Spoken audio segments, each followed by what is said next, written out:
Alright guys, BLM here, back with more Horizon Zero Dawn. I gotta change the fucking category because Twitch sucks. There we go, we did it, it's fine. We're continuing on. There's not much to talk about. Has anything happened? It's Wednesday. I don't think any shows have been on since the last time I streamed, but whatever. I was actually gonna stream tomorrow night, but then I forgot I'm actually gonna be busy. So, fuck it. I guess we're doing it tonight.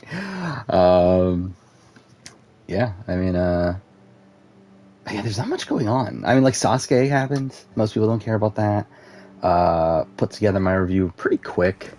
I did get that. That was pretty much the only thing I was able to actually get done today. But I got that together. So, that's ready to be out probably on Monday. Outside of that, not really much else. I've been, like, working on videos here and there, but, again, well, I guess the 2021 your reality TV video came out. Whatever. We'll just hang out for a few hours here. Don't really, like, when it comes to the game here, I'm not really, like, that invested in getting this done too quickly. But we'll see. Hey, it's me, Raccoon. What to wear? Again, not much going on right now in terms of, your reality TV stuff. Okay, the game, like, dropped frames there, but whatever. Oh, I'm an idiot again. I hate the highlighting track thing in this game. Whatever. Challenge All-Stars episode comes out later. Well, I mean, technically tomorrow, but probably by the time I finish the stream, it'll probably be out. I'm kind of thinking I might try to watch it right away after I finish it. I mean, like, unless, like, for some reason I end stream at, like, 4 a.m. or something dumb like that, I'll probably end up, doing or watching the Challenge All-Stars, episode and trying to get caught up on the review of that real quick, just because I'm going to be kind of busy over the next few days. Should I put Brad on the Survivor 41 player ranking? Well, obviously. I mean, again, we just need to see him play again, then it'll be very clear that he's the best player of all time. I mean, I don't know how people don't see it already. This can't be the helmet from the last Karja soldier. Someone nearly lost his head. Yeah, Survivor seasons were very high. Again, this was a good year for Survivor. I mean, even though we only had 3 seasons in comparison to the 5 we're going to have next year, I felt like all 3 seasons were, like, good seasons. Again, they had their issues. Specifically Australian Survivor and Survivor US, but, we're all, like, pretty good seasons. And I think in general, like, Survivor seasons are going to be weighted a bit, higher when I do these reality TV rankings, just because I just feel like Survivor's a better show than a lot of the other shows that I cover. So, like, I think it would be tougher. Like, I mean, like, again, like, looking at The Circle, like, this was The Circle US Season 3, to me, is probably the best season of The Circle. Yet, even despite that, it's number 5 on, my list of seasons of the year. So, I mean, again, like, I think, to me, I just weight Survivor a bit higher, just because I think Survivor's a better show. I would like to do that sort of ranking at some point, where, like, I make an entire ranking video. And again, I've talked about this for, like, an April Fool's video or something. But, like, do an entire ranking video where, like, obviously I'm trying to promote things I don't actually believe in. And I just think that would be a funny thing to do. Again, like, I talked about, like, doing a winner ranking, but, like, have it be in, like, chronological order, but then try to, like, pass it off as my actual thoughts. Like, I think that would be funny. Oh, hey, Brainstormer, first time chatter. And hey, Essie, also first time. Oh yeah, I forgot. Yeah, I did put the thing at the end of the video today, didn't I? So I guess we probably do have a few new people here. So thank you for coming to stream. Yeah, I've been on Twitch for a while. But I mean, like, it's been, what, like 8 months now or so? But I don't really promote it too much, just because, like, this is such a, like, secondary thing to me. Like, this is literally me, like, at the end of my night, just turning on my PS5 and then pushing broadcast and seeing what happens. So it's like, I'm not taking these too seriously, but it's fun to talk to chat and everything.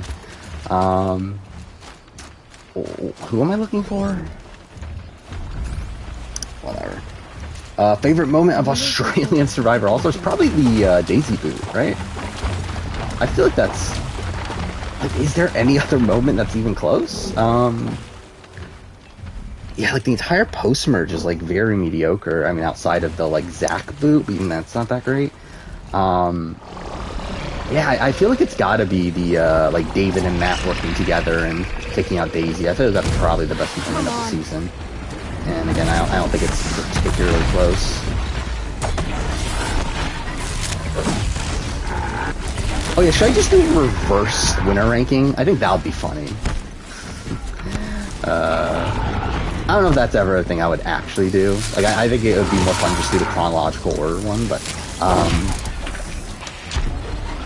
or maybe reverse chronological order. Because I think just saying, like, Richard Hatch is number one because he's the first, I think that would be, like, the easy one to do there. Yeah, how was Kim the worst winner? I mean, I think the things you would have to bring up are, like, the fact that she had easy competition, right? However, I think, like, saying she's worse than, like, Boston Rob would be very tough. Because I think, like, the flaws in Kim's game are, like, similar to the flaws of Boston Rob's. It's like, I'm not, like, actually, yeah, I think I would actually need to think about for a while, like, how to actually rationalize, like, Kim being the worst winner of all time. Because I wonder, are there people that actually think Kim is the worst winner of all time? Like, I know there's people that do think Kim is overrated, which that, like, yeah, whatever. Like, I don't agree with it, but, like, I get it, I guess. But it's like, I do find it weird if someone actually believes, like, Kim is the worst winner of all time.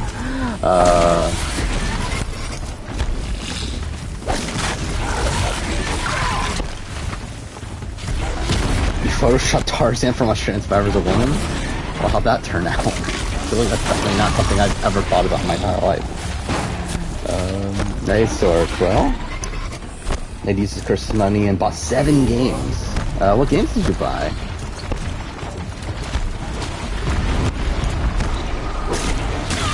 Yeah, I still haven't bought anything. Oh, what is going on? Whatever, I still haven't bought anything with my Christmas stuff. To be honest, I probably won't, because I already bought everything, like all game stuff at least, that I want. So like in terms of like entertainment stuff, like I feel like I pretty much got everything. I am debating on, Great Ace Attorney Adventures, is that what that game's called? The new Ace Attorney game. Because it is on sale on the holiday sale for $30, which is a bit higher than I would like. But, like, it is a digital-only game on PlayStation, so it's like, if I need to get it, like, if I am gonna get it, I mean, like, this is the only time to get it. But, like, I don't know if I'm willing to spend $30 on an Ace Attorney game. I've never played Ace Attorney game in the past. And I already have so many games to play that's, like, I don't know if it's worth spending $30 on that, so I'm probably gonna have to pass on that for this year's video, but like, Kim is boring? Yeah, I mean, Kim is, like, not the most entertaining person in the world. Like, I think if you're doing, like, an entertainment ranking, I think you can rationalize Kim being the worst, but again, like, from a gameplay standpoint, I feel like it's much, much tougher. Are there people who think that Sandra's the best player? Yes, I think there definitely are. And I think a lot of those people are the people that have rated my top 10 player video very, like, have disliked my top 10 player video. Or my winner player ranking, or like any of the other videos where I talk about how I don't think Sandra's that good of a player. Yeah, I think especially before Tony won Winners at War, I think there was a lot of people saying that Sandra's the best player of all time because she's won twice. How did none of them die yet? Oh, I ran out of ammo.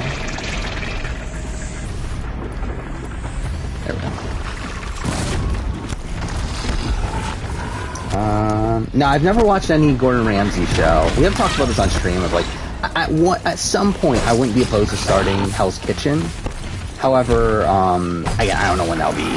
I'm currently in the process of rewatching all the challenge seasons because I want to do a challenge season ranking. So that's kind of my focus in terms of reality shows outside of what's currently airing right now. But once I get that done, then I don't know. We'll see. I kind of want to do the Sasuke tournament ranking though. Like I was thinking of doing that, but I don't know. But to be fair, that won't take that long. That'll probably only be like a few weeks. I don't know. Maybe I could start Hell's Kitchen. Maybe I could do Amazing Race Canada. We'll see. Oh, you got Control, Dragon Quest 11, DMC5. Like, oh, you got a Plague Tale. That's a pretty good one. True Colors, that's good too. Shadow Junior. I've never played River City Girls, but I've played. Well, I've played every other game. Dragon Quest 11's like one that I did not finish. So, but yeah, Control's one that again, like I did not love my initial playthrough of it because it runs like shit on PS4, or at least it did at the time. I don't know how it is now. They probably patched it. Maybe it runs better, but yeah, at the time that I originally played it, it was again, so many frame rate issues, especially in combat. And like I just died at one specific section like 10 times because like every single time I was like trying to shoot a specific enemy, like the game would just like start to freeze up and I would just be killed like a few seconds later, and it was just like really fucking annoying. So yeah, so I did play it more recently after I got the PS5, and on there, like, again, incredible. I actually also did buy the Ultimate Edition of Control recently. Because to get the PS5 version of Control, you have to get the Ultimate Edition because there's no free upgrade for the original version for whatever reason. And like and it was on GameStop had a 50% off sale recently, which essentially made that like $9.50. So I was like, fuck it, I'll get it. $9.50, like, I don't know, like it's pretty much the price it would cost me to buy just the DLC anyway. So it's like I'm getting the DLC and also the PS5 version, so I decided to go with that. I just realized I killed them all for like better watch out for that machine. Pretty much nothing, right? So where's this person I'm looking for? Not that. Okay, well that's cool. Yeah, obviously Plague Tale is a game I adore. What else was there? Shadow of the Tomb Raider. Shadow of the Tomb Raider is good. I think the other two are probably better. But yeah, Shadow of the Tomb Raider is still a solid game as well. DMC5 is really good. Focus. See what it turns out. So yeah, pretty good grouping of games there. Yeah, back on Wednesdays. Yeah, kind of. I mean, like, I wasn't planning on it, but I'm just gonna be busy tomorrow night. So, well, like busy-ish to where like if I'm gonna start streaming, it would probably have to be like after midnight. So I was like, well, I have the time now. I might as well just do it now instead. But yeah, kind of streaming here without too much to talk about in terms of current events. But what are you gonna do? I'm an idiot. Like the thing's literally pointing me over here. Nothing. My focus could find something I've missed. Yeah, let's see. I got caught up in chat here. Kim was a good character in Winners at War. I mean, yeah.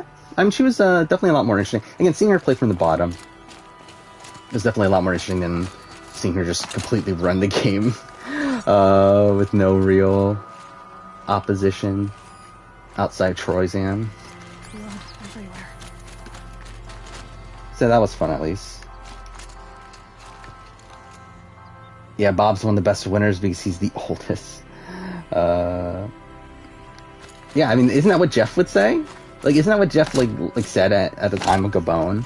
Was that he loved Bob as a winner because he proved that age is just a number and all that bullshit. So yeah, I feel like that's the main way to. I mean, I think you can also say, oh, he won a lot of challenges. You can say, oh, he convinced Susie, or not Susie, he convinced Sugar, sorry, to take him to the end, like all this bullshit. But Yeah, I mean, obviously Bob's not that good. What's my favorite Pokemon? Probably Charizard, I would guess. What is that? I know it definitely was when I was a kid.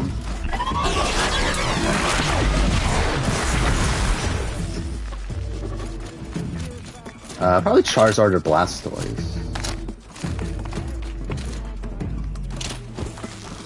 What am I doing here? Like, I'm like... Oh wait, I'm an idiot. It literally says on the island. Wait, is this the island? Oh, fucking hell. Like, who cares? Who's better, Dave, Cruz, or Brad? Probably Brad. I would say Brad, I think. Does low latency mode lower the delay? I believe so, right? I believe I'm streaming on low latency mode. Thoughts on Beyond the Edge? I would consider covering it if it has like a social strategy element to it. But like from what I understand, it is more like a survival show. So I'm like, I already have so much to cover next year. So this is the island, okay. So he is on here. But yeah, there's already so much to cover, especially in the early portion of the year, because I believe that's the rumor, right? Is that's coming like early next year. So it's like, I just don't feel like I'm likely to do some sort of video on it. There he is. And if I do, it might be like one of these situations like what I did with the Circle Brazil and the Circle France, where I did one like months later. I wasn't expecting to find a half-clad Karjan soldier But I don't know. like a drone. As of right now, I'm not like looking at it as something I'm too into doing, but we'll have to see. Your commander asked me to Global bring you out runner-up today, Talon. ranking thumbnail was incredible. That took a while. Mind you, like I very much like the way I Fine. used to make Go by thumbnails is yourself. fucking ridiculous. Like I have streamlined it a lot, make it a lot easier recently. But yeah, that was insane against like 91 people. And what's funny too is I made the thumbnail before 41 ended, or at least I made most of it. Like I had to like I'll get leave it. the two Just slots open for don't the start final singing for the again. final 3 of 42 or 41. Fuck me, whatever. Yeah, before 41 ended. So it's like that was kind of You don't have to say annoyance too. Just get my It's like figuring out like how many rows I needed, how many like how big each section needed to be. And what's also annoying is I didn't like divide equally. So like again, there were some positions where I did need to like micro analyze like which to be fair, I wouldn't have given a shit if this was earlier in the channel. But recently I've been trying to be at least like a bit more professional in terms of that sort of thing. Even though again, at the end of the day, it doesn't really matter that much. But yeah, that was a annoying thumbnail to make. Here's your bow. Good luck out there. Thank you. I didn't want to die. Bob being old is his best move. Pretty much. I mean, realistically, his best move is what? Being aligned with Coda. Or not with the with the like core of the Coda members. Even though like they didn't even want to take him far, but it's just him being aligned with the Marcus, Charlie, Randy, Corinne contingent was enough for him to win, I guess. And I guess also just like the hatred for, well, I don't know, did they hate Susie that much though? I guess they didn't really hate Susie too much. I mean, I guess Corinne did. I guess, I don't know, where do I go? I guess here? Wait, I'm falling. What do you mean I'm falling? Okay, whatever. Actually, that barely puts me any closer. Wait, what other missions do I have? Grave Horde, Field of the Fallen. Oh, I never even did this. Okay, let's do that first.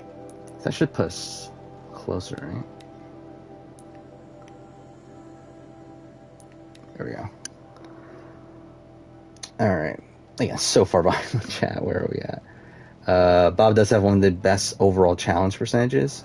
Yeah, I mean, he wins, what, 3 immunities, right? Is it 3? And then I think, like, 2 rewards. something like that. And like I think they were like all in a row too, right? Because I remember that was like a stat that was brought up. So yeah, I mean, like, again, all credit to him. And like what's insane too is that he's like against Maddie, who you would think is someone that would be really good at challenges, but Maddie like never wins an individual challenge outside of if you want to consider the Final 10 immunity one. So yeah, Bob is a good competitor. There are so many games you consider getting. Almost got Miles Morales, God of War, Undertale. Chat scrolled down. Disgaea, Shantae, Genie Hero. I don't even know what Genie Hero is. Or is that? Oh, is Shantae Genie Hero? Oh, whatever. Either way, I never played the Shantae games though. I have heard that they are pretty good. But yeah, I never played the Disgaea one. Undertale, I tried to play, and again, it's not for me. Like I get why people like it, but it's not my type of game. Then obviously God of War, I adore God of War, and Miles Morales is good. So yeah.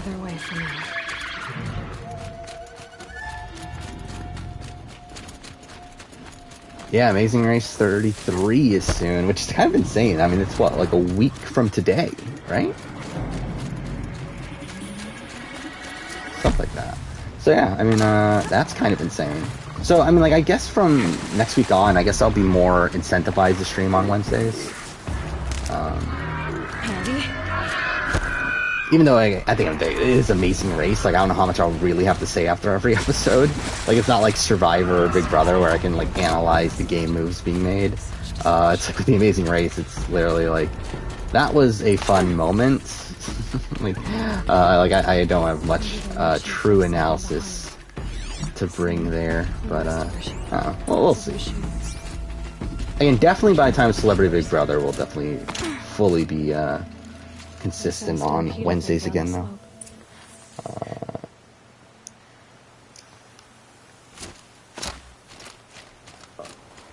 Oh, I thought that was it. Wait, what else do I have to investigate? Not that. Miller managed to take down a corruptor. Yeah, he won 3. That's what I thought. But not before the killers used it to send the other machines. China and Gabon are the most quotable seasons. Are they?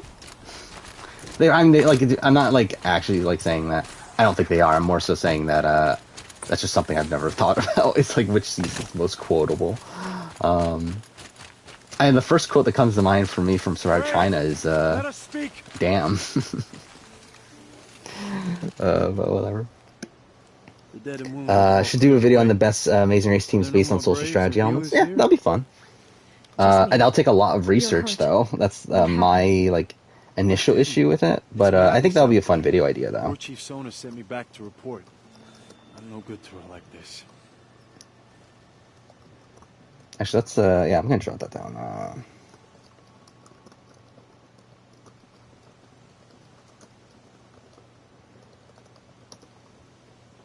Yeah. Again, that would be a fun video. Whose HOH was worse, Devin or Frenchie? I would say Frenchie. David or Fessy. Or Devin or Fessy. I think that one's a bit closer. Let's see. So, like, because the reason I didn't say Devin in the Devin or Frenchie one is because Frenchie was already, like, I was in a good position coming into it and then actively blew up his game. Devin's game was already blown up. And, like, yes, he blows it up more, but, like, it's not as bad, I guess. All I can tell you is where we parted. Fessy's a bit more interesting. I would still probably say... Look to the rise behind it with a lone boulder. I guess I would say Fessy's worse by that metric then, right? Because, like, again, Fessy was... Well, but no, Fessy was already in a bad position. Because, like, that HOH, like, essentially was... like, again, like, he was already down in the numbers, just that HOH could have helped him. But instead he takes out one of his close allies. But even if he didn't do that, he was still the next target anyway. Like if Fessy had not won HOH that week, and like Angela won HOH or something like that, like Fessy was going to be the target that week anyway. So it's like, I don't know. I would And so in that sense, I would probably say that Devin is worse because I feel like Devin's work across the week was more actively bad. Well, like, I think Fessy obviously makes the one bad move of putting up Scotty. But, like, even then, it's like, I kind of get the rationale of why he does it. Like, it was still the wrong move. But based on the information that he had, like, I don't think it's, like, completely asinine for him to be doing that. It's just that he was given the wrong information because he was listening to JC and Tyler. And put a lot of his trust into JC. Can I jump from here? Wait, where can I jump on this? Oh, from up there? God damn it. Whatever. Yeah, again, I'm really far behind on chat. Will I ever do a non-vote out boot ranking? Probably. I've thought about, I've already have, like, lists, ranking the medevacs, ranking the quitters, on my list of video ideas. I've not actually, like, added the just, like, non-voted out people as, like, one bigger list. Maybe that is how I don't know, like, would that be the way to approach it? Maybe it would be like a situation where, like, I first do a video where I rank the quitters, then rank the medevacs, and then, like, merge them into that list, and then, like, also add in, like, some of these other weird circumstances. So I don't know. Like, that's definitely a video idea for down the road. Okay, I really hate how chat works on desktop. Because, like, every single time a new message comes up, it scrolls back down, and that's just annoying. So I'm going to go on mobile here. Will and James will have to be first, probably. I think Will and James and Riley and Madison, I think, would both be really high. Though, to be fair, I think the Alliance benefits Will and James a lot more than it did Riley Madison. This must be the rise. So, yeah, I think Will and James would probably be the They must have taken a moment to rest. number one pick there. Again, like when it comes to Amazing Race history, I'm just not as well versed as with these other shows like Big Brother and Survivor, where, like, a lot of my recollection of the Amazing Race comes from my rewatches. From my rewatches I did back in 2019. That was the year, right? Yeah. So it's like it's already been over 2 years since I've last rewatched the entire series. And that's why, like, I have a much better memory of seasons 1 through 5 than I do, like, seasons, like, 10, 11, 12. Well, I guess 11 is kind of a weird case, but, like, 12, 13, like, those sort of seasons. So I would definitely need to do a lot of research to do videos like that.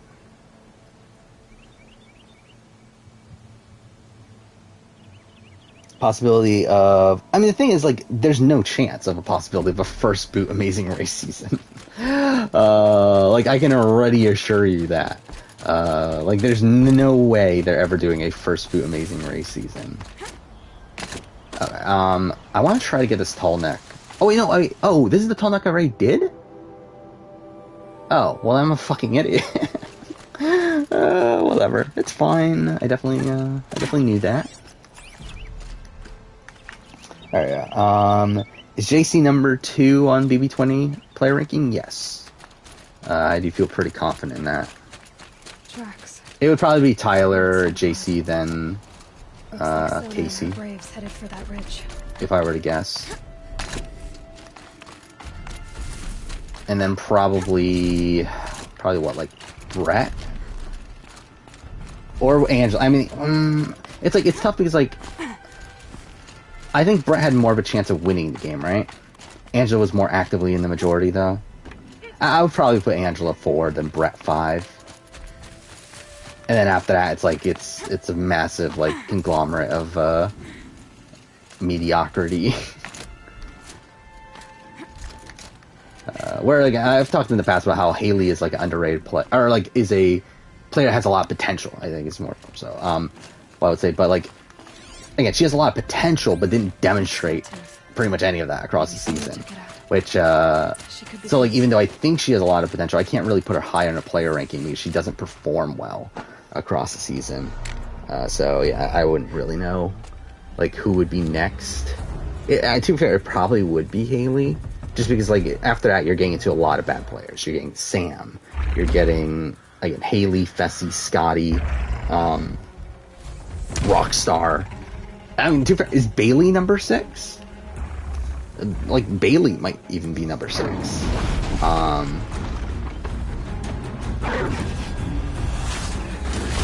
I don't know. I would have that Haley above Bailey, I think. But to be honest, Bailey would be relatively high considering her placement. And you got what? Rachel. Caitlyn would obviously be low. Winston would be pretty low. Swaggy might actually be decently lucky high. I happened by. One heartbeat more. And to be honest, Steve and that like sawtooth would be have decently high for a torn you first boot. apart. Half a heartbeat more and I would have killed it myself. So you're War Yeah, the Chief thing is, like, Sona? yeah, there are interesting Well, asked me to first find you. boots from Amazing Race. It's held just the that gate. none of them are coming He back. Bravely. Like the point of the like Guess I'll possibility kill of Captain like Machine series himself. is to talk about like how very realistic of Hard a tried needs strength, not of sentiment. a theme this I is. tracked some of the killers who struck And the proving. I crave vengeance. yeah, it's like with Amazing Race, it's not realistic. Like no one is like no the producers are never gonna bring Lend me your back any strength. of the people from Follow. that were first boots from Amazing Race, I don't think. And if any, like not enough to make an entire cast. Killers are just Again, I think they're much more likely to do all winners, and I don't think they're likely to do all winners at all either. I just don't think Amazing Race is that apt to do returnee seasons, especially in the current state of the Amazing Race, where it's kind of just like I killed this him show that's myself. like kind of, I don't know, like you can tell that CBS like doesn't care about it as much anymore. That's like a thing that they do just because it is a like prominent show, and it is technically cheaper to do than like a scripted show and that sort of thing. But like I don't think they're that invested in the Amazing Race at this point to care enough to do like a like all winner season like they did with Survivor. So like I just don't think it's a realistic thing. What else do we got? It's heavy. Well, it's going white. If you think about Scotty voting with Rockstar hurt his game more than voting her out. Yeah. Which is funny. I mean, like, so much of Scotty's game is just kind of funny. He's like, Hours ago, Scotty, I sent like, Braves into hiding in the tree.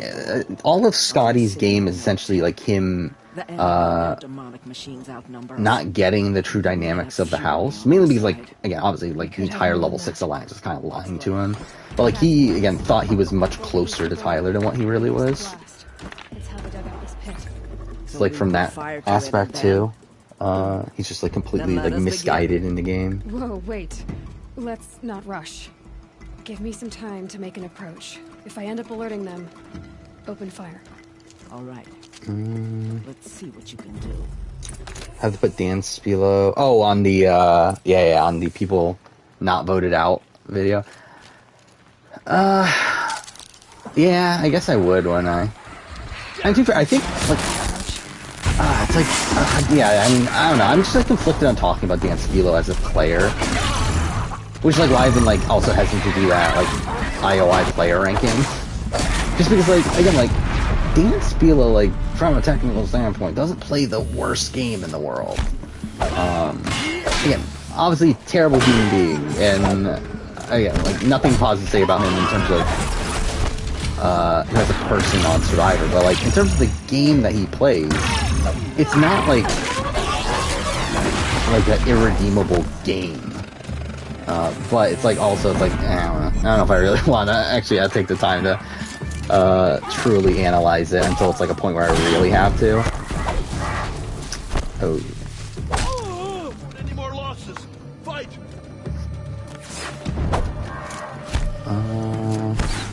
Got you located. Who's the worst medevac quit as a player? I don't know the definitive answer, but I feel like B comes to mind right away.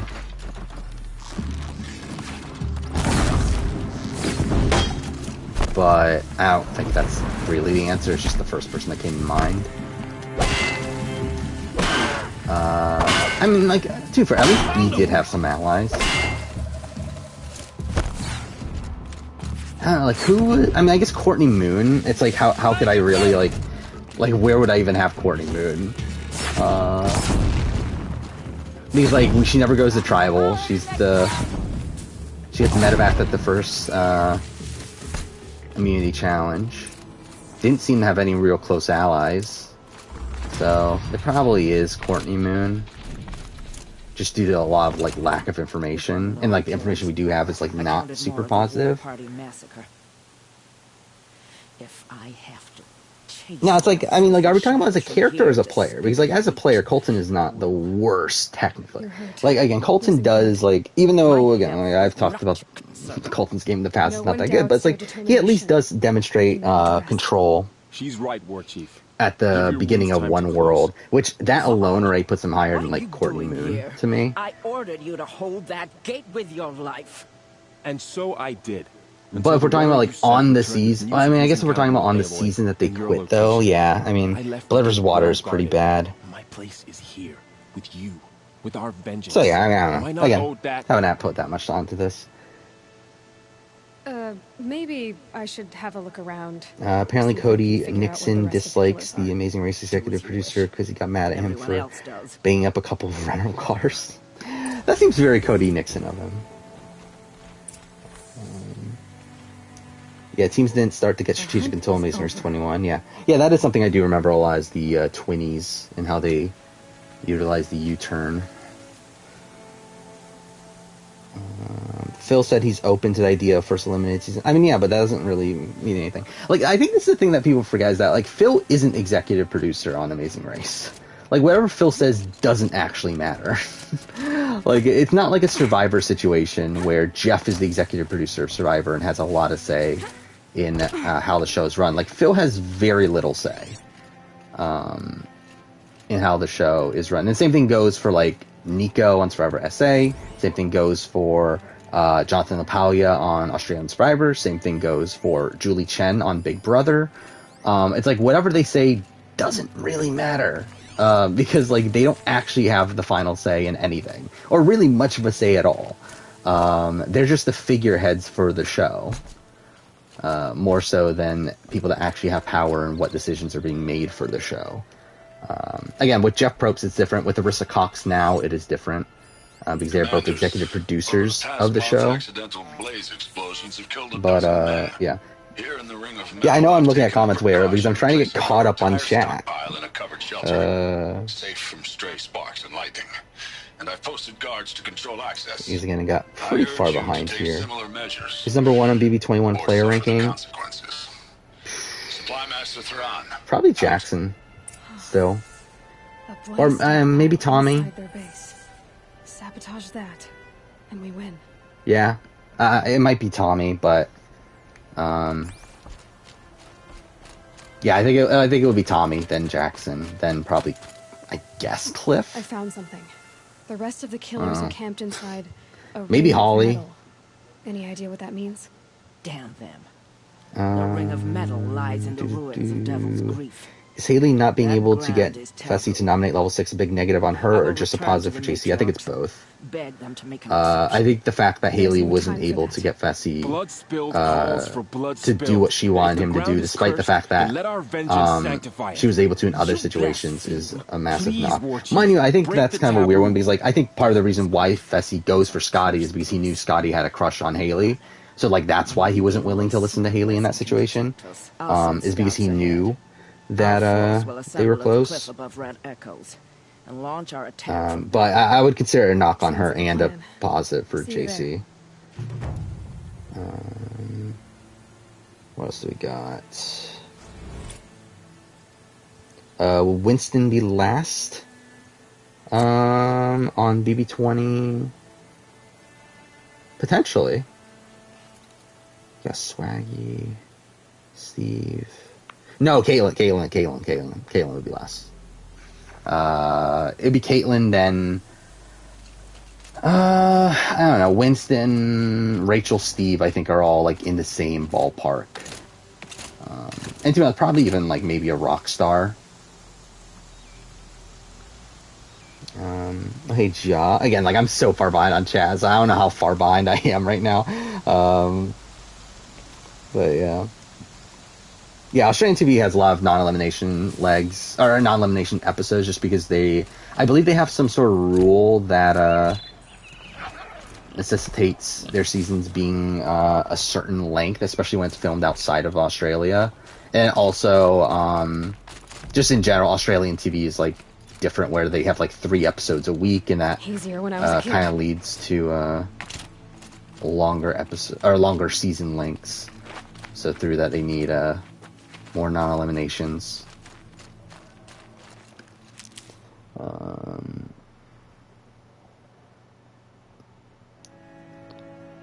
Yeah, all winners would be a lot more interesting for Amazing Race. But again, I just don't see it being super realistic. But again, it would be a lot of fun if they were able to do it.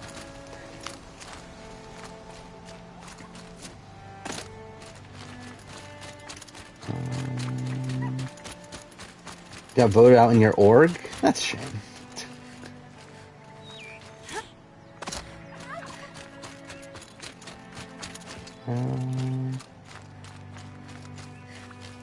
Let's see. I'm so far behind. I think I'm just gonna skim through just because I'm really fucking far behind. Okay, I think I'm caught up on. Yeah, I'll just answer some things from more recently. Do I regret putting Ozza so high? No. I don't know. Like I would probably like. I remember at the time that I was like, should she be like a spot lower or so? But I think that's around the ballpark. I would still have her like 7, 8, somewhere in that range. Thoughts on 33 cast? It seemed fine. I didn't do a massive like deep dive into it. Like I just saw the press photos and read the bios real quick, but I'll be honest, like I barely remember at this point.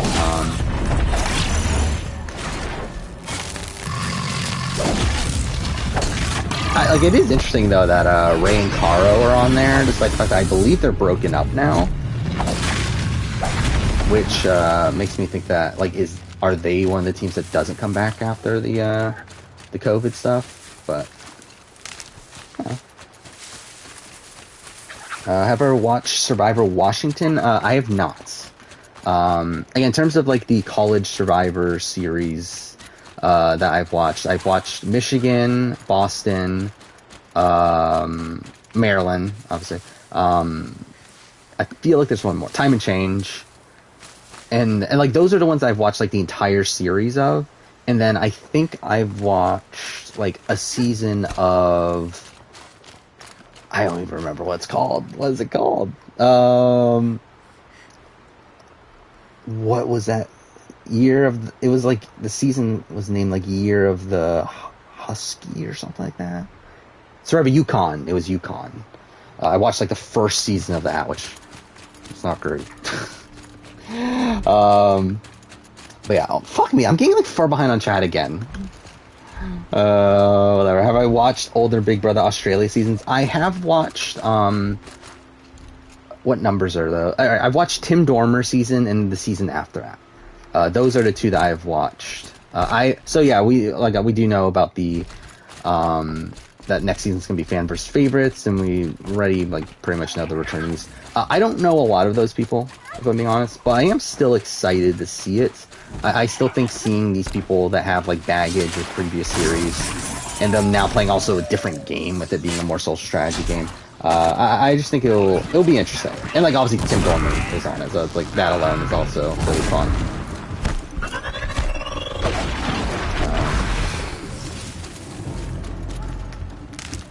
Yeah, to be honest, if it wasn't for the fact that it was fans versus favorites and that sort of stuff, I probably would have debated on should I even cover the next season of BBAU. But I mean, I'm interested in seeing how it goes.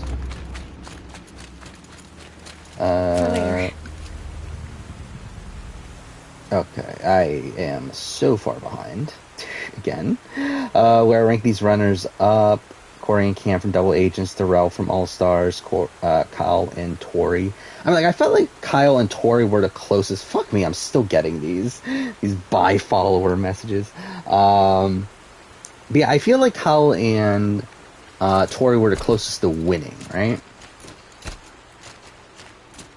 Yeah, like, that was a weird one to, like, it's a weird one because, like, you can't really assess them across the season. I guess same thing goes with Kyle, or with, Corey and Cam, where, like, you can't really assess them as, like, an actual team for anything outside the final, because, like, that's pretty much the only time they actually competed with each other.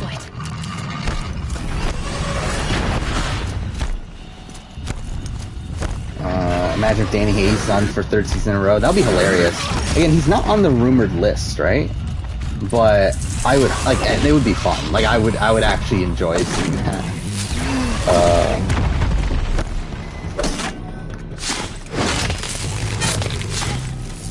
Yeah, it's frustrating that Eric and Danielle were on All Stars, Amazing Race All Stars. Yeah, I always felt like that was a strange casting choice, especially when you have, like, Eric, who is, like, already part of a team that is, like, all-star worthy, with, like, him and Jeremy, who are, like, again, one of the most dominant teams in the show up until that point. And then you, like, severely weaken his team by pairing him up with a girl that I believe they were already broken up by that point, right? Like, they had dated, but I believe they had broken up already by the time they were on the show. Devil's But Grief. again, like, it was just a weird situation. Don't you ever wonder what And, like, somehow they still win. Would I recast Amazing Race All Stars 2? Yes. Yes. That is on my list of video ideas. Who's watching Cobra Kai on Friday? I'll probably watch it at some point. War Chief, Probably. our scouts found enemy camps in the ruins, guarding the approach to the Ring of... Who would I vote for between Ozza and We Big should hit D? those camps first. Make sure they stay quiet. Agreed. Wipe out the camps. Well, enemies in the Ring of Metal won't I'll be see us honest, like, coming. I'll take I it. might vote for Big We'll D. send Braves to each camp to lie in Like, wait. they're both Once you bad, start, but to me it's like I'll Ozza, finish. like, Big D was at least better positioned throughout the game. Mind you, he was better positioned because he was such a massive GOAT. And to be fair, there were points where he wasn't well positioned, despite the fact that he was a GOAT. I don't know, like, Ozza was probably better positioned throughout more of the game, though. But, like, again, the end game was so much more better for Big D in terms of positioning. Ozza wanted to quit. That's also a thing that I don't love. I don't know. It's like they're both bad. Like, I think if we're only going by end game, I would probably actually lean Big D, but I think Ozza is the better player. So, I don't know. When Ozza want to quit, I mean, like, I don't remember if she explicitly wanted to quit, but she was willing to give up her game for Xavier and Big D, where she was okay with getting 3rd.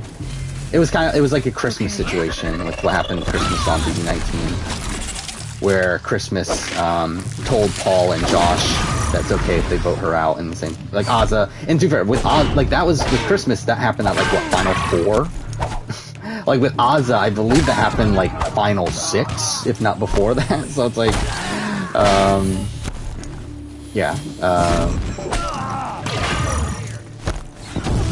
And, like, Ozza throughout the season had already talked about how she has no chance at winning the game and how she's not meant for the game and, like, all this stuff. It's like, I don't feel like Ozza was, like, especially, like, by, like, the halfway point in the game. I think Ozza was just kind of out of it in terms of her actually trying to win the game.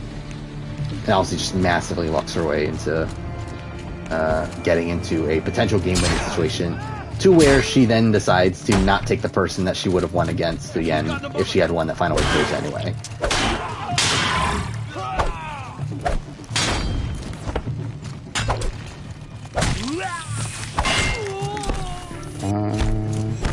Started watching 20-somethings and surprisingly good. Which one was that? Like, I remember, like I'm pretty sure we talked about it in the past, but yeah, it's like, is it Netflix? Which one is it? Let's look this up. Yeah, it's on Netflix.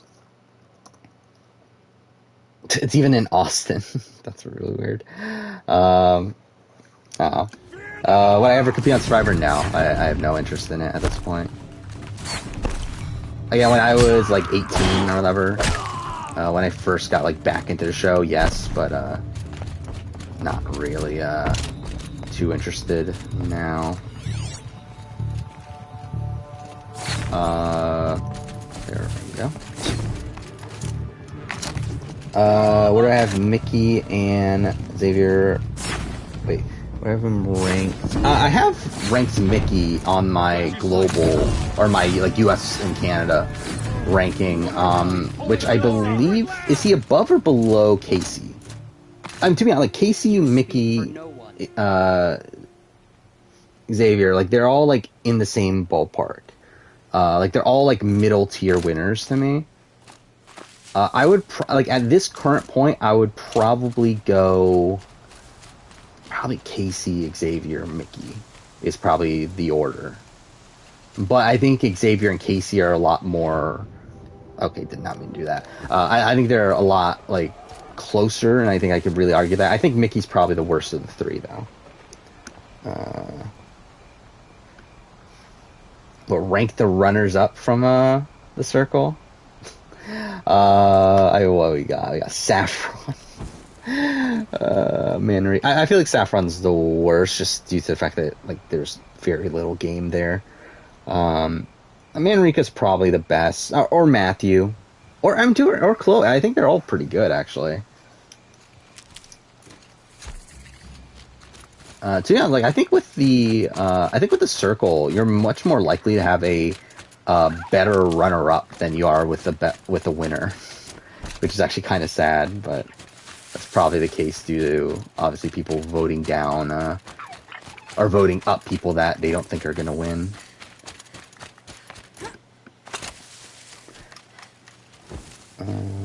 Alright, one of the teams from Amazing Race 33 is a pair of friends where one of them was famously imprisoned for 10 years for... Is that a thing? Oh, yeah, I've heard... Yeah, well, I mean, the second part of it. I have seen the terrorist attack one, that duo, which I didn't... Like, I knew of them before the race, but I didn't realize it was them. Until, like, someone mentioned it in chat. Back when the cast was announced, and I realized it, but yeah, I know very little about the cast from like outside of the bios.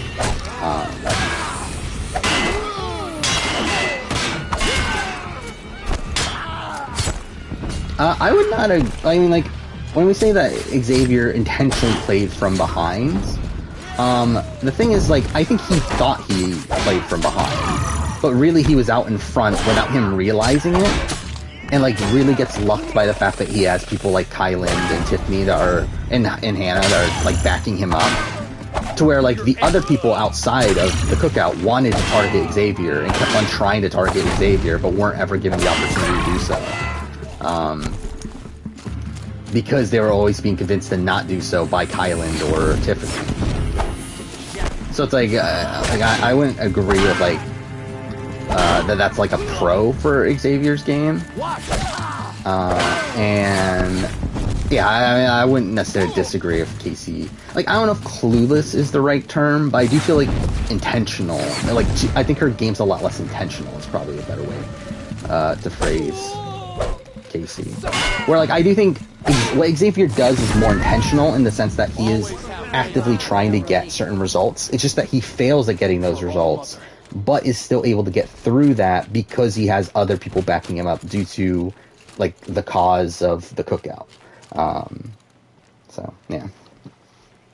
I've been watching Yellow Jackets. I have, so my dad, I've talked to my dad recently, and, like, he was talking about Yellow Jackets, and it was pretty good. So I've heard good things. Would be interested in watching it. What is it on? What is Yellow Jackets on? Let's see. Is it on... Oh, it's on Showtime? Okay, that's kind of annoying. Channel schedule, I mean, we can talk about it. I like, there's some things that aren't locked in, but, yeah, this Saturday, again, on New Year's, will be the Survivor Africa player ranking. Mainly because, like, again, like, it was supposed to be the Merge Boot ranking. That was supposed to be the first video of the year. However, I decided to delay it a week just because New Year's is not typically the greatest day. I mean, like, holidays in general are typically not great days on YouTube. So, again, just and, like, with the Survivor Africa player ranking, I don't really care how it does. So it's, like, whatever. So that'll be the Saturday video. I'm actually going to have a Monday video this week. With that being the Sasuke 39 review, which actually just got done earlier today, because that aired yesterday. Okay. So I was able to put that video together real quick, which is much shorter than the other reviews, which I was surprised. Mainly because it was like a very baseline tournament. Like there aren't that many new things to say about it outside of things I've already said in my other Sasuke reviews. So like it only ended up being like not even like I think 22 minutes in comparison to my Sasuke 37 one was like 27 minutes. Sasuke 38 was like 34 minutes. So like this one's significantly shorter. Yeah, that's the Monday video. The Wednesday will be Dreamcasting BB-Can All-Stars. And then, again, the 8th will be the Merge Boot ranking, What is Going On. There we go. And then after that, I think the schedule's a bit more hazy. I'm not... Because, like, one, I'm not 100% on when All-Stars 2 is going to end yet. So that might change some things. We also don't know when the Australian Survivor cast is going to get officially announced. So that's going to change some things. Same thing as Celebrity Big Brother. So I would say like the back half of the month is a bit more rocky in terms of when certain videos are going to come out. But though I feel like those videos, like the next week or so, is pretty locked in. So those will be those what's coming out there. Do I have any New Year's plans? I am going to more than likely spend time with family. Which I don't really want to, if I'm being honest, but that's probably what I'm going to end up doing. Oh, okay. Well, that's lovely.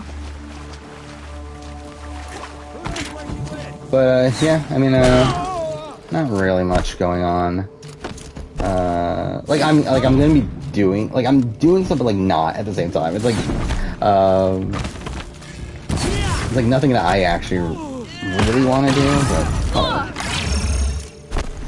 yeah, Yellow Jackets is on, assuming service in Canada, as the episode there. Oh yeah, so in Canada, is it more, like, is it on a better stream service? Again, in US, it's on Showtime, which is like, again, when the fuck am I getting Showtime?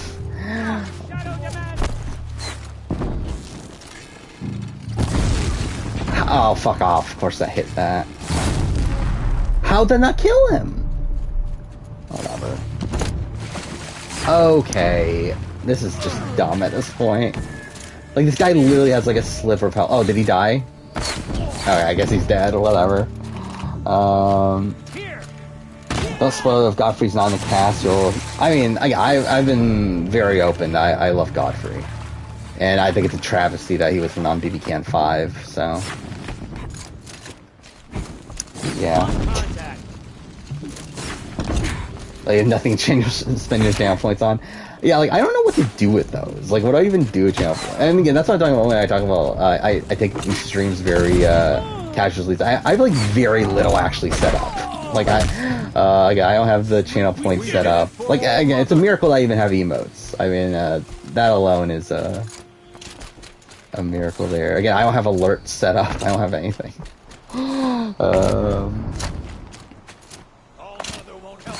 Oh yeah, Showtime, definitely, yeah, definitely I'm talking about the Alliance from BB-Can 9. That's definitely, the first thing that came to mind.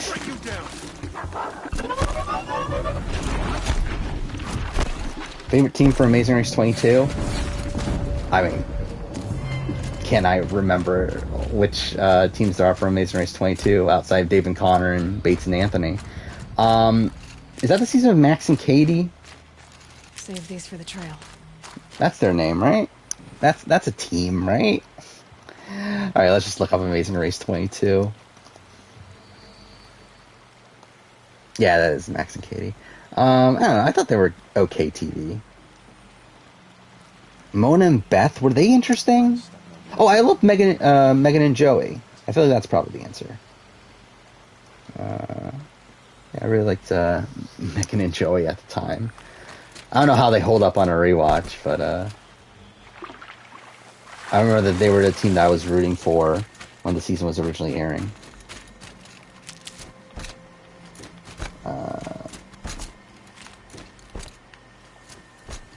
Let's see. Is Regulators the worst alliance ever? For Big Brother, probably.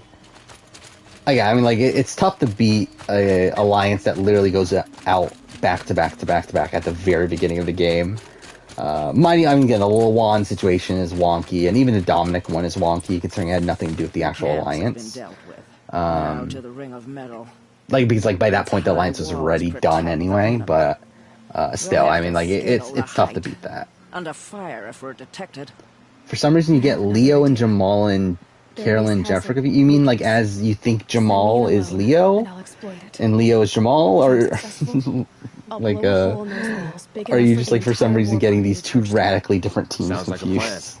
So long as I get to Like, obviously, I assume it's the A former. war chief should be grateful for two arrows so eager to spring from I the keep on bow. thinking that they were on the same season, Yes, Varl. but they're not. Go Who with who are Aloy Leo as and your Jamal spearmate, but- aligned with? Because weren't they aligned with Yes, War Chief. a pair of blondes I will. in Amazing Race 23? Again, so much of the Amazing Race just like blends together to me. Go Allie and Ashley? Is that no? It was oh, maybe it was Allie and Ashley. Is that the team I'm thinking of? Yeah, it was Allie and Ashley. Definitely a very notable team. I love their fucking record. That's hilarious. Again, they come in 5th, yet they never finish a single leg above 5th place. Like, how the fuck's that happen? They got 6th, 7th, 7th, 7th, 7th, 6th, 5th, 5th, 5th. What a weird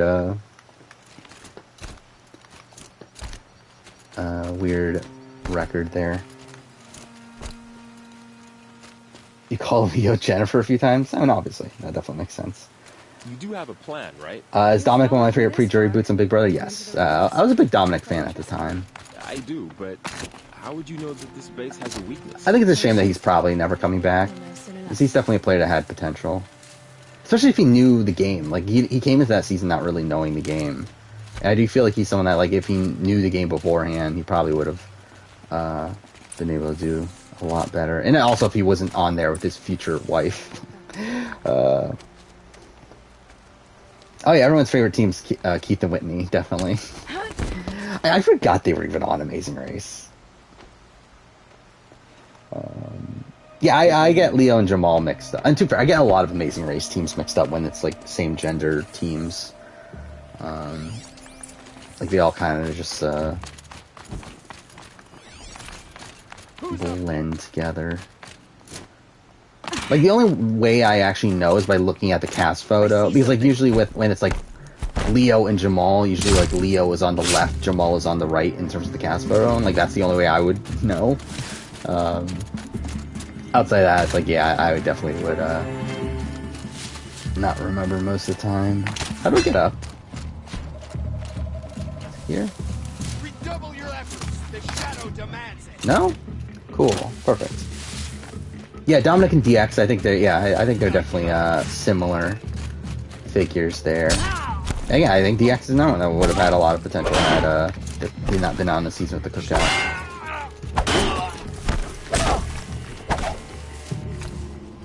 Have I heard of the Pick a Side YouTube movement? No, I have not. So what is that? Let's look this up. Allie and Ashley lasted way too long. Yeah, I mean, again, definitely seems like it based on their track record. What is Pick a Side? Calls out YouTube censorship of videos.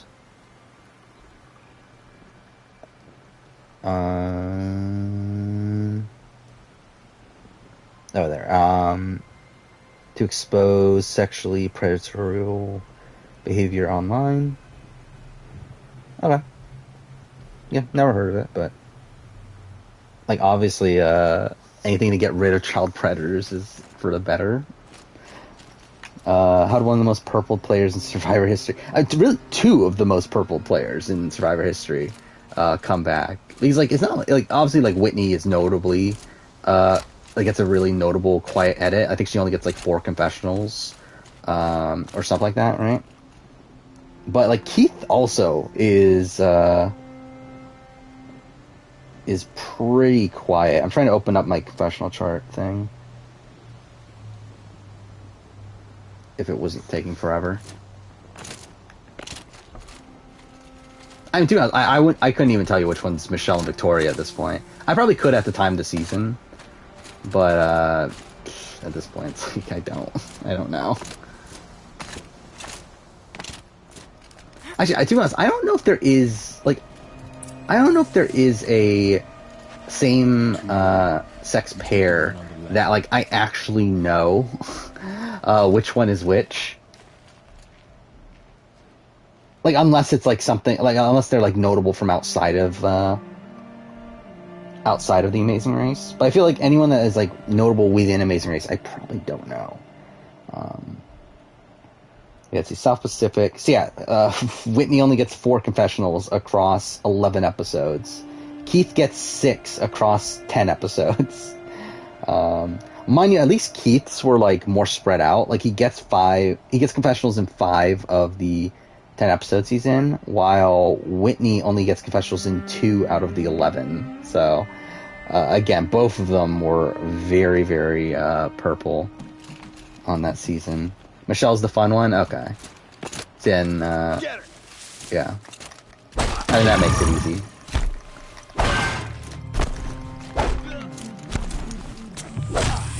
Why was Whitney so purple? And probably, yeah, she didn't really do anything. I think her most notable moment is the her berating Cochran, right? That you disgust me.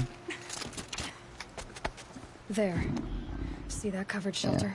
Do you see those corruptors? Rank the runners up? I mean, I'm doing a video on that soon. But I mean, in terms of like, I think George number 1. Those, and then so it's probably Anella, Deshawn, Xander. I think that'll probably be my ranking. Reach for the Nora to charge through. Can't hit it from Oh yeah, Rob and Amber. I definitely can't tell the difference between those two. I mean, that's too brutal.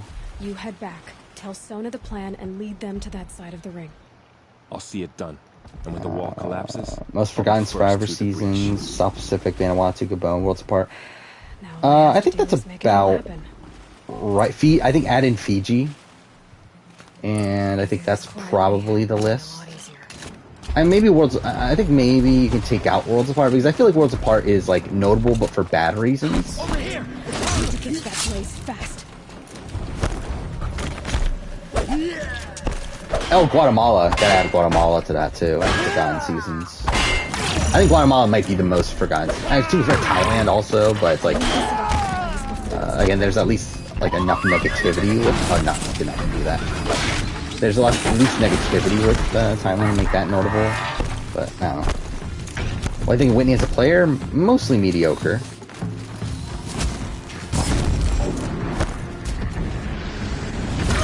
Okay. Well, this is a disaster. Wasn't in a bad position in the game in terms of getting to the end, but I do think she struggles with winning the game. Okay, this is bad. I don't know why I did that. Like, there's why. Well. Flick, Chappies, and Heather. What the fuck is that ranking? I guess Flick is last. Oh wait, what am I doing? I don't even need to fight them. I just need to do that. Fuck me. Yeah, Flick, Chappies, Heather. I think you got Chappies or Heather. I mean, it's like I think Heather would be number 1 if we fully believe that Heather would win at the end.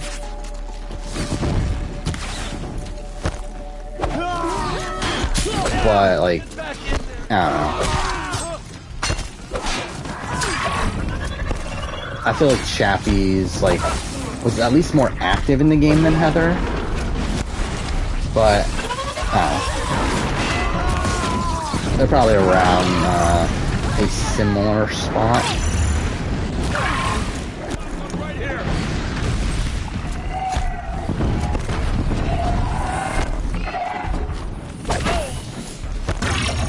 When is Survivor UK Season 2 retrospective coming out? That is actually the last of the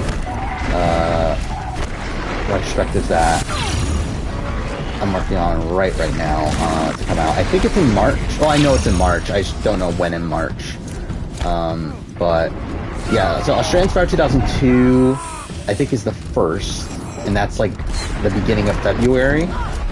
Then end of February is Marquesas, and then yeah, UK Panama is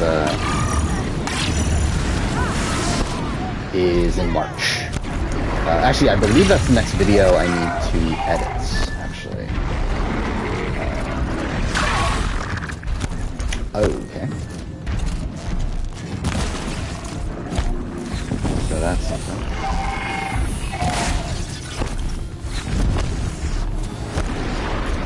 Yeah, Worlds Apart, like, I personally like Worlds Apart. I very much get why people don't. But I do find Worlds Apart to be a pretty humorous season, even though there's a lot of unlikable people on it. But I also feel like it tells a very coherent narrative.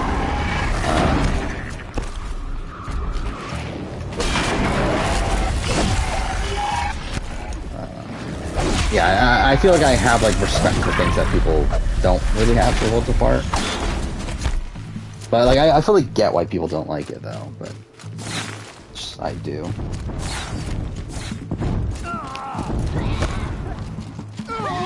Oh fuck, I forgot about that. Yeah, I did want to do that. I wanted to go back to watch the duel and see CP say any particular reason. I still need to do that. I didn't even remember to actually do it. By the way, I have, since the last time I streamed, I have finished Inferno 3, and actually just earlier today I finished Gauntlet 3. So that's where I'm currently at in the rewatch.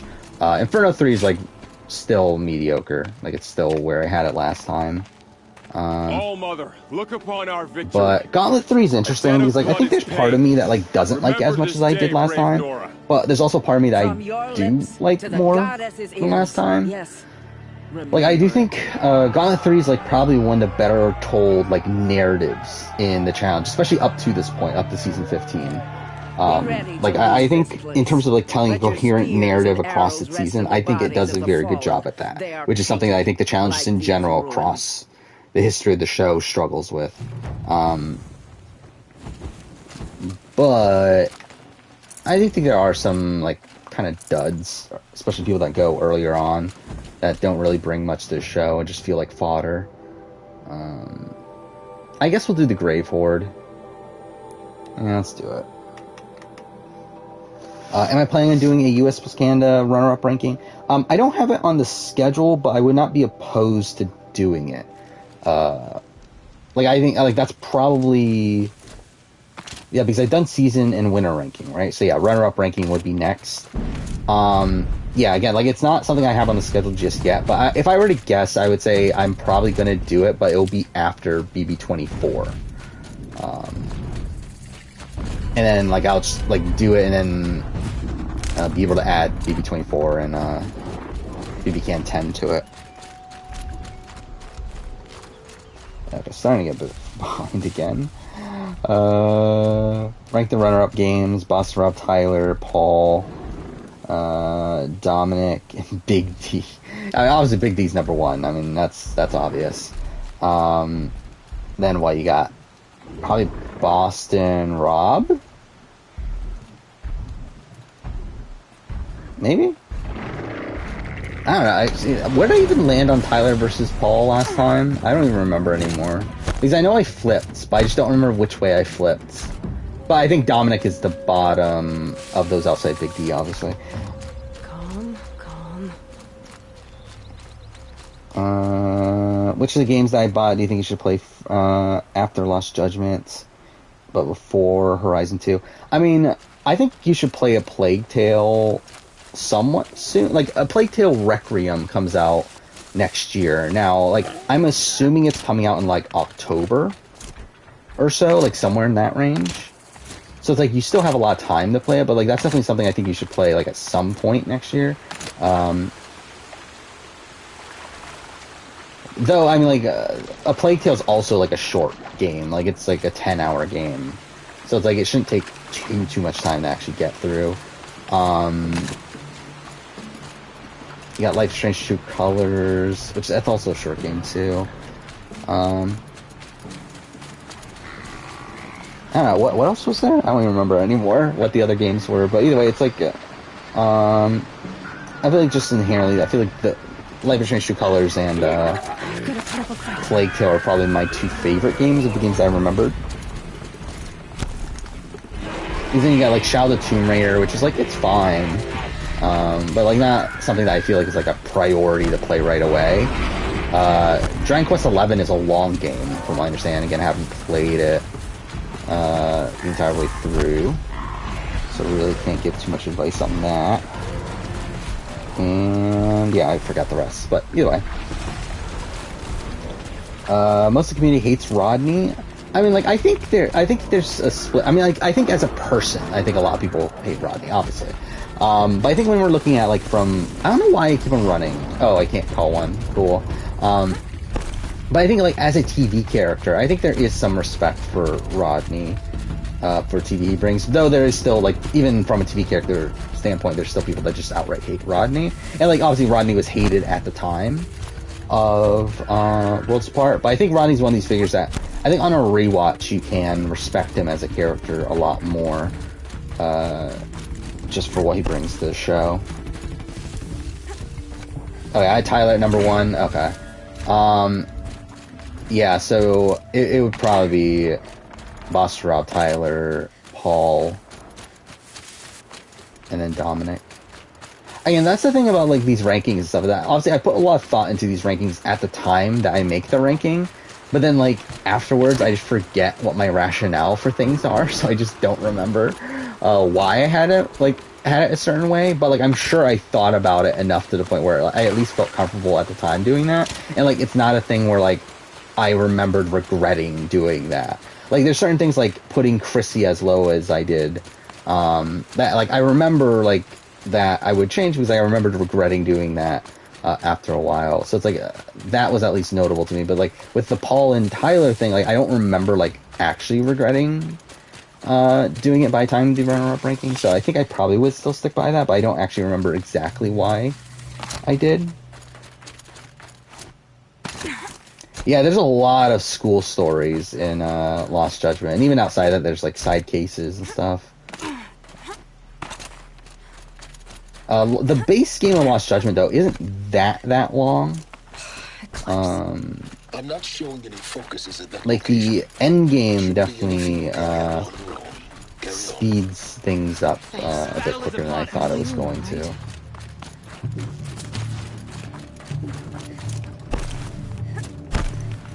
So it's like I believe it's shorter than the first Judgment, at least the main story. So.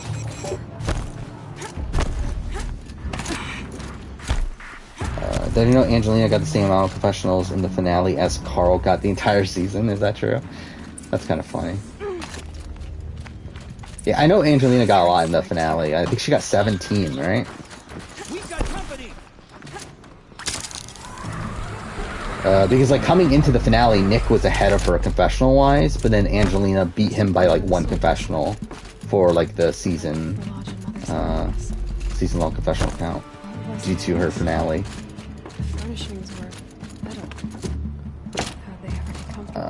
Where am I going? Oh, here. Is it true Rodney is anti-Semitic? I believe that's what I've heard. I forgot exactly why, but from what I understand, there's reason to believe that. What's my favorite video on my channel? What's the actual answer anymore? Maybe I should try scanning. I've talked about this in the past. That the videos on my channel that I rewatch videos on my channel. However, a lot of the videos that I rewatch are videos that don't do well.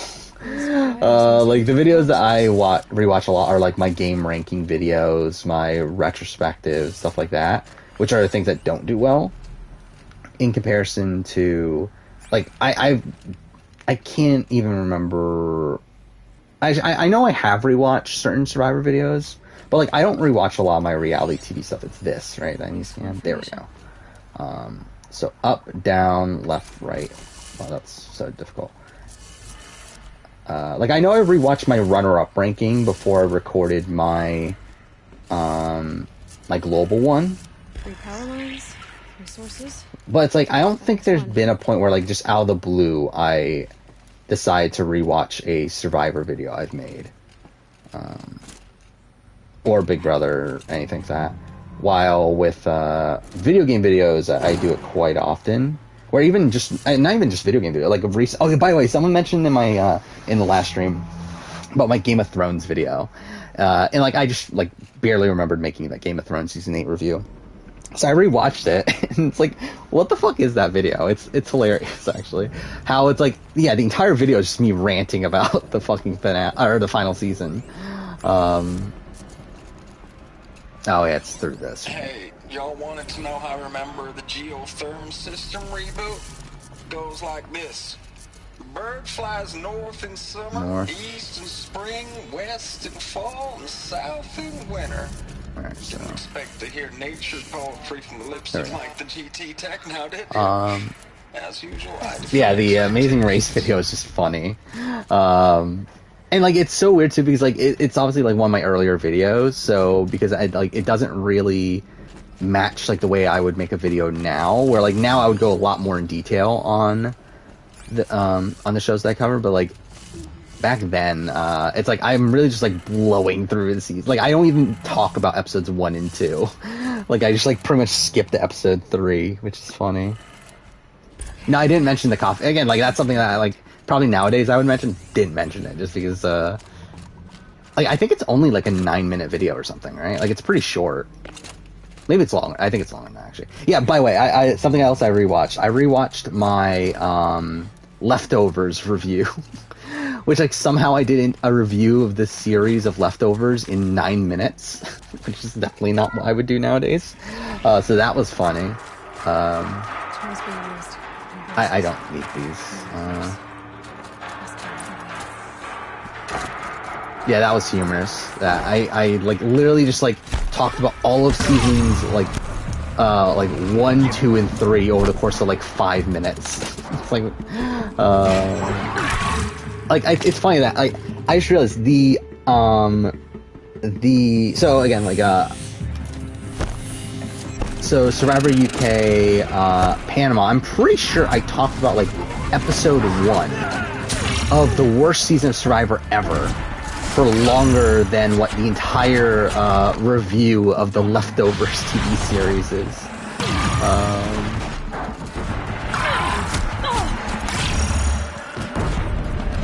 It's gonna be fun. Like, I really want to see how long that video is gonna be, the UK Panama retrospective.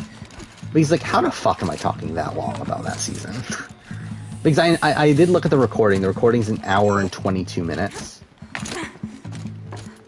And again, it took me until around I think it was like 18 minutes for me to get through episode 1 in terms of the recording. So, again, it'll be pretty hilarious. Rank the pizza toppings.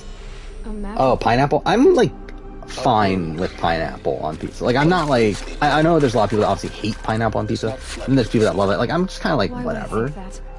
During eclipses, the shadow like I would never have like I would never have pineapple on like a normal pizza. I feel like if you have that pineapple on pizza, then it's like you gotta have like Hawaiian. But like to have like a like supreme pizza, but then like also have pineapple in it, that sounds like fucking insane. Elizabeth stopped them before it was too late. But how?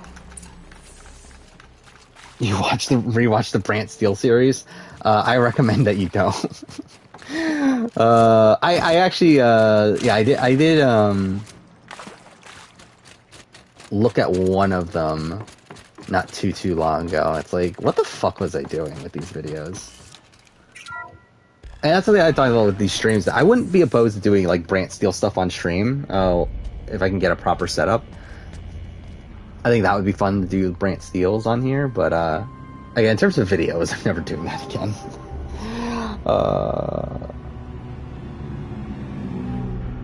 JD sent out why they watches my videos. That's weird. I do find it like weird the concept that these people could actually be watching my videos. Yeah, run a Brant Steele with all the that'll be funny actually. Yeah, just to see Bryce be the first boot and everything. I think that'll be funny. Yeah, I assume JD's probably doing Instagram Live and stuff, right? Where's my Brant Steele series? I did make it unlisted, however, the playlists are still available on the channel. Yeah, at this point, I don't consider them part of the canon of the channel. In terms of like when I like talk about a video of like, oh, this is my 200th video, this is my 300th video, stuff like that. I don't include the Brant Steele series in it anymore. Because I don't consider them like actual videos.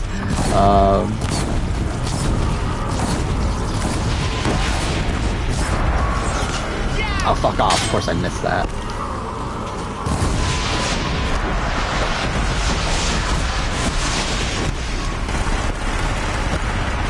Yeah, it's not canon. I mean, it's not part of the Marine canon. That is obviously very important. I guess technically it is part of canon, it's just not like, it's like a secondary thing. Like it's kind of like the expanded universe with Star Wars.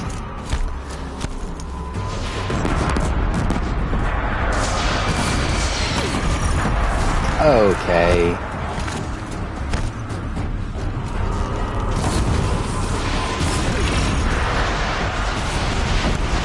I mean, I think what I should do if I do a Brant Steele with everyone in chat, I should just like rig it so that Bryce is the first boot.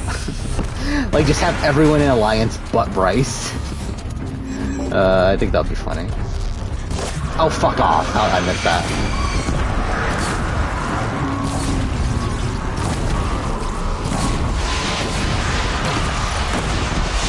Yeah, Chrissy being solo, that's not canon. Parvati Heroes vs. Villains, that's not canon, even though I did it twice. I guess Icon Lauren, yeah. And that's probably what we'll have to do. I mean, should I put Lauren O'Connell also in Brant Steele? And that be his only alliance?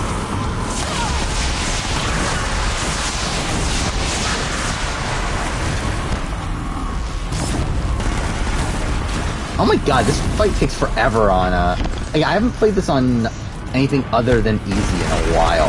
I forgot how long this fucking fight takes when you're not playing it on easy.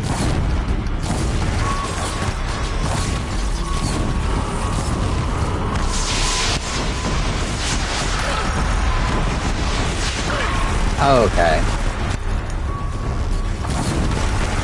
Why would you be the first boot? I mean, obviously it's because you're gonna sacrifice your game for Lauren O'Connell. I mean, that's the obvious reason. God damn, I keep pushing down thinking that's heal.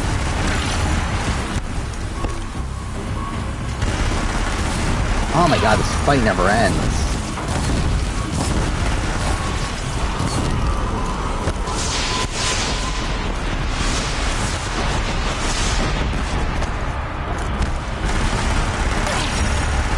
Why would I rig it for you to be the first boot? I just think it would be funny. I just think it would be funny to see your reaction to that.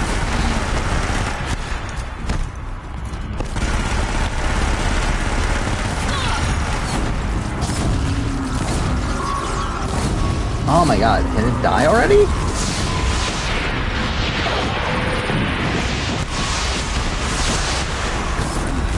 There we go.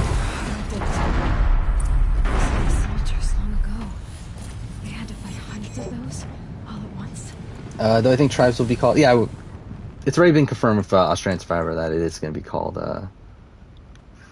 the tribes are blood and water, which is really dumb.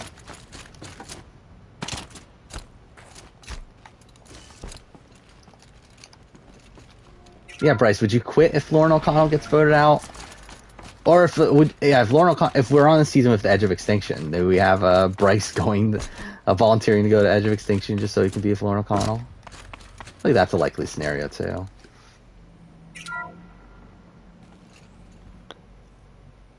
Yeah, I believe that we've seen don't we see the buff say blood and water in the preview? I think it has been confirmed by someone, right? That's the tribes are called Blood vs. Water. I'm pretty sure they are. Maybe take this discussion offline. Called Blood vs. Water. And like that's confirmed, but not by like an official source. Now Pharaoh, he'll foot the bill, but his money can't buy the time necessary to complete Zero Dawn. That can only be paid for in blood. Oh, yeah, we just need a tribe of every element. That'll be a thing. Crack the code somehow. Were you not listening? Robots. Yeah, I think we should go back to 4. I think on Australian Spire we should have 4 tribes of 6, so that we can have a fire, water, earth, wind tribe. But this, we'd be throwing civilians into a meat grinder. Commanders, the enemy we're facing self-replicates faster than we can kill it, and it eats biomass as fuel. Zero Dawn is all we've got. I didn't even know you can go down here. So we put a railgun in the hand of every civilian strong enough to carry one, show them where the trigger is, and point them to the front? How the hell do we sell that? Yeah, Australian Survivor is like really creeping up on us, isn't it? It's like, what, a month away? The top secret super weapons program that will save us. Which, I'm like hesitantly, excited for. Obviously, it's gonna be a lot. It's like, what, 3 episodes a week, right? While we also have Celebrity Big Brother going on. And Amazing Race going on, too, right? So, that's gonna be a lot. Yeah, Amazing Race is in a week. Which, like, at least there's not much else going on right now, so that's not that bad. But again, once Australian Survivor and Celebrity Big Brother all start, and it's Big Brother Canada is going to be like by March, Survivor 41 or 42 is going to start in March as well. Yeah, that's going to be pretty busy. Thoughts on Joel from Micronesia? I think a bad player. The guy seems to have a really massive ego. And that's why, like, Tracy was able to easily manipulate him. Oh, is that the end of the section? Glad to be I thought this went on for longer. Now I just need to find the orbital launch base they talked about. It's gonna be 40 episodes of Australian Survivor next year? Yeah. That's the good news. That's something. It's directly underneath the Citadel. Yeah, not looking forward to that element of it. The capital of the Shadow Carja. Not exactly convenient. The palace is crawling with Eclipse agents. Oh, are we already at the, whoa, okay. The moment they see you, Hades will too. Year's pretty front-loaded? Yeah, I mean, it's pretty front-loaded on, like, a lot of, like, even from, like, a video game standpoint as well. It's front-loaded. There's a lot of stuff coming out early next year. It's not that simple. Too many focuses in one place. I'm trying to think, like, what do we have in the, like, middle of next year outside of Big Brother? I guess we're probably going to have BBAU, right, at some point, mid-next year? I guess we don't know when the circle's going to be, even though we know that there are 2 more seasons coming. Alright, so is there some way to cut the web down?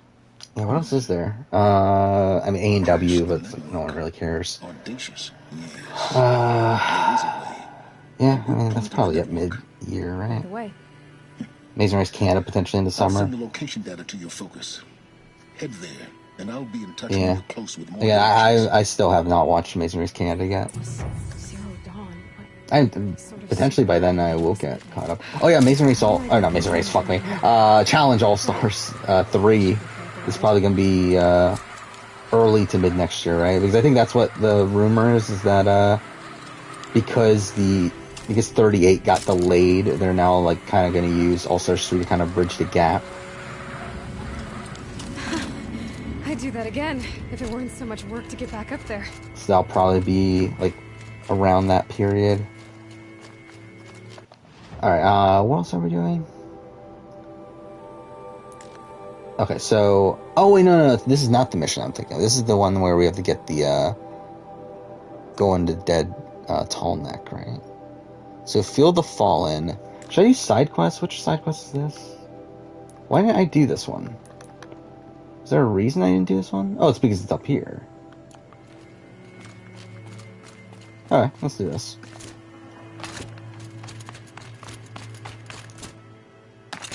When the Riverdale Girls was a racer on Amazing Race Canada 1, that's kind of bizarre.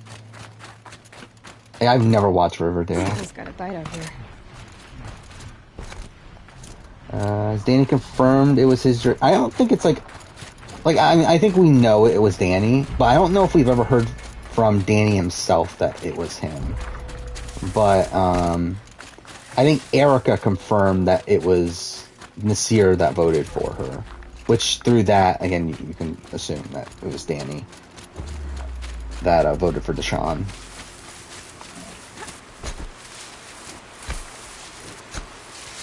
Yeah, Jillian and Emmett were on Amazing Race Canada. I would be interested in watching that for sure. And, like, they were supposed to be, like, a train wreck there, too, right? Like, they were just, like, arguing the entire time. Which is funny considering, like, they were, all lovey-dovey on, BB Can. Weren't they broken up already? That was a thing, right? Or did they break up immediately afterwards? I don't remember anymore. Yeah, they were exes already? Okay.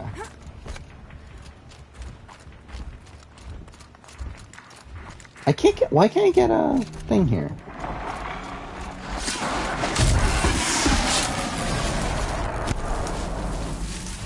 Tarzan from Australian Survivor makes a cameo appearance on I'm a Celebrity UK. Why? Like, why is that a thing?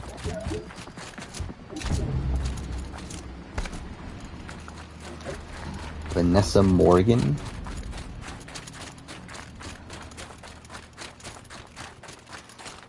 That's. I doubt I know who this person is, but yeah, I don't.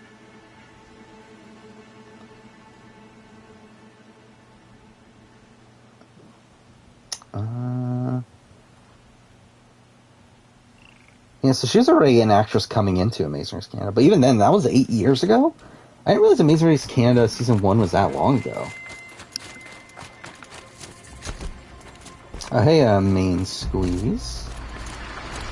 Skippin would be proud, yeah, I'm sure. I'm sure that's definitely the person that you want to be proud of you.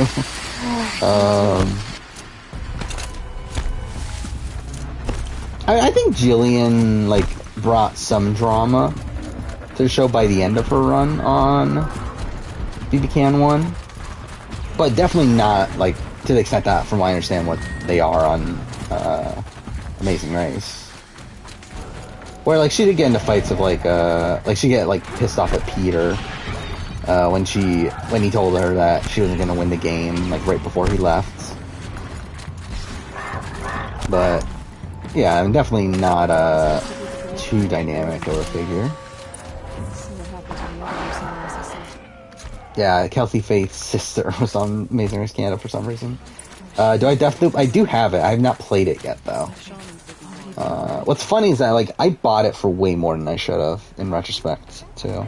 So I think I bought it for, like, $35, but it's, like, it's been on sale for, like, $25 consistently, like, over the last few weeks. I think I even saw it for, like, $22 not too long ago, so I did overpay for it, but what are you gonna do at this point? Again, did not expect it to drop so quickly, considering how many Game of the Year awards it was nominated for. And also the fact that it's a PS5 exclusive, like, it really did not feel like a game that would drop so immediately, but again, I guess it did. What, you and Laura on normal settings? What, so you want to see, like, what the simulation thinks would actually happen? Who am I talking to?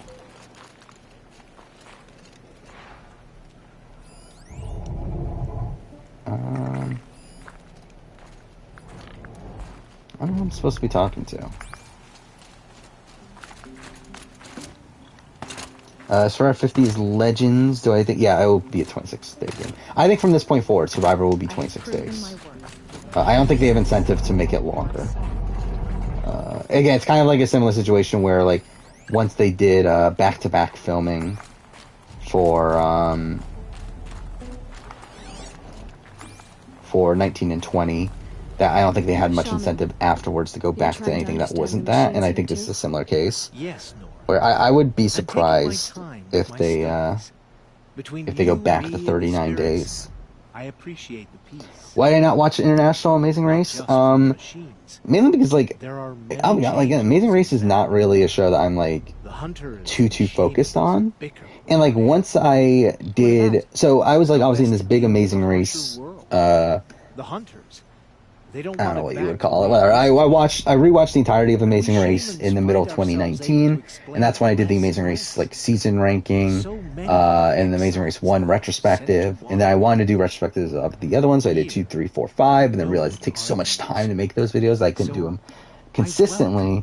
And then, like, as time went on, it's just not a show that like really stuck to my mind.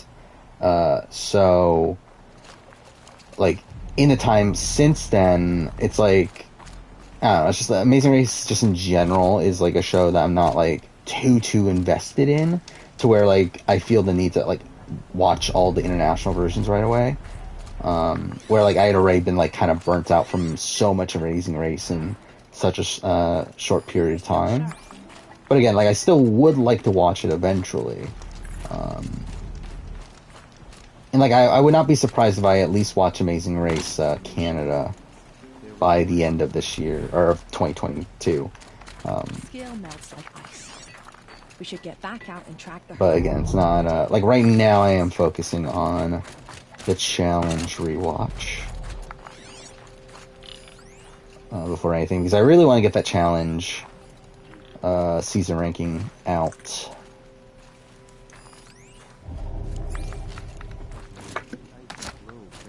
How do I think the jury plays out with Tyler versus JC? I think JC wins with the same votes that Casey got, except Bailey.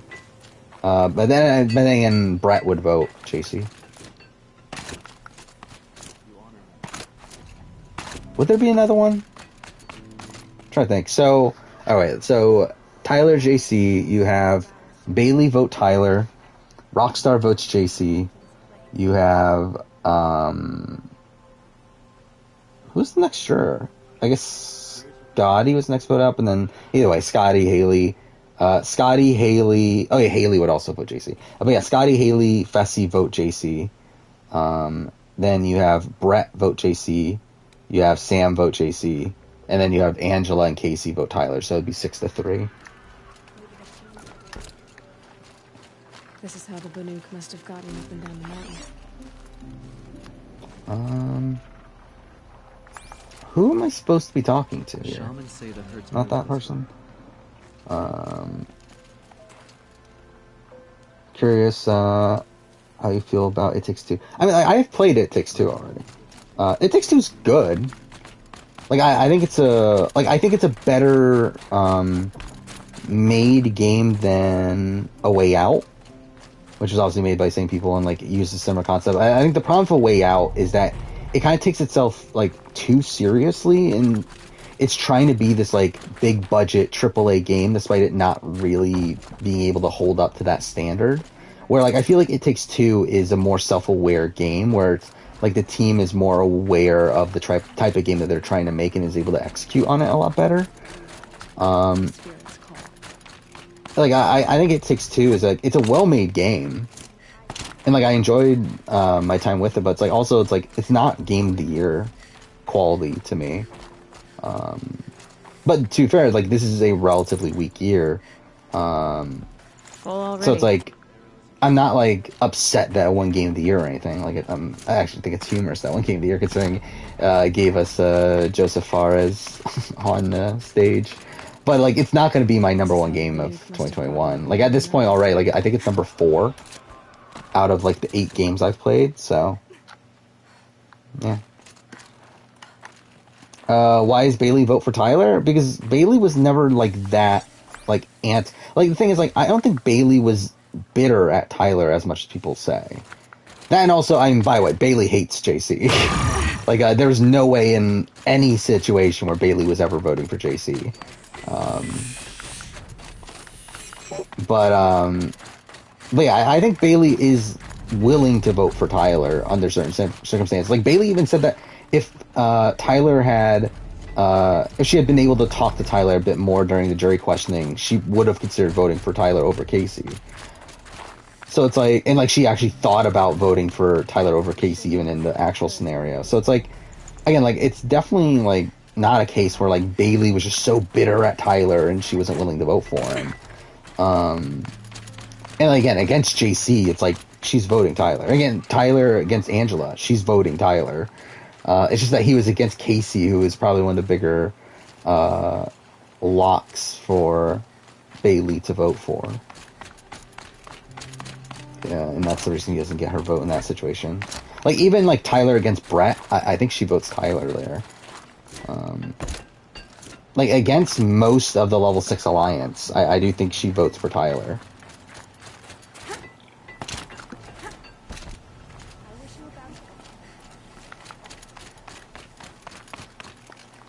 Where am I going?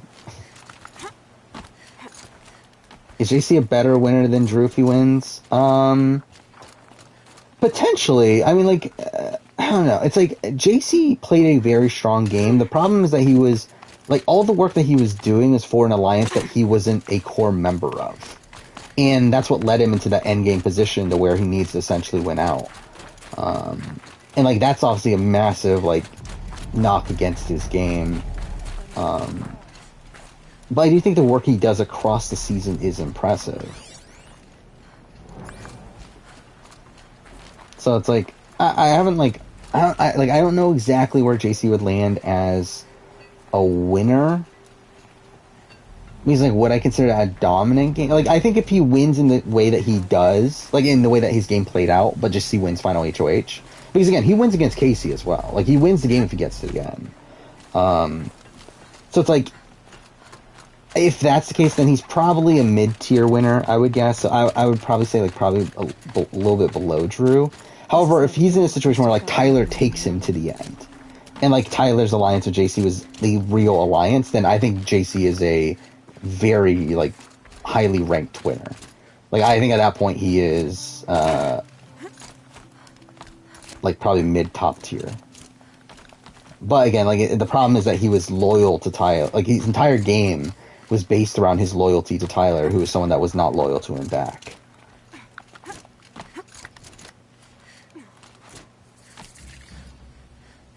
Yeah, I definitely do know where he ranks. Well, I should know where he ranks as a final juror.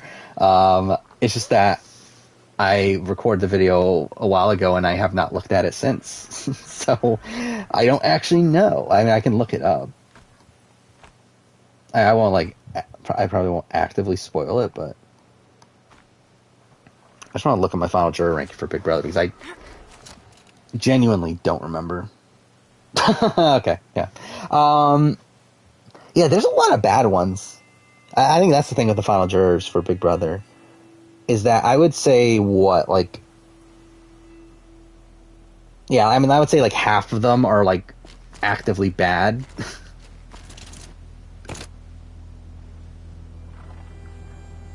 Oh, fuck me, I forgot Nicole Anthony was a person until just now. Like, I was looking at Nicole, I was like, Nicole Franzel was final juror on BB21.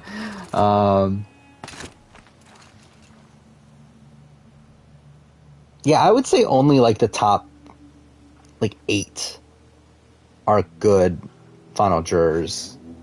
So, again, JC might be pretty high here, but I think that's more indicative of who he's up against in the list, when he's actually, like, that good. How long's the video? I don't know. Again, I haven't edited it together yet.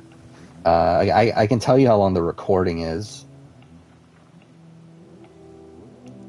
It is an hour and 48 minutes long, so it's going to probably be somewhere around an hour.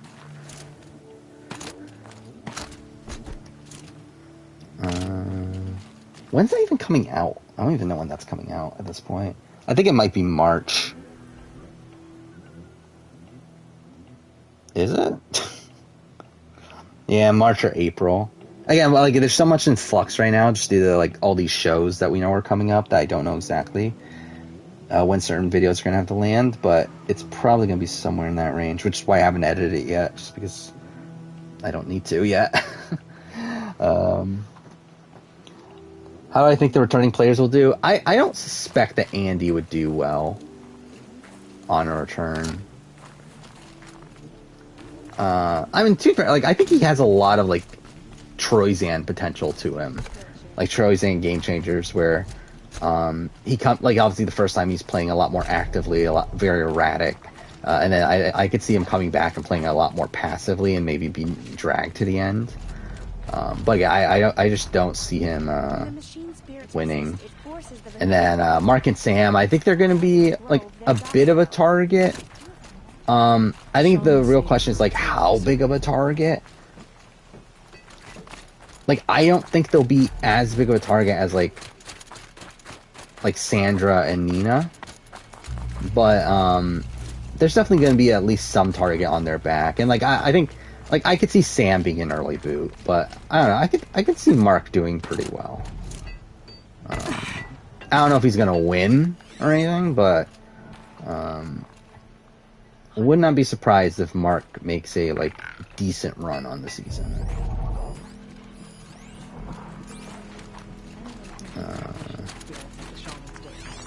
Especially if he plays a bit more actively this time. This person. Greetings, Nora. I am Tikuk. Shaman, I've never seen anything like this. Yeah, Hannah's making the rounds too in terms of I feel like she's like at a whole bunch of like events and everything where she's yeah, definitely someone that's liked. I don't think she's a likely returnee though, realistically. Again, Hannah was definitely like I think Hannah was the least prominent this is how it used to be before they grew angry. Cookout member on BB23. If I remember right, in terms of the edit of the show. What is it about this place? Where is it? We don't really know. Yeah, by a lot too. And we listen to the machine. Yeah, she only got 88 DRs, which actually she got less than Claire, and less than Alyssa. She got barely higher than Sarah Beth, less than DX. I mean, she was not on the show that much, and I feel like that's something that like makes me think that like maybe they just didn't like her that much, like production. Like I think Azza is a more likely returnee than Hannah is. Even though I would like to see Hannah back, I think it would be interesting. I think she has a lot of potential, but I don't know. T-Cook, have any other Outlanders come? Yeah, I mean Azza had 140, was 146 yes. DRs. They were convinced the machines while Hannah only had 88. Functioning, as if machines were mere devices in need of repair. So. Yeah, I don't know if Azza wants to come back. Yeah, I think we talked about this on stream earlier that like someone mentioned that she said that she wanted to, but like I don't know. Like I don't know why she would want to come back, considering she just like seemed to hate her experience while there. The machines sing to you? Who did I play? Who did I play? Fuck me. Who did I play It Takes Two with? I played with a coworker of mine that I also played A Way Out with as well. We're not meant to understand, but we shamans try to interpret. What is the song that angered them so? Yeah. That turned them upon us? It's interesting. Again, like it's not really a game that I like. I'm too like the main reason I like even bothered playing it to begin with was because I played A Way Out with him because it's like A Way Out was a game that I was like genuinely interested in at the time, but then when like It Takes Two, like I wasn't as interested in playing It Takes Two. Like I thought it was like a funish game, but like he bought it, so I was like, well, I guess I'll play it with you. And like, we played A Way Out together, so I guess. Where's Coach rank as a winner if he wins South Pacific? Very high. If Coach wins South Pacific, he's probably in like he's probably above Boston Rob. Probably. Like he's probably number 2 potentially. And remains. So we have not because like at that point he wouldn't have the flaw that Boston Rob had. Well, I mean, I guess he would still have the flaw of like him losing in other scenarios, right? But like this would be actually, I don't know. He would probably be below Boston Rob. Actually, I don't know. It'll be interesting. I think they're around the same ballpark if he wins. Do you mind if I look around more, T-Cook? Speak, trade, listen. Yeah, like I think they're like the thing is like obviously Boston Rob's a better player than Coach. But if Coach wins South Pacific, that means that he was able to get this jury that initially did not respect him to vote for him at the end, which kind of recontextualizes his relationships in the game. He's also someone that was like the leader of the Dominant, like the figurehead, I should say, for the Dominant Alliance. And was the one to pull off the Cochrane move that allowed that tribe to gain control. He was in possession of the idol that allowed them to wrangle in other members of the tribe. Never even needed to use the idol. I don't know, it's like I think there's an argument for him being above Boston Rob. Because like I feel like he had more of a stranglehold within his own group than Boston Rob even had on the Omatepes. Because like with Boston Rob, it's like yes, like obviously Boston Rob was very dominant. But by the end, like Ashley wanted to get rid of Boston Rob. Like Andrea wanted to get rid of Boston Rob when she returned. It's like there was like more people wanted to get rid of Boston Rob than Coach, where like no one ever wanted to get rid of Coach. And mind you, part of that is because they knew he wasn't, or they assumed he wasn't going to win in the end, which again, at the end of the day, he did have a winning scenario, which was literally just him owning up to his game, which like he could have just easily done. But I don't know. Like I think it's This Ravager led me here. I chased it down from the rivals. Yeah, I mean, I think there's an argument for Coach being above Boston Rob if he wins. A challenge I accepted. Do I have a best friend? Not really. No. The Fury left it. Isn't that a good thing? Again, don't really have many friends in real life. Don't really take the time to manage real life relationships. To challenge us. Now I'm stuck here guarding the shamans. Coach didn't also have a Christina figure early on. I mean, he did though. I mean, he had two. He had Stacy and the other one, Christine, that wanted to target him early on, and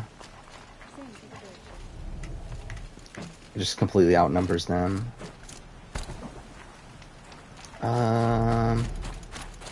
Like again, that's the tough thing with like, and again, I talk about this in the global runner-up ranking, that like there's a like.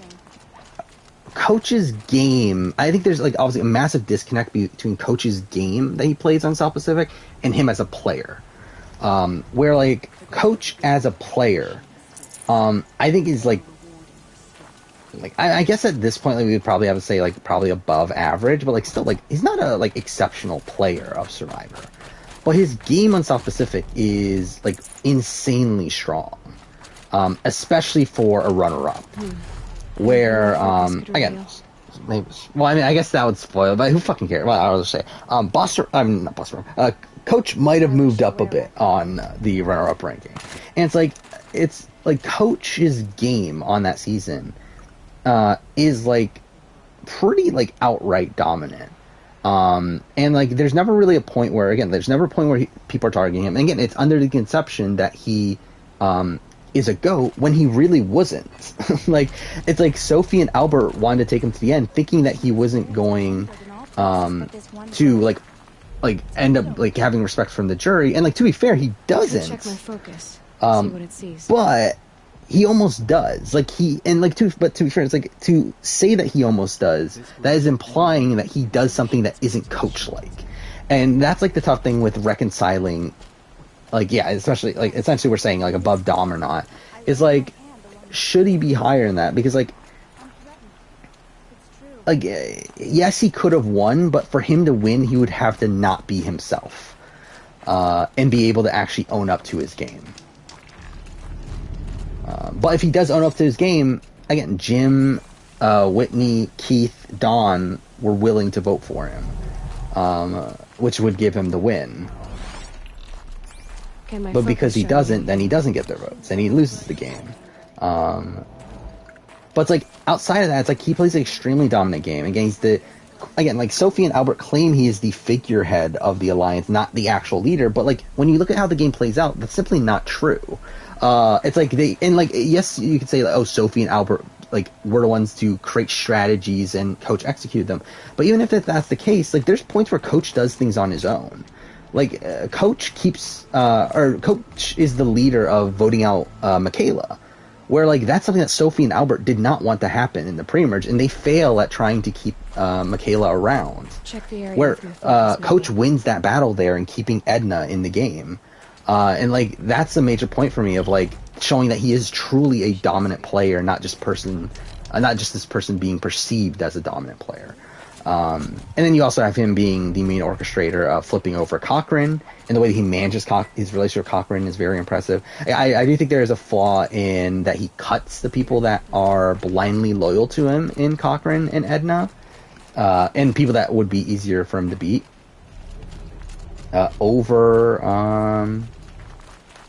Over Albert and Sophie, but even then, like, you can make the argument that he needed those people to beat Ozzy on the returns.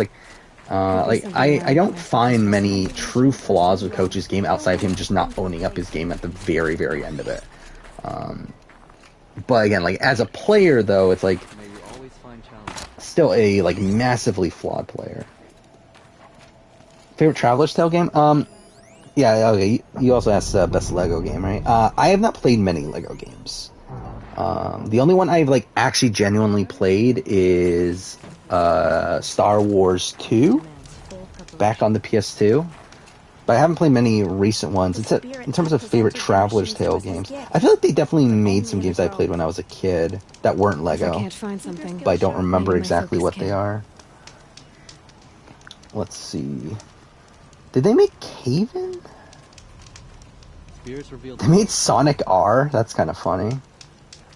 Wrath of Cortex. Yeah, Crash Bandicoot Wrath of Cortex. They did make Haven. Haven's a really good game. Really underrated. I feel like no one's ever heard of Haven Call of the King, which is a PS2 game, but it's pretty good. And yeah, they just made a whole bunch of Lego games recently. So I would probably say Crash Bandicoot Wrath of Cortex. But,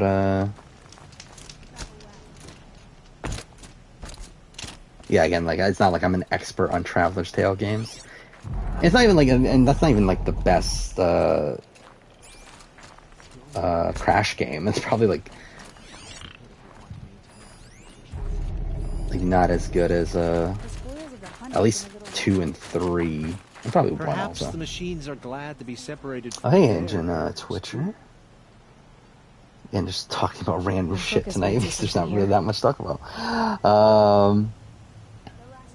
Why did I not mention Bettina's laugh in my review? I probably just, like, I'm pretty sure I just didn't think it was that important. I know for sure it was in my notes. But, like, it's just too, like, again, there's not much to say about it. It's like she has a weird laugh. It's like it doesn't really add much to the actual show. Who am I trying to talk to? They already sing songs about the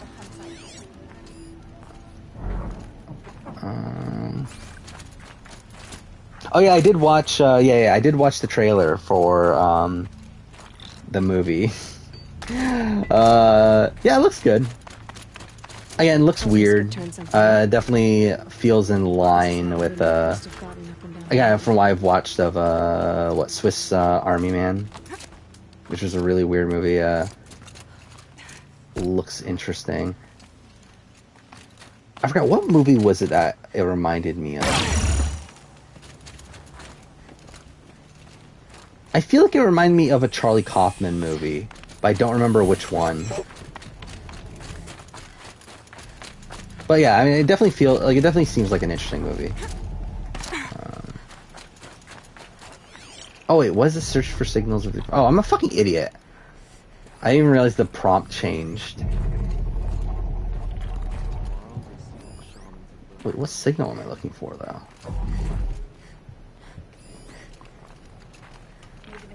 Oh yeah, I did see that ThinML ranked every DR. So that's something. Need a lead. Focus might find something. I mean, someone had to do it at some point. Again, like, that's the sort of video that, like, I personally don't have any interest in making. But, again, good on him. Because it's stuff like that, like, I personally don't care enough about to do. Like, it's just not something that, like, I know, like, people were also mentioning, like, oh, you should rank every house. Every Big Brother house. Like, that's also something that, like, hey, I'm not gonna do an entire video on that. Like, it's not a topic that, like, interests me too much. But, again, if you can get the, like, that audience there, then, check the area good on with my him. focus, maybe.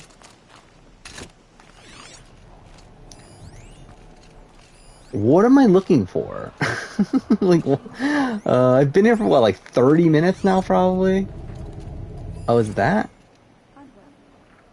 No?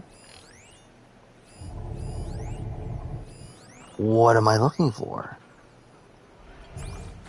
Can I watch 20-somethings? I don't know. Like, I haven't even watched The Real World, let alone 20-somethings. I'm probably not too interested in watching it. Find something. I don't know. It could be something I'm putting in the background, but like even then, right now I have the challenge as that thing that I'm doing. Or like if I'm working on something, I'll put like the challenge, the old challenge seasons I'm rewatching on the background. So I don't know. Probably not too incentivized to watching that anytime soon. Is that it? Nope. That's quite great. For the hunt, I hope. Well, this is fun. It's still in this area, right?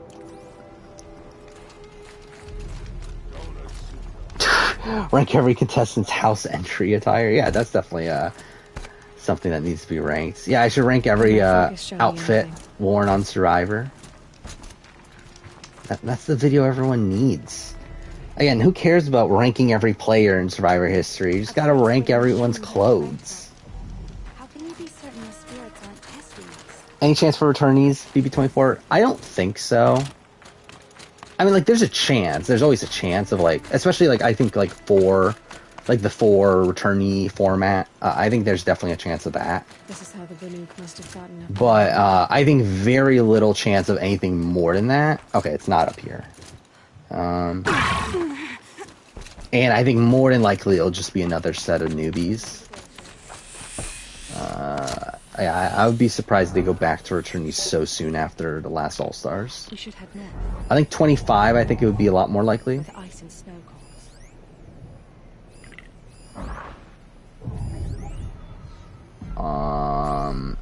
I could check my focus, see what it sees.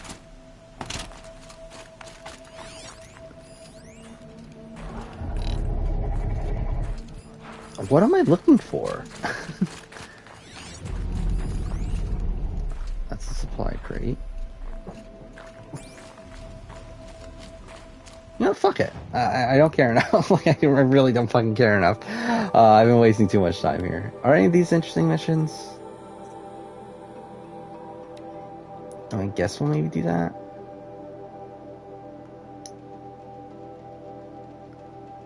I guess there. John Luke has Gallus played. I don't even remember what he wore on his way in. No, I have not seen the comments on my Spies, Lies, and Allies video. Someone ranked all 36 players. I mean, to be fair, I don't think it's that difficult to do. To rank the people from the challenge. I just don't care enough to do it as a video. But yeah, I mean, like, I think you'd have CT1, Tori 2, Casey 3, and then to be honest, at that point, it's like it's just kind of arbitrary. Maybe like Devon 4.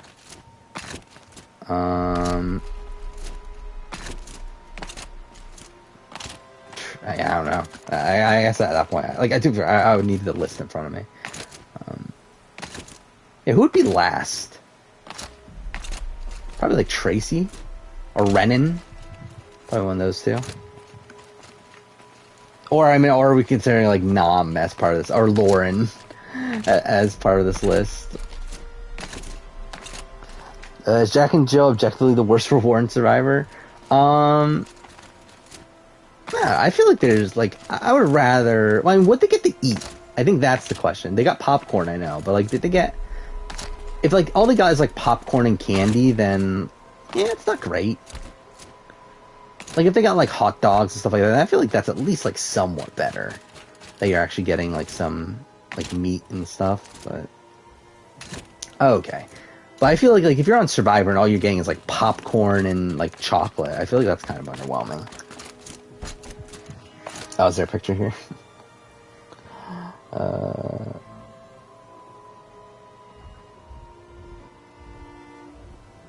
Let's see. Oh my god, my computer's running really slow now. That's lovely. Oh, there we go. I don't know. I don't feel like that's the worst. I mean, like it's like bad, but at least it's notable. Like it looks like it's an interesting outfit.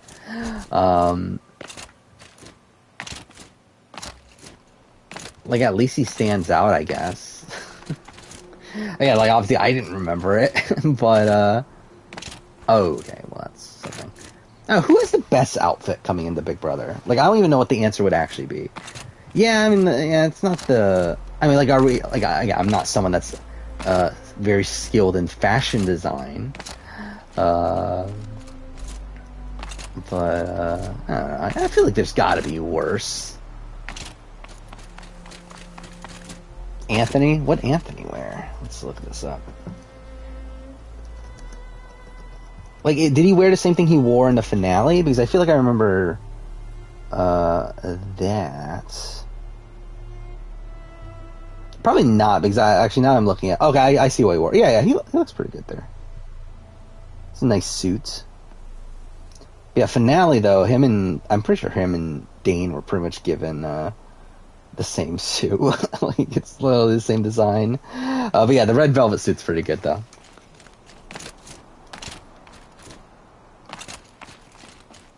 Yeah, I've just never paid attention to what people are wearing when coming into the game.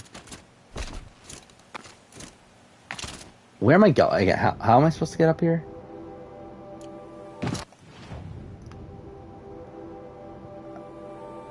What path is there?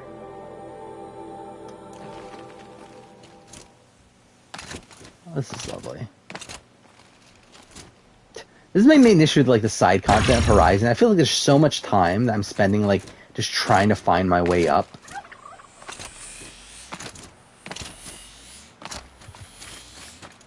Just because like the game doesn't let you climb like every little thing. So because it takes forever for you to figure out like how to actually get up with something.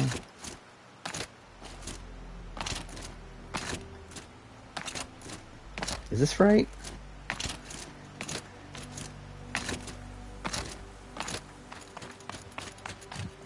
Better or not.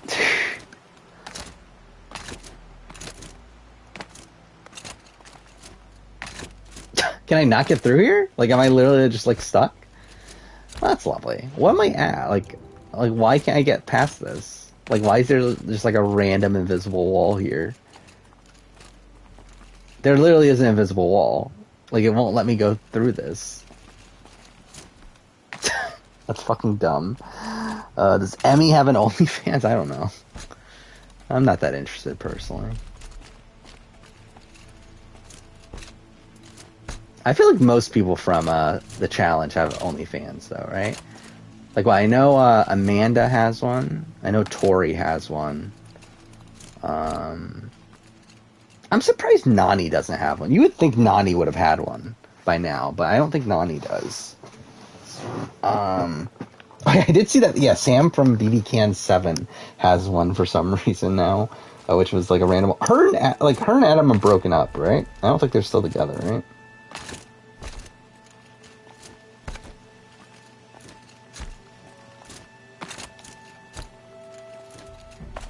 Another comment was negative because I called the players characters.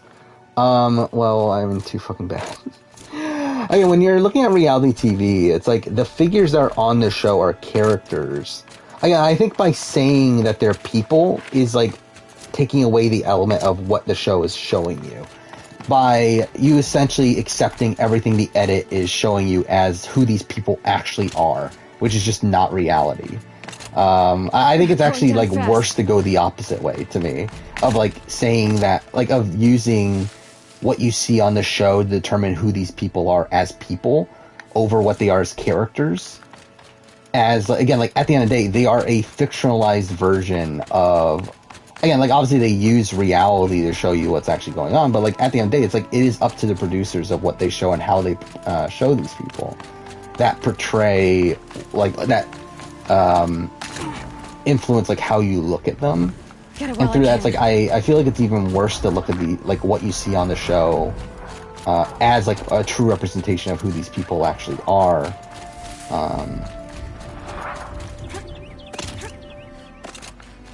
Over just looking at it from a more streamlined stance of like this is just a character on a TV show. Oh, maybe there's a path over here. Sam and Phil are the only ones. Phil has an OnlyFans? Why does Phil have an OnlyFans? I'm surprised Kelsey doesn't. You would think Kelsey would have an OnlyFans, right? Like, hasn't she done like nude modeling and stuff? Like, you would think that Kelsey would do that on OnlyFans. Oh yeah, Maddie is someone from Challenge that's on OnlyFans, right? Oh, fuck me. Did I really just die that way? God damn it. I see that RJP just posted their preview for Amazing Race 33. Is that something? Oh, fuck me. Where am I? Oh, I'm not that far. Okay, I'm literally right there. But that's, yeah. Alright, so that's the building. Or building, that's the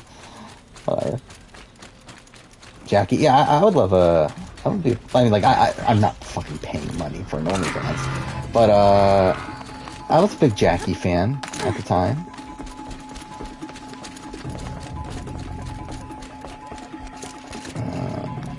I don't feel like I felt like I never again, not a big BB Can 7 person in terms of physical attractiveness, at least.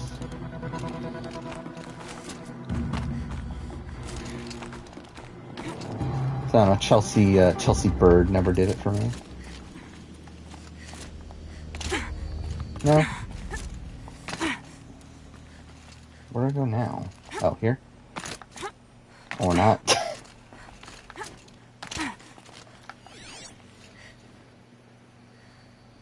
What's the way up? Fuck this game. And the climbing in this game. Anything here? No?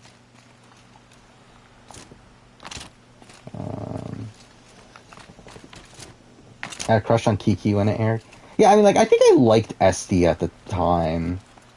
But, like, I feel like I prefer Paris over Esty. Like, who's, like, kind of in a similar, archetype.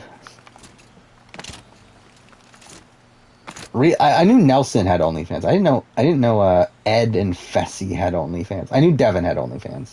I didn't know Logan did. Yeah, I think Spice Lies and Allies is definitely the worst season since Rivals 3 for sure. Like, I would even, like, is it worse than Rivals 3? Like, yeah, like, to me, okay.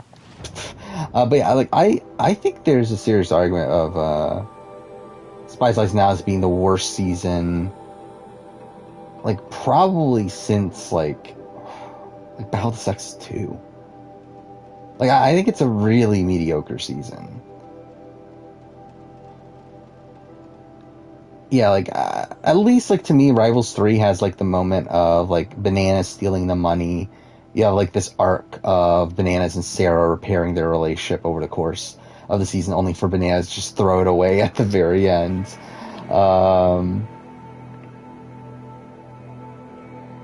Yeah, I mean, like, I'm trying to think, like, what else happened on that season? I mean, it's like Devin's first season, right? I don't know if that's super notable. It's Amanda's first season.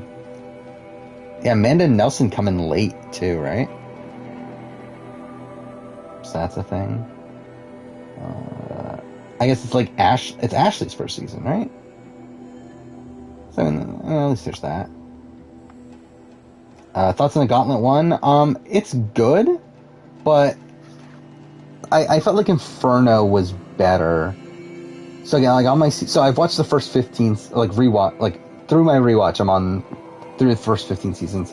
I have Gauntlet 1 at number 6. So, like, it's good.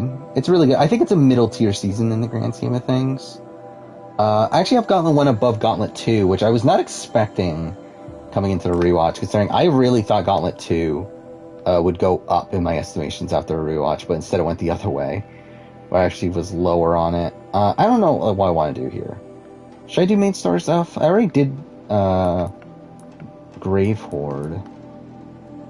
Yeah, I already did 2 story missions. Let's do this, I think. I think that's what we'll do. Yeah, definitely,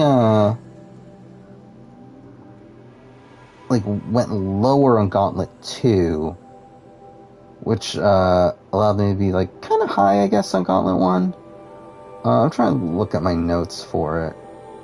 I mean, yeah, you have, like, Sarah's story arc, of her, like, winning 5 eliminations, her kind of being the outcast, of her team. You also have, like that's the first season of Katie, which is funny to me. Like, this is something I didn't pick up on in my initial watch of the series, but, like, Katie literally does the same shit every single season, and it's hilarious. Of, like, her being on a season, like, her every single team season, I should say, that she's on, where, like, she's on a team, her team wants to get rid of her, so then she starts working with the other team, and essentially trying to sabotage her own team. It's like, that's literally happened on, like, 3 seasons, I think. That happens on Gauntlet, on Inferno, and then it happens again on Gauntlet 3, which I didn't remember until I just literally rewatched it. So, like, yeah, it's funny that literally happened, like, over and over and over again for... but yeah, you know, a cast week of Dario and Nicole are getting 4th, yeah. Yeah, especially, like, Nicole and... Like, Dario's, like, a nothing figure, like, I wouldn't be surprised Dario, like, got to a final somehow, but it's like, I can't see him winning ever. But, like, Nicole Ramos is, like, the one that is a very questionable one. Where, like, she couldn't even get... This, by the way, does Nicole have a OnlyFans? I think Nicole has an OnlyFans, right? But anyway, like, Nicole's, like, someone that, like, is purged out of the first challenge of Vendettas because she was the slowest in a foot race. It's like, there's no fucking way that Nicole should have ever gotten 4th place on a challenge season. Where do I put my top 5? So, like, as in, like, what are my current top 5? Like, right now... Where is it? So, again, as of the first 15 seasons, I do still have the Duel at number 1. I debated over to Gauntlet 3 and Fresh Meat. I decided to still go Gauntlet 3 above Fresh Meat.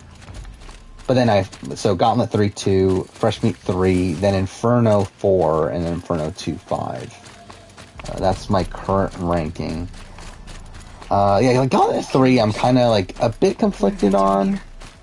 Where it's like, I think my opinion of, like, the individual episodes probably went down. However, I think when you look at the season on a grander scale of, like, the story of the season, I think my opinion of it went up. Or again, it's like one of these seasons that I think tells a coherent narrative from beginning to end of, like, the downfall of the vets and how, like, the men on the vets kind of end up, like, accidentally sabotaging their own team. Because, like, they spend so much time being focused on getting rid of the women, thinking that the women are going to lose it for them, only for, like, a guy in Big Easy to be the one to actually lose it for them at the end. I think, like, there's a lot of great, like, story-related things on that season for me. Nicole doesn't have an OnlyFans? Really? Okay. I thought thought she had like some nude photos out there, but I didn't know if this came from like an OnlyFans or what. I just like assumed that they did.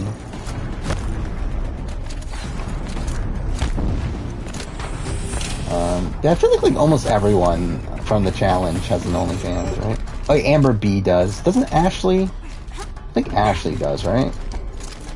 If not, then she like used to have like either like one of those sort of things where she's had nude photos. Ashley doesn't. So I know that she has like nude photos out there.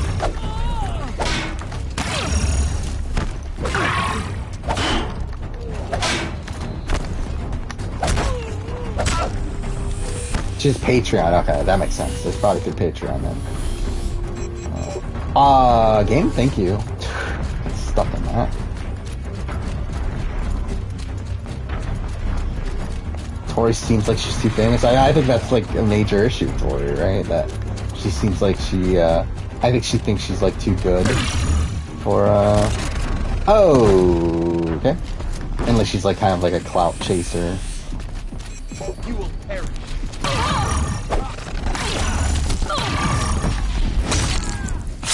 You can't even. She's one of the few people that you knew. Yeah, I knew of Tori before I watched the challenge also. Mind you, I knew most of the big names. Like, I at least knew of them, I should say. Like, the modern ones. Like, because, like, like, ever since War of the Worlds... Actually, no, ever since Vendettas, really. I have been keeping an eye on the challenge, but I just never watched it for myself until when I decided to watch it around time of Double Agents. But, like, so, like, I already knew of, like... I knew of Tori for sure. And like what's funny too is I knew of Tori as like in a different light than what I currently look at her as. Where like from what I knew of at the time, like I thought Tori was like a massive like fan favorite, like one of the most likable people. But like that's definitely not the way I look at Tori anymore. Yeah, I knew of Ashley. Obviously, I knew of Bananas. I knew of Wes. I actually didn't know CT that well. Like, I knew CT was, like, a legend of the show, but, like, I didn't know much about him outside of that. Like, I had never seen a picture of CT until I actually had started watching the show.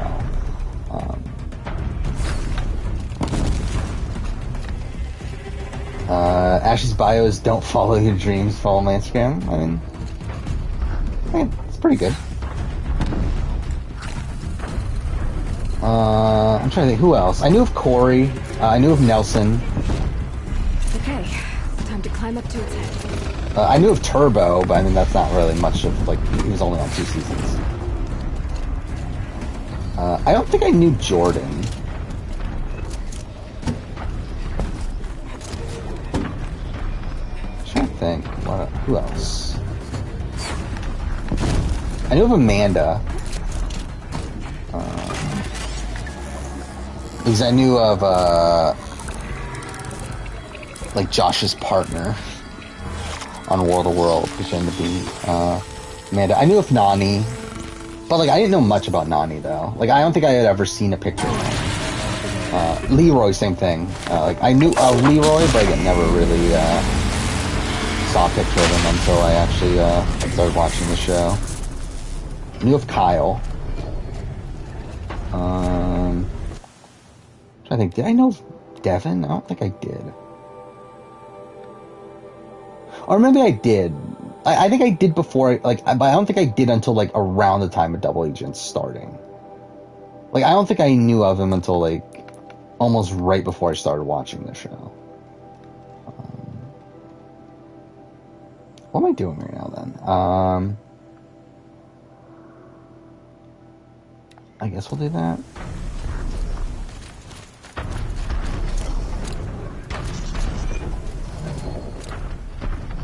What happens in Survivor if there's a 1-1-1 tie? I would guess they would go to fire making.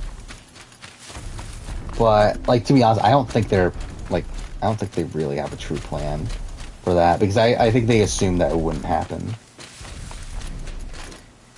But I would guess that they would go to fire making.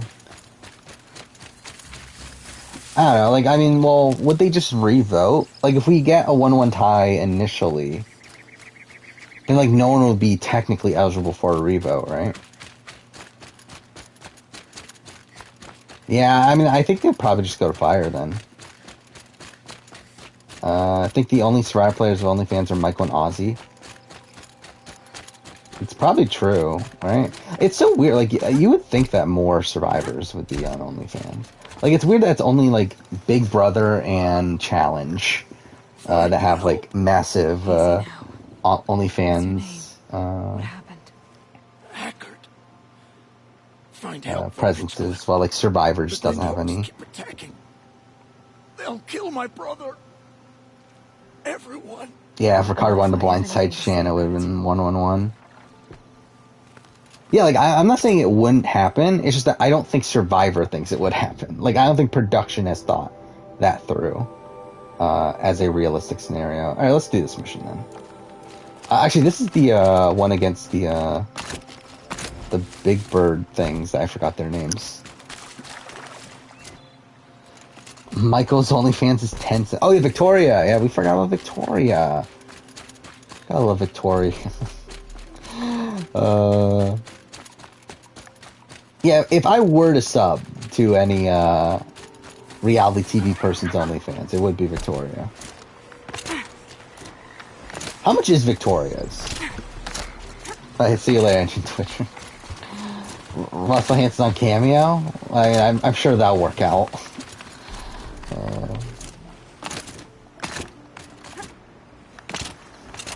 I mean, should I be looking up Victoria's OnlyFans? Victoria Baymonde. Does it not come up? Actually, I look up her OnlyFans. Like, the first thing that comes up is a forum. I assume she doesn't go by her name then. What's her only? It's $20. Yeah, that's a bit much. Like,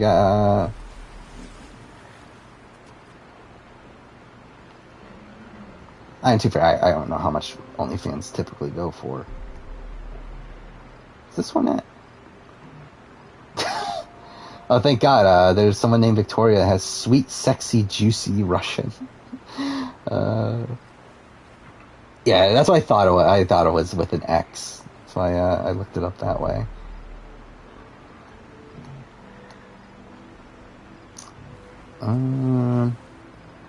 But yeah, either way. Again, always been a big Victoria fan.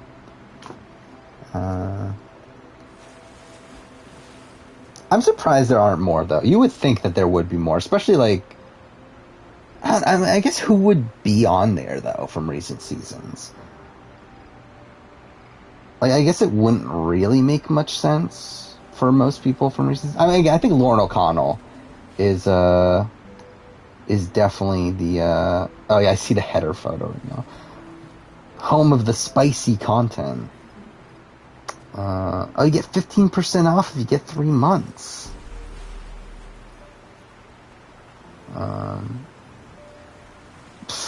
Oh, the first post is, all of my photos are now on a site called nudostar.com.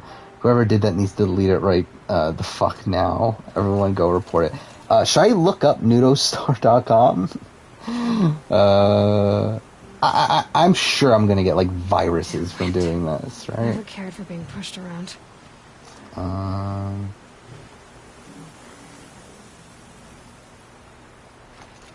This is probably not the, like, whatever. I don't even know why I'm bothering. Whatever. Oh, Sydney definitely, is someone that I could definitely see getting an OnlyFans. Didn't Sydney talk about how she likes to walk around nude and stuff in her preseason stuff? So it's like, yeah, it is kind of surprising that, that's not a thing.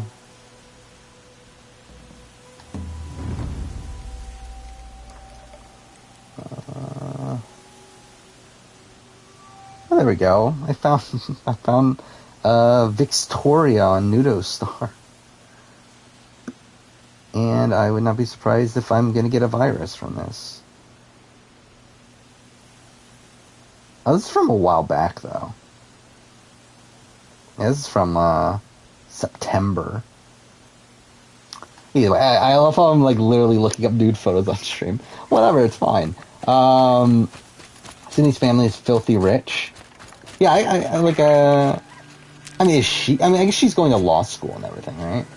So I don't know how, rich she really is. I feel like a few of the Ghost Island girls are in that vein. Yeah, I'm probably like a Libby. Well, thinking Libby's like super religious though, right? So that's probably a thing holding that back. I'm trying to close all these things now that I have. Whatever. Yeah, we're talking about Victoria Baymonde, the from Survivor: Edge of Extinction.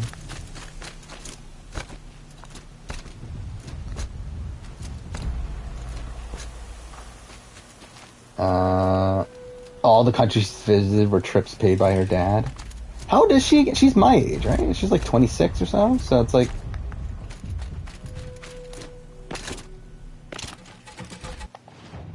where am I going? So it's all the way up here.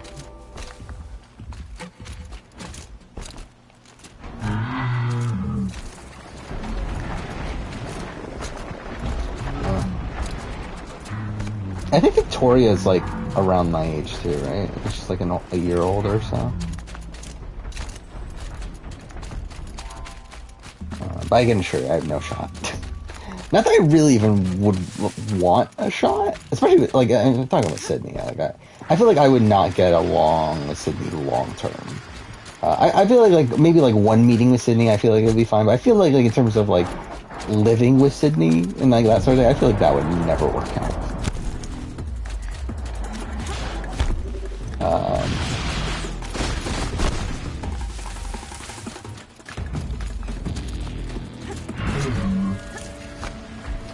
Yeah, from what I've heard, like, Sydney's, like, a super, like, cool person outside of the game.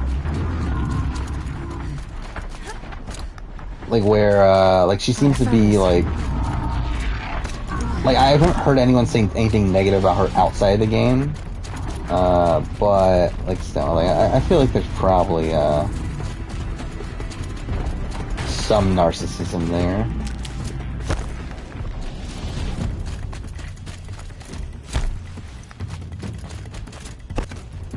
I mean, who else would even have an OnlyFans from 41? Here they come.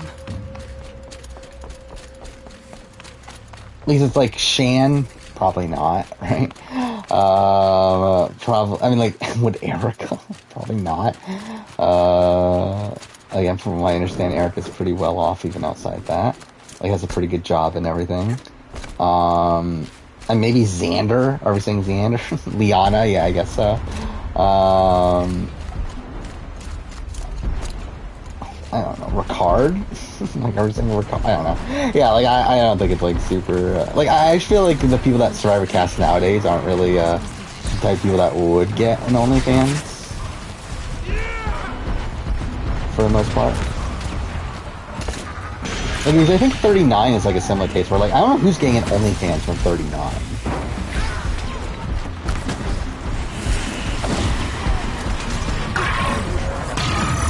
Fuck. Okay, this is like a bullshit fight.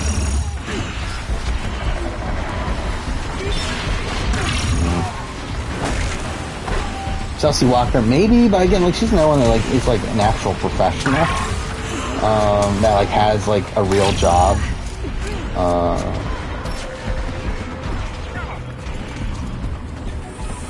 So it's like, I don't feel like she would be super incentivized to do so. Fuck.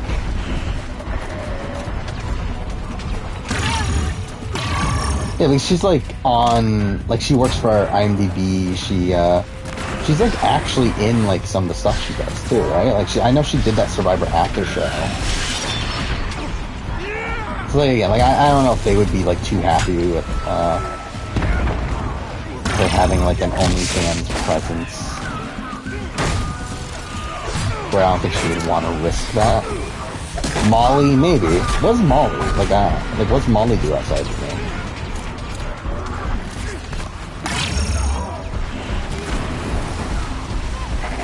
Maybe a Jack. Are Jack and Elizabeth still together? I forgot that was even a thing until I just, like, remembered Jack was a person.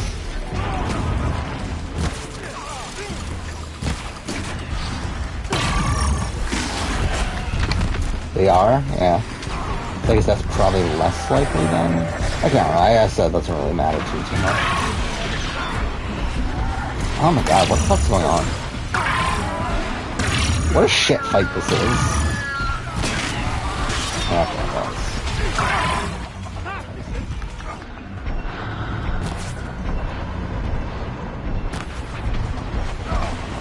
they're engaged? Is that really the case? How old is Jack? I feel like Jack's younger than me, so. I feel like he's like probably like 24, 25, right?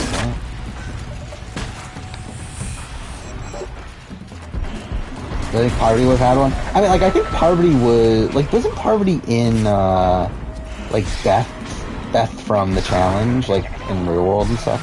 Like, she had, like, a nude calendar thing. Like, I think Parvati was, like, a part of that back in the day.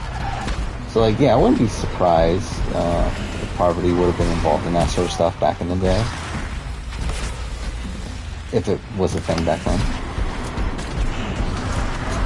Did Jen and Zach break up? I think that's the rumor, right? Is that they broke up, but it's, like, not confirmed by anything? But I think, like, people have been talking about how, like, they haven't posted, photos of them together and whatnot. But realistically, I don't think it's, like, really major proof of anything. Fuck. Damn it. Yeah, I did know Jen and Sebastian were still together. Jamie and Eric, yeah, they're married with the kid and stuff still. And Keith and Whitney. Did Keith and Whitney have kids yet? You'd think that would have happened by now. Because they've been married for a while, right?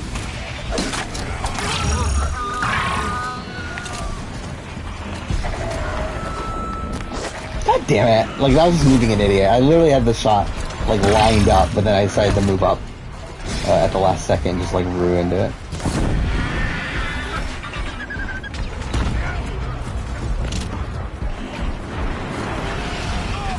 I don't remember what Keith looked like at the South Pacific reunion.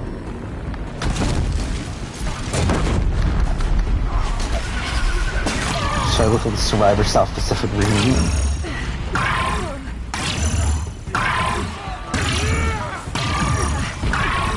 Oh, there we go. Yeah, I mean, he looks... Yeah, he does kind of look weird. But it's not like anything like too egregious. I love how like Semhar looks like so angry to even be there. Oh, this is the moment when Ozzy won fan favorite. But like Semhar just like pissed that Ozzy won fan favorite. Like she looks so angry here. Like you see like Stacy like laughing, you see Rick like laughing, like you see like Dawn, Whitney, Keith looking happy for him. But then you just have like Semhar in the back, just looking like disgruntled there. It's like, well, what's going on here?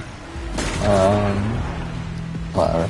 Who's my favorite person on the challenge? I don't know. Like, we talked about this in time. Like, I feel like at this point, I feel like my favorite people in the challenge are the people that aren't like as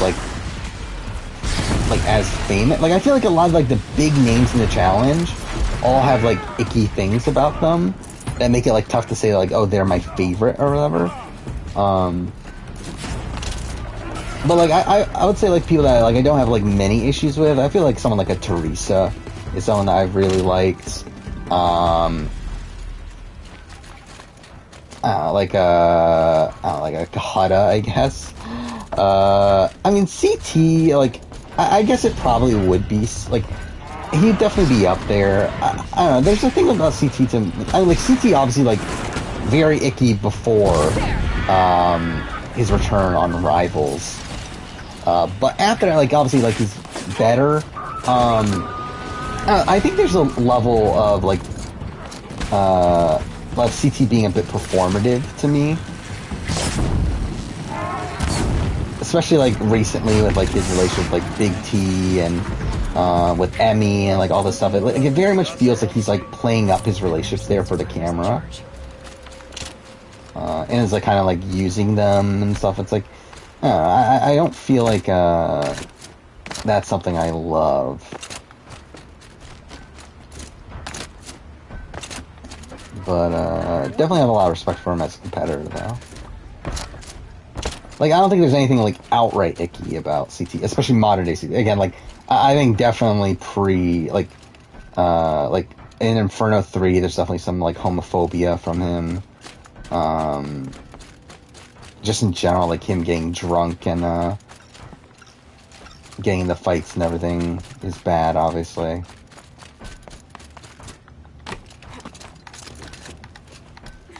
Taking away ickiness and stuff, like, it probably, like, I've always liked Cara Maria, as, like, a figure on the show. I know people found her annoying and stuff. And, like, yeah, there's definitely parts of her that are annoying, but I like Cara.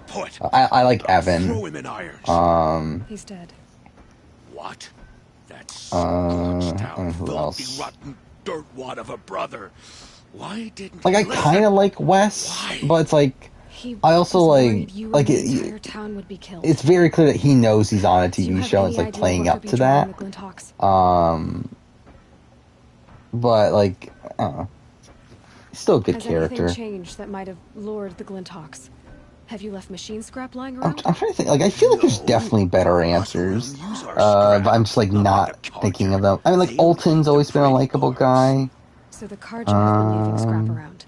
Here, never. If a Carja wasted scrap on my watch, I haven't had much of an issue with Brad. I think he's likable in most of the seasons he's on. I mean, there's definitely like points. The Carja have anything to do with like I remember like Cutthroat wasn't like the best season for him from a likability standpoint. Same thing with the Ruins. I think he's mostly like a likable guy. They won every place. Do I think you're anti-Semitic and homophobic? I mean, potentially. See if I can spare a man to follow the trail. Guaranteed, there's a Carja at the other end. Has Russell Hantz done anything icky outside of calling Rupert dumbass and stuff within the game? I mean, like he's. What exactly? I mean, like it matters. Like I know he's like very anti-mask and like anti-vax and that sort of stuff, right? Tell me where he is. And like there's definitely like him like trying to hook up with all like the young girls from Survivor. Like I think that's also like not great, but I don't know. Has anyone come trying to sell lures? I think he also is just like kind of an idiot with certain things. Yeah, that's what I forgot about that actually. Yeah. RJP, that one interview he did where he got drunk and that wasn't great. Why don't I investigate? I don't think that's available anymore, right? I think Rob took it down, right? That podcast. No one ever offers to help me. It's a hilarious podcast, but definitely like not. Like, it's hilarious, like, because you know Russell is really fucking drunk. Let me know what you find. But, what did he say about Kelly that, okay, what was, it was like, him talking about why he lost Samoa. And, him talking about, like, why Kelly didn't like him. And he said, what'd you want me to do, like, make me stick my dick up her ass or something like that? It's like, that just, like, comes out of completely out of left field. It's like, again, not great. Like, there's definitely, stuff like that Russell could very much get in trouble for. Should do a retrospective of, Total Drama. I mean, I could. I mean, like, I definitely, like, I would not be opposed to doing it, at some point. I just don't know if, like, I'm gonna take the time to do it over the course of next year. If you were a woman, you wouldn't want to fuck Russell Hantz. I mean, do many people want to? I mean, I'm sure there's, like, obviously there's some people, but I doubt there's, like Russell is inherently the most popular person. What are you doing? Yeah, he is. I mean, he claims he's wealthy.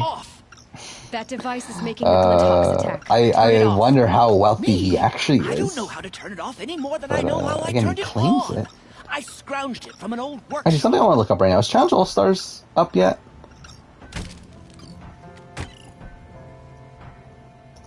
I don't... It shouldn't be up yet, right? But...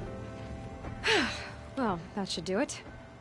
Now oh, I didn't even start see this. talking. We got confirmation of the finale of All-Stars 2. Finale's on the 13th. Fuck, I need to change the schedule then.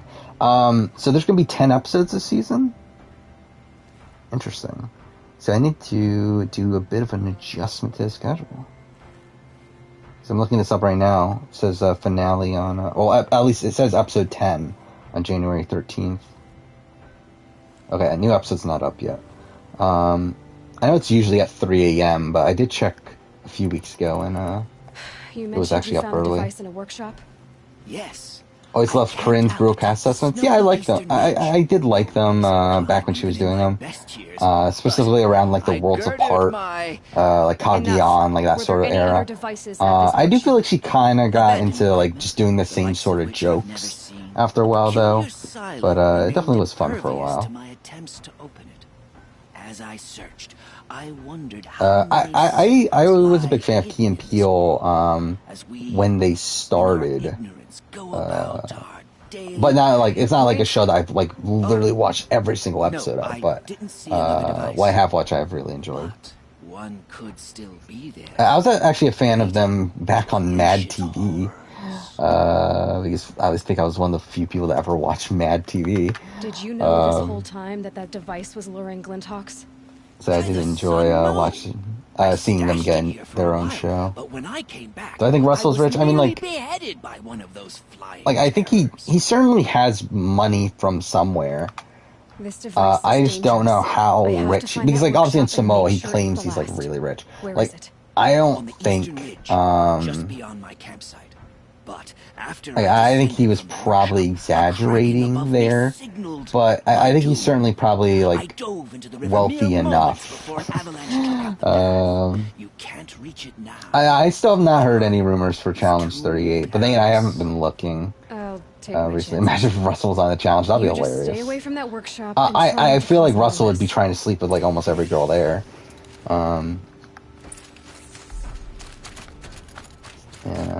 That might be an issue. But, fuck, we have to go all the way up there. That car just said the workshop was near his campsite on the eastern ridge.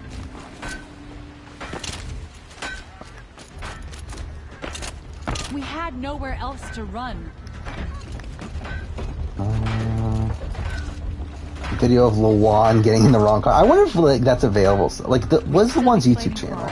If someone hadn't stepped in. Because again, this was like 10 years ago at this point, almost. Like, it was pretty much, like, I think it was around the time BB15. And, like, was it, I know Rob talked about it on RGP at the time, too.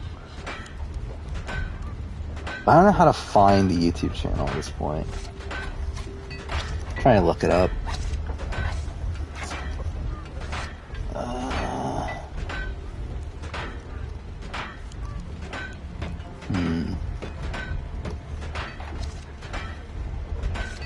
What's his name? Lawan.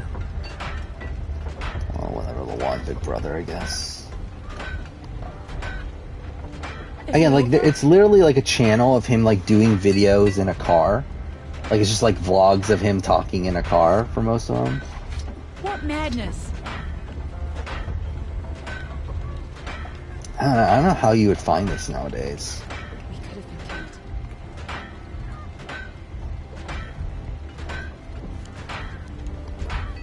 All I'm seeing is just BB13 stuff.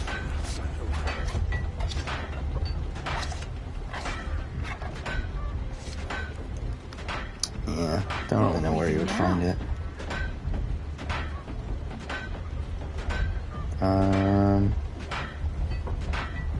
I've never been more terrified in my life.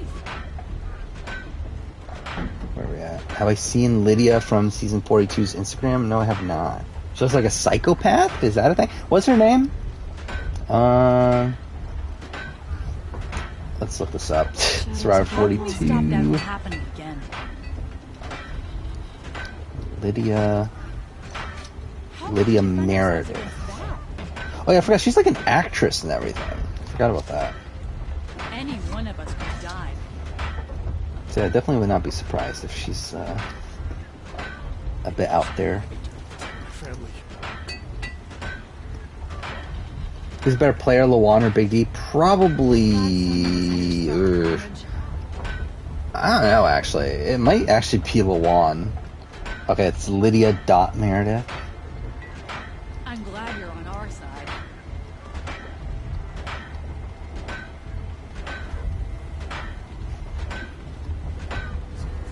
Let's see. Let's see.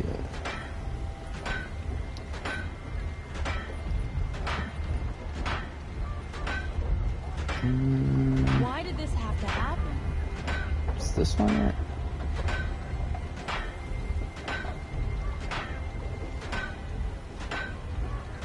Oh. Yeah. Definitely gives that vibe.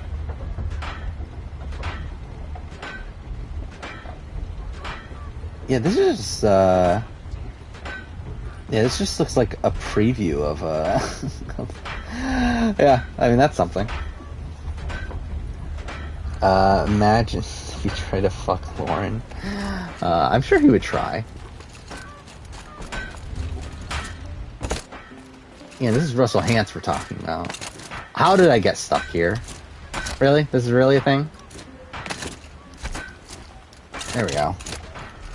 We could have been killed.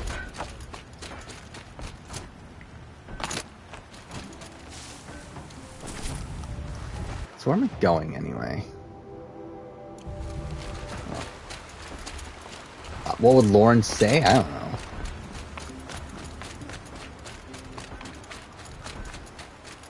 I mean, you know Lauren more than I do. I think Lydia's gonna be like Wendy from 38, but with the narcissism of Sydney. Maybe?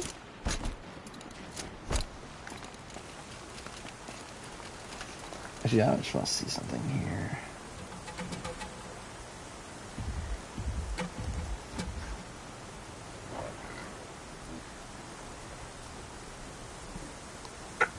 Yeah, so I'm gonna have the chain. So actually, it doesn't matter. The challenge ulsters too. All I have to do is just move my Mass Effect video up, I guess. Just swap those. Actually, I just looked up like Lydia Meredith on Google Images. And it's like she looks like like an older version of like the twins from The Shining.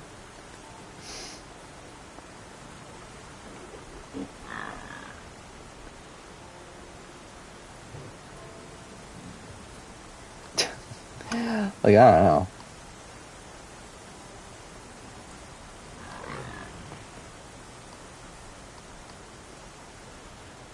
There's just some like weird like makeup things too.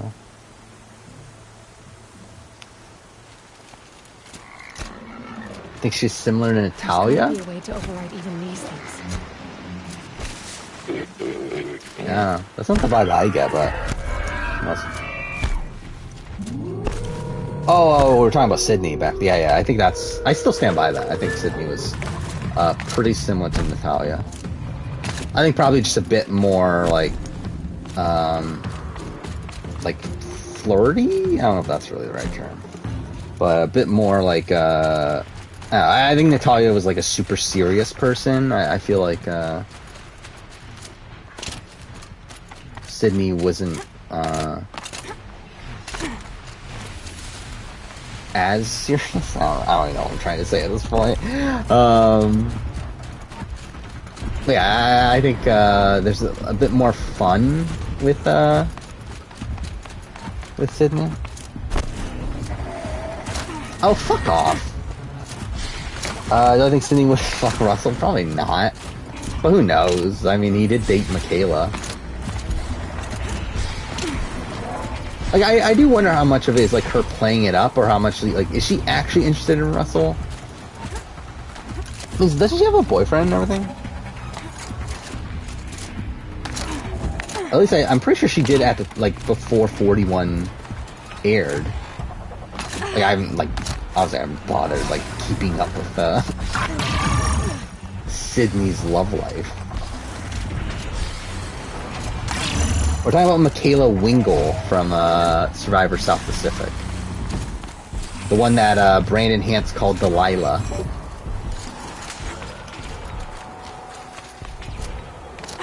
I have not watched the most recent trailer of Uncharted. However, I did see that Sully has a mustache now, so that's something.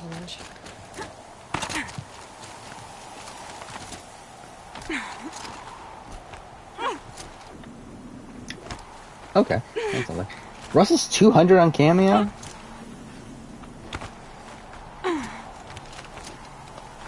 Like, why?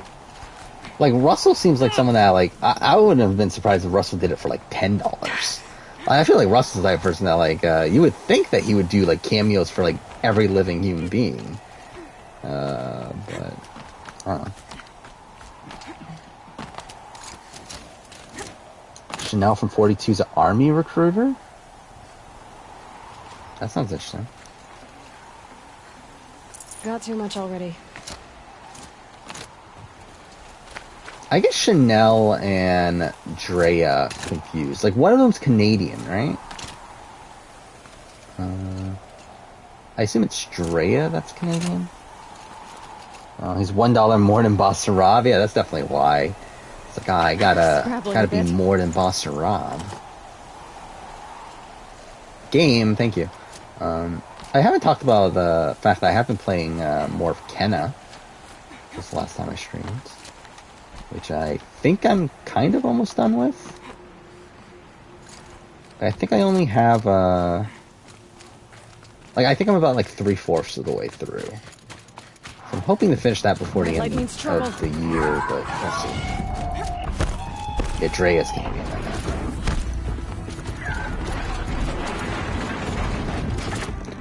Again, for me, it's like with most of these people, I'm probably just, I'm just not gonna know who these people are until the fucking bios come out. Like, not remember, like, the ins and outs of who these people are.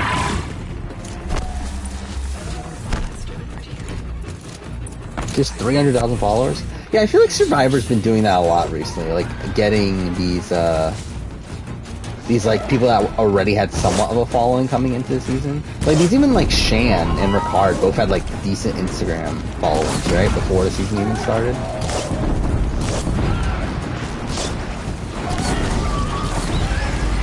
Which, like, they were both fans anyway, so, like, I wonder if that's, like, they're trying to get, like, people that are fans that also have, like, somewhat big followings, trying to get, like, the best of both worlds.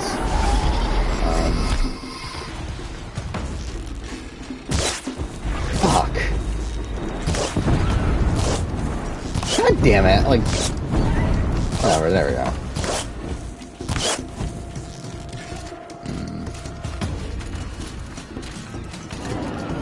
Stormbird, that's what they're called.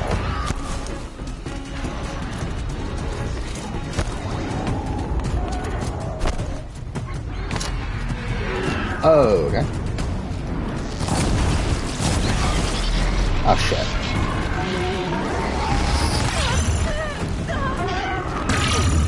Okay, well...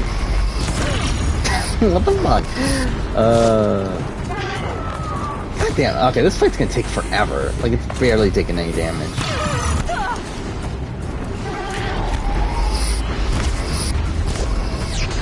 Actually, should I use... Flamethrower, I guess? Oh, I can't. That doesn't hit it. That's a waste. Maybe this then?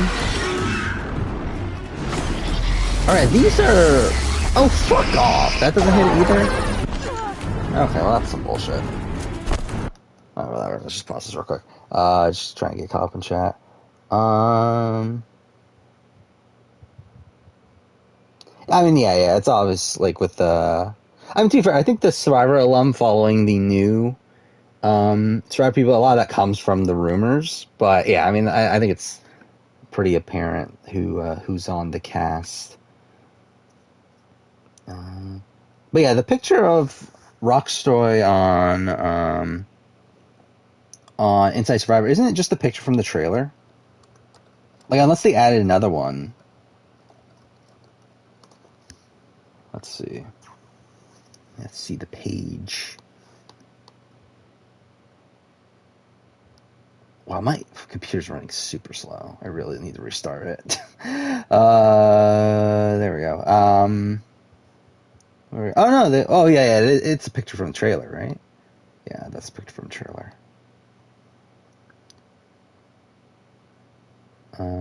Your mom has a picture of Rachel Robinson. That's kind of random.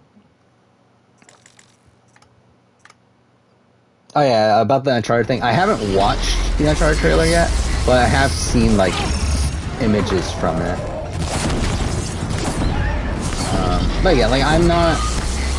Like, am I gonna watch it?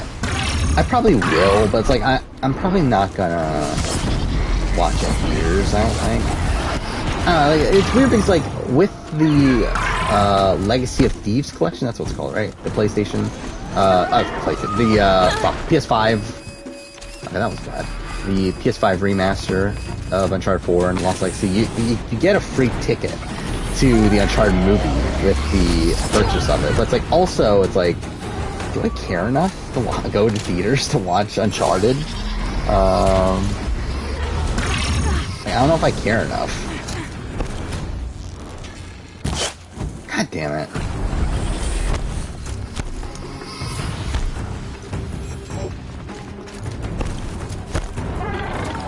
Yeah, I mean, yeah, when I do the video game movie ranking, I'll have to watch it, obviously. I'm really disappointed I didn't do it. Like, I should have done that in the first year of me doing the channel. Because at this point, it's like, when the fuck am I actually taking the time to actually make that video? And also now, especially with, like, so many more video game movies coming out, like, I feel like that would have been a good time to do it, like, before 2020. But, like, now we just have, like, a billion fucking video game movies coming out.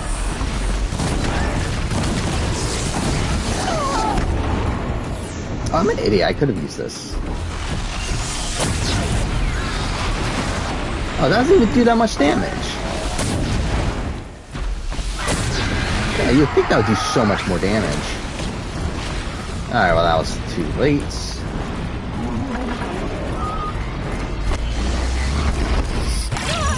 Oh, okay.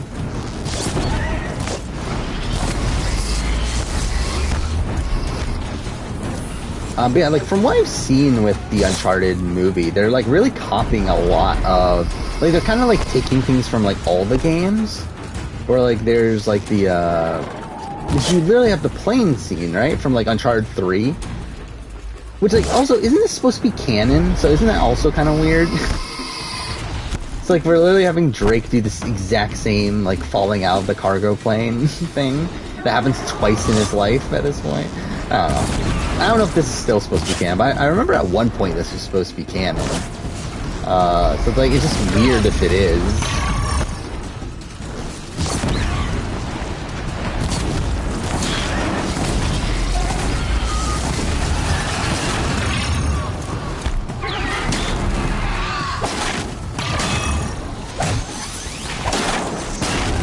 Come on, die already.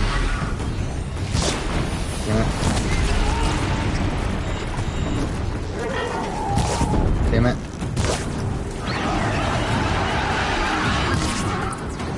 There we go. That took forever. Oh yeah, that's how, yeah. So, obviously, that was their plan the entire time. They knew at the time of Uncharted 3 that, they need to rationalize why Drake, knew that he would survive it. It's like, he had done it before, it's fine. That'd be funny if they actually tried to play it off as if, like, that was their plan. Because I know Assassin's Creed does that. Where, like, they try to play things off like, that was their plan with certain plot points that they bring up years later. It's like, clearly it was not.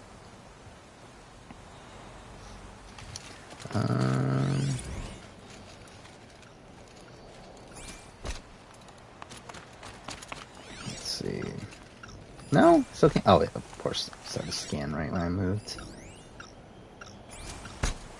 Do I regret not putting double agents higher? Not really.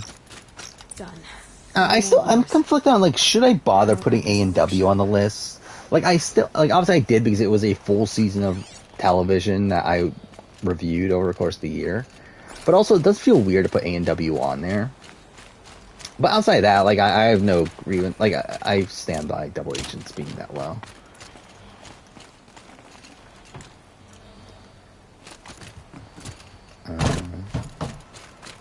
I think it's a decent gap. Like, I remember, like, there was a while where, like, I was thinking, like, okay, so double agents and spies, lies, and allies are very close. To me, there's a gap at this point. I don't know if that's going to be, like, shown by the time I, like, finish the season ranking. Like, I don't know. Like, for all I know, when I do the season ranking, like, they're back-to-back anyway. But I do feel like there is a difference between the two. Like, I do enjoy double agents more. I feel like double agents has a more, like, kind of coherent story to it. And, like, obviously, like, an issue there is, like, how much they don't show Amber B. Whoever this Dervahl is, But I still think it's, like, a more enemies. satisfying season, I guess, than Spice, Lies, and Now to Allies. bring word back to Pitchcliff. I've thought about making a Discord server. Well, like, people have recommended it on here, but, like, I'll be honest, like, I don't use Discord. Like, I do have a Discord account, and, like, recently I did, hop on to, when I was doing the, like, Life is Strange speedruns and stuff, to, like, see what strats they were doing, or that were, like, online for, like, True Colors, like, when I was doing Assassin's Creed stuff. But, like, outside, I haven't, like, used Discord, so, like, yeah, I wouldn't really know what I'm doing with that. Okay.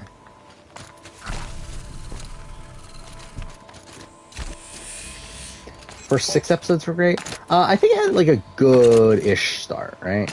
Like, double agents. Like, I think it had a good premiere. Well, like, yeah, premiere. Like, I mean, episode 0, like, fucks things up, but, like, yeah. Like, the Natalie, Ashley, elimination stuff, that was good. I mean, Joseph was going home with something. I forgot Joseph was even a person for a while. Can I just fast travel there? I can.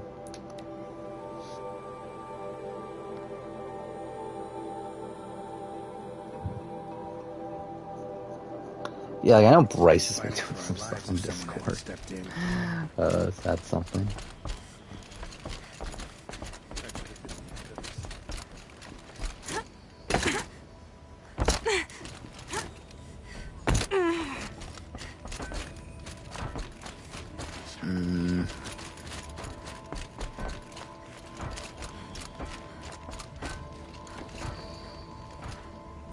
Wait, how do I get up there? Oh, duh, the fucking ladder right there. You'll be happy to know I found another. Do I think Cameo would have? Oh, yeah. Should be the last you'll hear of it.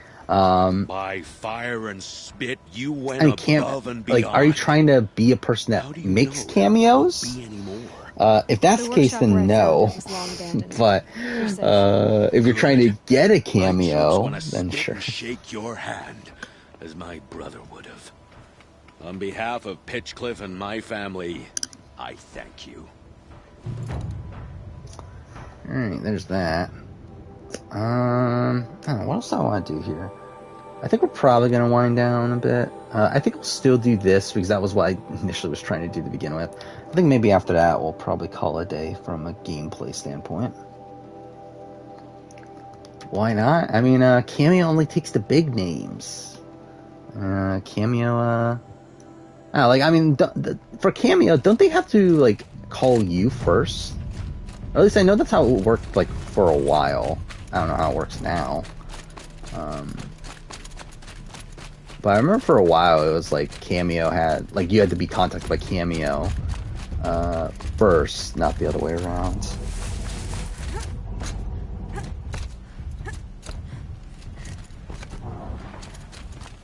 Do I want to see Ashley win next season? I don't know if I want to see her win. Okay, Aloy. Like, I feel like I would rather see someone newer win. Or like, yeah, Ashley's already won twice. Like, I don't necessarily need to see her win again.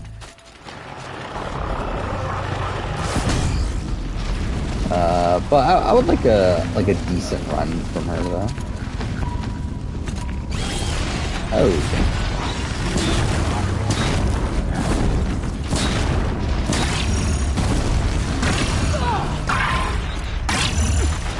I'm trying to think, like, with women winners recently, like, there's been a lot of, like, new women winners, right? But, like, it's been, like, the same guys, though. Okay, just pretend you're, yeah, just pretend you're, like, Bryce Isaiah. I'm sure you'll get on. Does Bryce, like, the actual Survivor Bryce, does he have a cameo? I'm sure he does, right? That definitely feels like something he would do. I mean, did they contact him? I guess that's the question.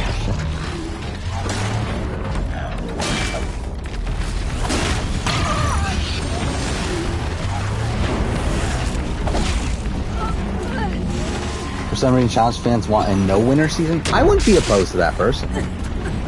I think that's what I was trying to get to. Is I feel like the list of winners for Challenge is like it's not that big, especially in recent seasons.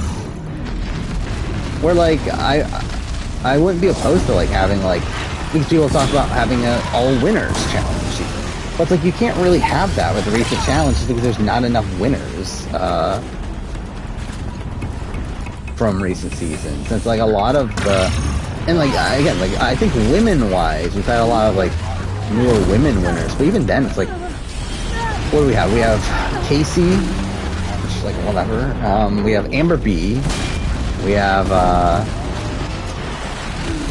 like Jenny, who they just like refused to bring back for whatever reason. We have D, who's been who's been banned. We have, who else? After that's Ashley, right? Fuck me, they're really doing a lot of damage.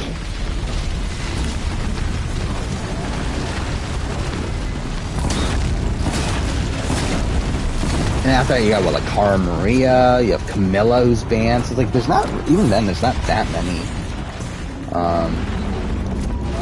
women winners there. And then like in recent seasons, then men, like it's just been CT, Bananas, and Jordan, right? You have what, 2 seasons of CT, you have Bananas, you have CT, Jordan, and Brogan, I guess, then Turbo, and then Hunter, if we're including him.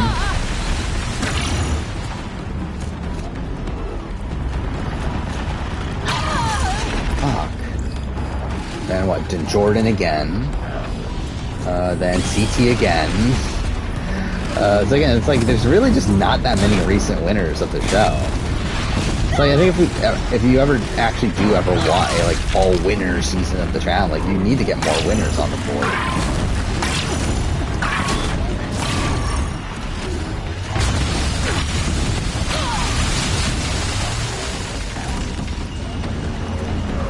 Rumors of Camilla being in contact for Warlords 2. Wouldn't be that surprising. From what I understand, Camilla wasn't banned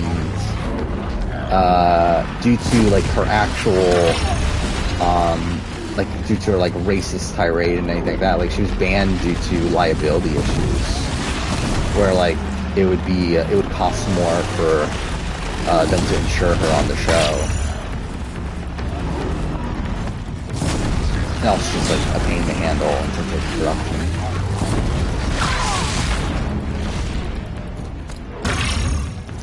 This is so bad.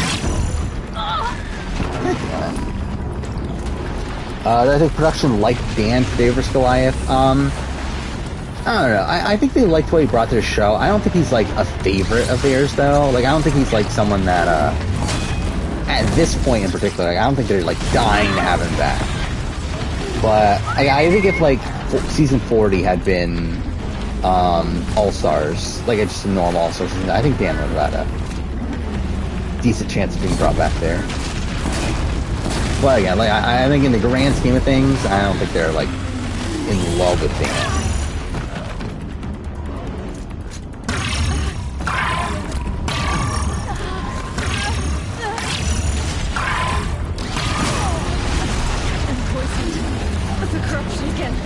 damn it. Come on.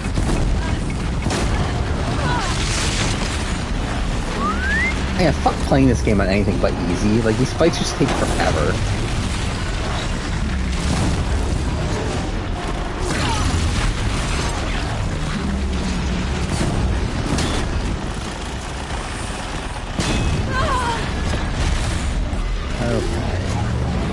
That one's dead. God damn it. Yeah, I didn't know about the champs versus... I mean, that was like the last straw, right, for them? It was like when she got drunk and drove, it was like a golf cart, right? Out of production member? Yeah, it's so weird. I'm not even at the point where Camilla is on the main show yet in my rewatch.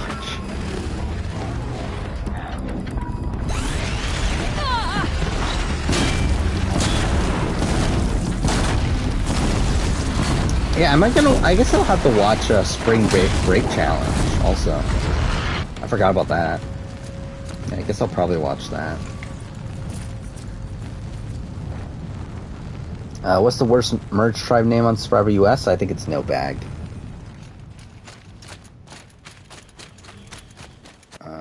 Okay, so that's done. So what are the main missions right now? It's Curse of Darkness, Field of the Fallen. We should probably do Field of the Fallen next stream.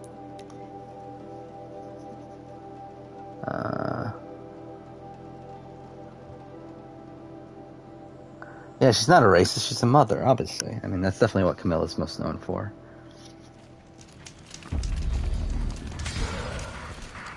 Alright, let's go and do a bit of a save.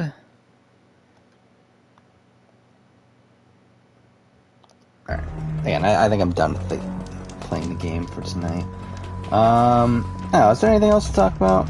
What I got? America. Again, like, America's bad, but, like, at least, like, I can see that being a tribe name. Like, I think America's more bad just because, like, the context of why they named it America, but I think the actual name America, I guess technically it's, like, Murica, right? Or whatever. Anyway. But, yeah, I think, like, the context makes it worse, but, like, the actual name itself isn't that bad. Am I going live tomorrow? Probably not. That was actually why I streamed tonight. Because, again, the original plan was I was going to not stream tonight and stream tomorrow. However, I might be busy tomorrow night. And I was like, let's just do it tonight. Like, I'm not doing anything tonight. So I was like, let's just stream tonight instead. I'm probably not going to stream tomorrow. And even if I do have time, I'm probably going to, like, try to edit some of the videos I need to edit. Like, I would ideally like to get this Forever UK retrospective done tomorrow if I can. So yeah, I'll probably just work on videos, even if I would have the time to stream. So yeah, I'm trying to think, like, when will the next stream be? So I'm going to be busy on Friday, and yeah, Sunday. I'm not sure about Sunday right now, if I'm being honest. I might be busy. I'm going to try to stream, but yeah, I might not be able to stream until pretty late, and I might just end up streaming on Monday, but I'm going to try to stream on Sunday still. Yeah, I mean, again, like, there's not much going on between now and Sunday, so it's like, I don't think it really matters exactly which day it is, but I will try to stream on Sunday. Yeah, I think people hate America just because, like, the concept of it just being a shortened version of America. Not going to be on stream next week because you're going on vacation. Well, then see you after that then. Yeah, so yeah, next week again we'll most definitely stream on Wednesday after the Amazing Race premiere. I think that's definitely something I'll try to do. But again, like Sunday or Monday, will mostly be determined on when really, like, when I get done with work and then when other shit is done. So we'll see. But hopefully I can stream on Sunday. I think that'll probably be the better day to stream. Yeah, again, we'll continue off Horizon. I don't know when we'll finish this. Again, really been playing this slow. I mean, we're technically like almost at the halfway point in the game. I mean, I guess kind of. I guess not really. Because if I remember, I think what's the mission called? That one, To Curse the Darkness. I think that's the halfway point. But it's like the halfway point if you had already done this. But either way.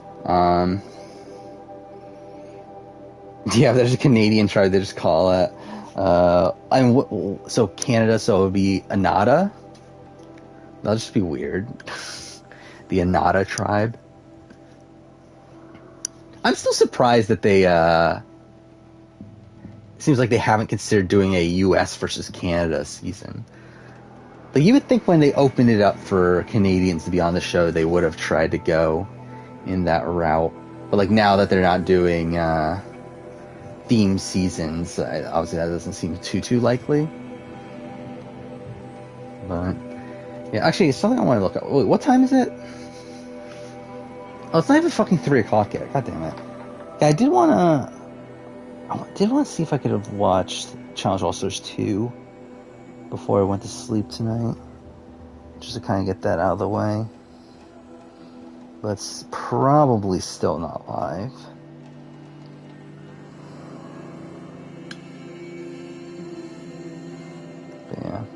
Yeah, so actually, that's something I should probably... Yeah, I need to... I mean, it only takes like 2 seconds, but I need to readjust the schedule for that. When are they going to bring back theme seasons? I mean, like, technically, like, we don't know for sure, but, like, I would guess with All-Star seasons, they would go and name it something.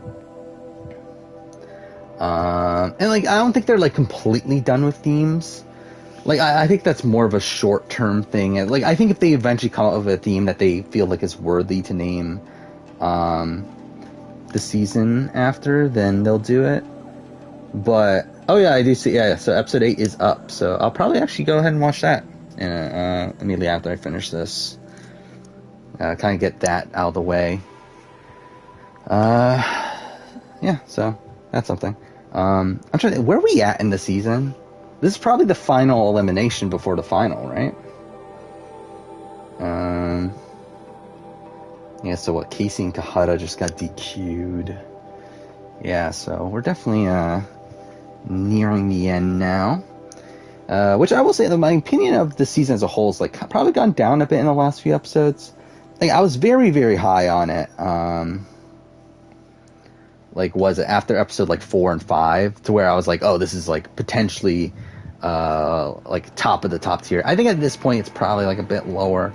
It's still a good season. It's still a really strong season, but I do feel like the last few episodes haven't been as strong to me. But again, still a good season as a whole. Oh, is there 11 episodes? Is that really a thing? There's gonna be that many? 11 episodes, no reunion. See, I was seeing that, like, I saw that there's going to be at least 10. But if there's 11, how the fuck is there going to be 11 episodes? Because if I remember correctly, I think there's only one more elimination until the final.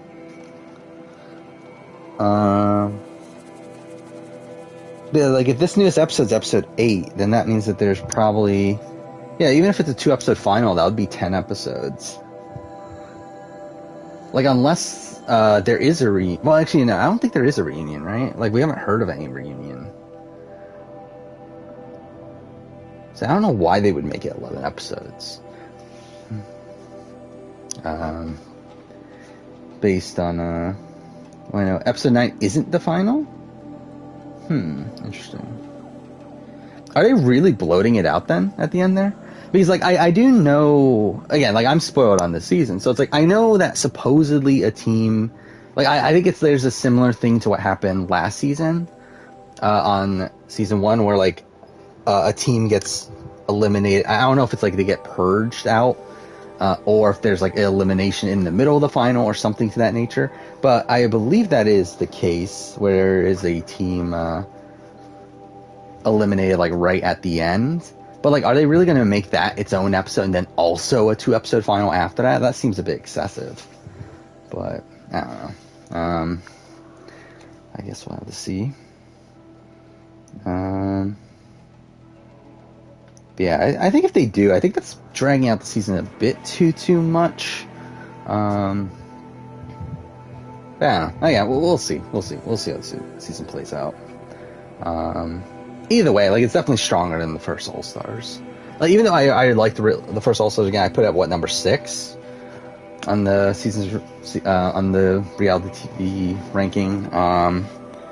Like, it's still a season that does rank. I don't fucking maybe rank. I just saw rank in the chat. It is one that definitely doesn't have like the strategy or any like real cutthroat gameplay or really any like drama to it.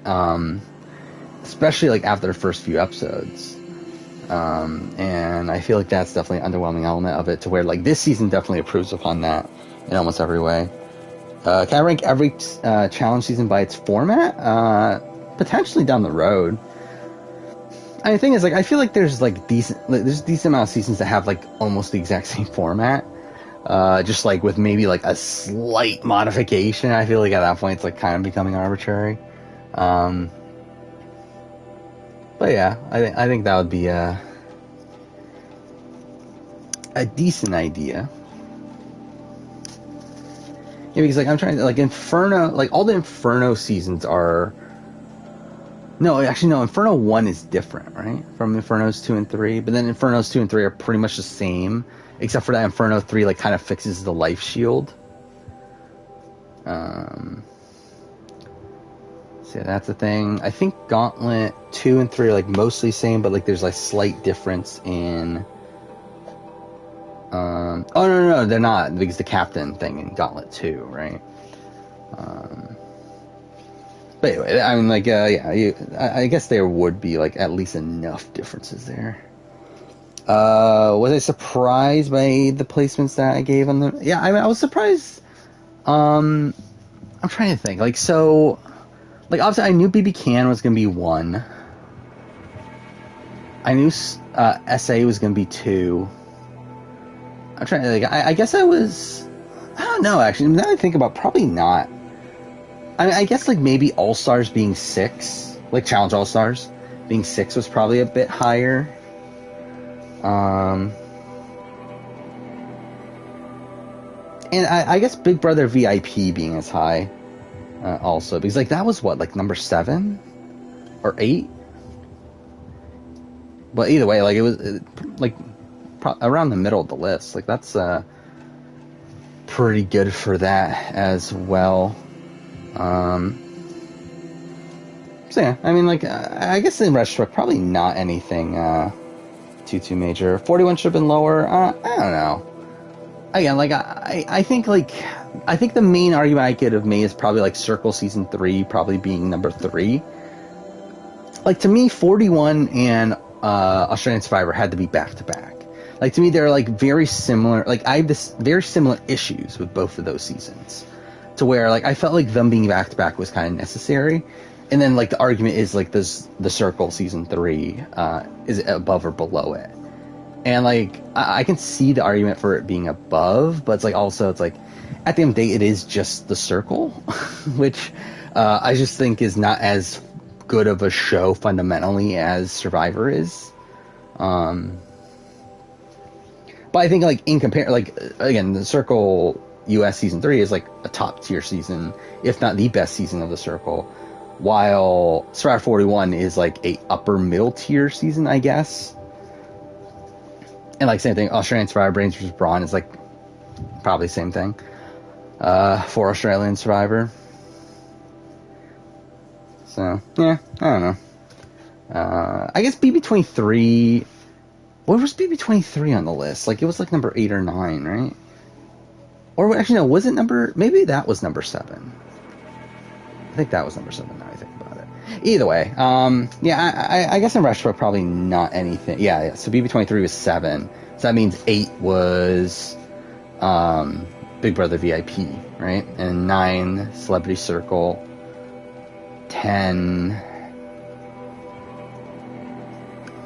What was 10? Oh, BBAU, right? 11, Circle UK. Yeah, then 12 Circle Season 2. And A&W, then the 2 challenge seasons. I don't know, maybe Double Agents could have moved up.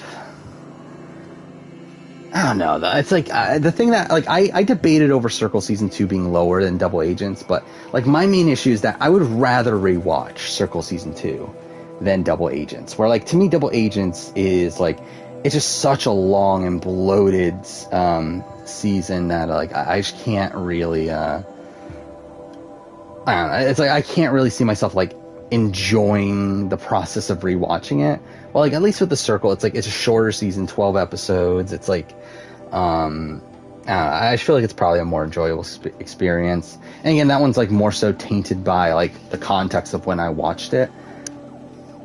I don't know how long am I streaming for? Probably like 2 minutes. Yeah, we're probably gonna call it a night. Yeah, I'm probably gonna watch Challenge All Stars in a second. And take notes on that, and might even write the review. And to be honest, if I'm not tired by that point, possibly even record that portion of the review, because I kind of just want to get out of the way. I don't know if I will, considering it's already 3 o'clock in the morning, but we'll see. Who's the better final juror? Tara or Azza? Probably Azza. But again, they're both bad. What I think is a single... what I think is the best and worst single season BBUS twist. I don't know. Again, it's tough to say without like a list of them in front of me. I'll say that the High Rollers Room, that's what it was called, right? On BB23. That was really bad. That was the one that like America voted for their favorites to give them money and then all that stuff. Like that was terrible. In the sense that it just like greatly benefited the majority and also made the majority target the people that America liked. Like that was terrible. But don't know. Do I get burnt out of making videos? I haven't yet. We'll see if it happens. I'm surprised it hasn't happened yet, considering and I do like spend a lot of my I got like pretty much at this point outside of work and like things I have to do, like essentially all my like technical free time goes into things related to the channel, whether it is the actual process of making a video or like playing a game that I eventually want to make a video on or watching a show that I eventually want to make a video on. It's like almost everything I do at this point like relates back to a video. However, in that sense, it also is like what motivates me to still like play games and watch these shows and stuff, is that knowing that I'm going to be making a video on it. So I don't know. Haven't gotten burnt out yet, but who knows if it'll happen eventually.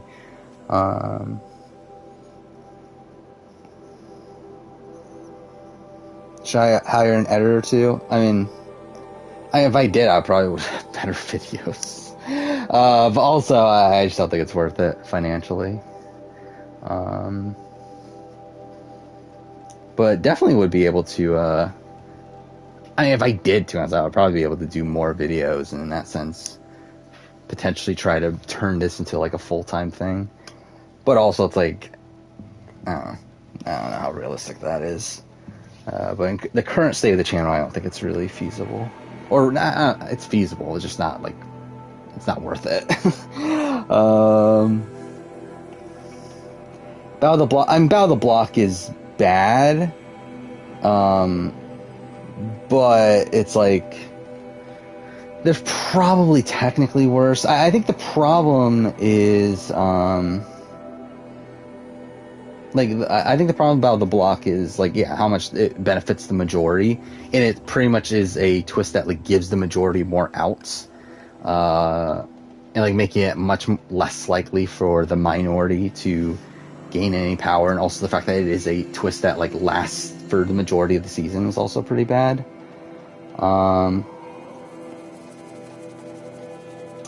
Yeah, how much have I grown subscriber-wise this year? Not that much. I believe this year has been kind of mediocre subscriber-wise.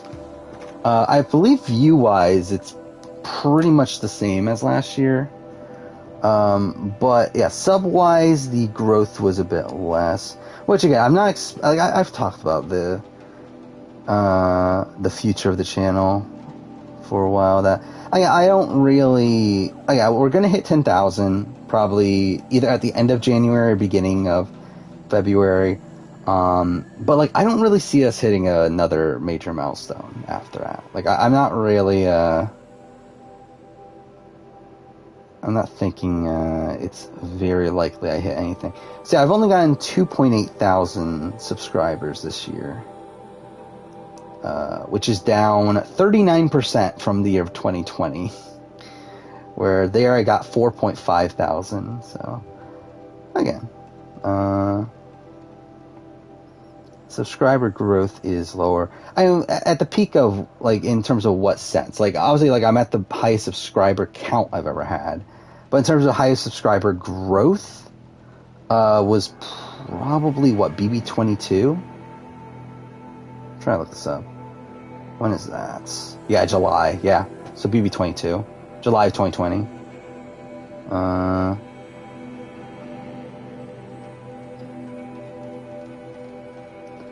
Like, revenue-wise, like, I'm in the peak right now. Like, the last 3 months have been the best 3 months in the history of the channel.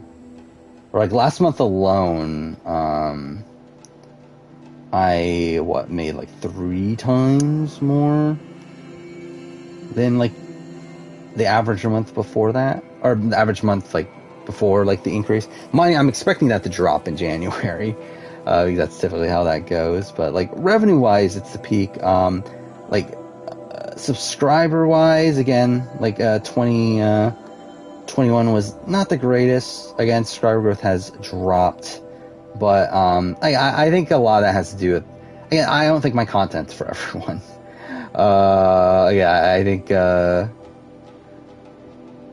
I think a lot of people are obviously turned off by, like, the fact that I do, like, a whole bunch of random different types of videos. I think that throws some people off. I think, again, just kind of like the half-assed nature of the videos themselves on the reality TV side of things. I think that also throws people off.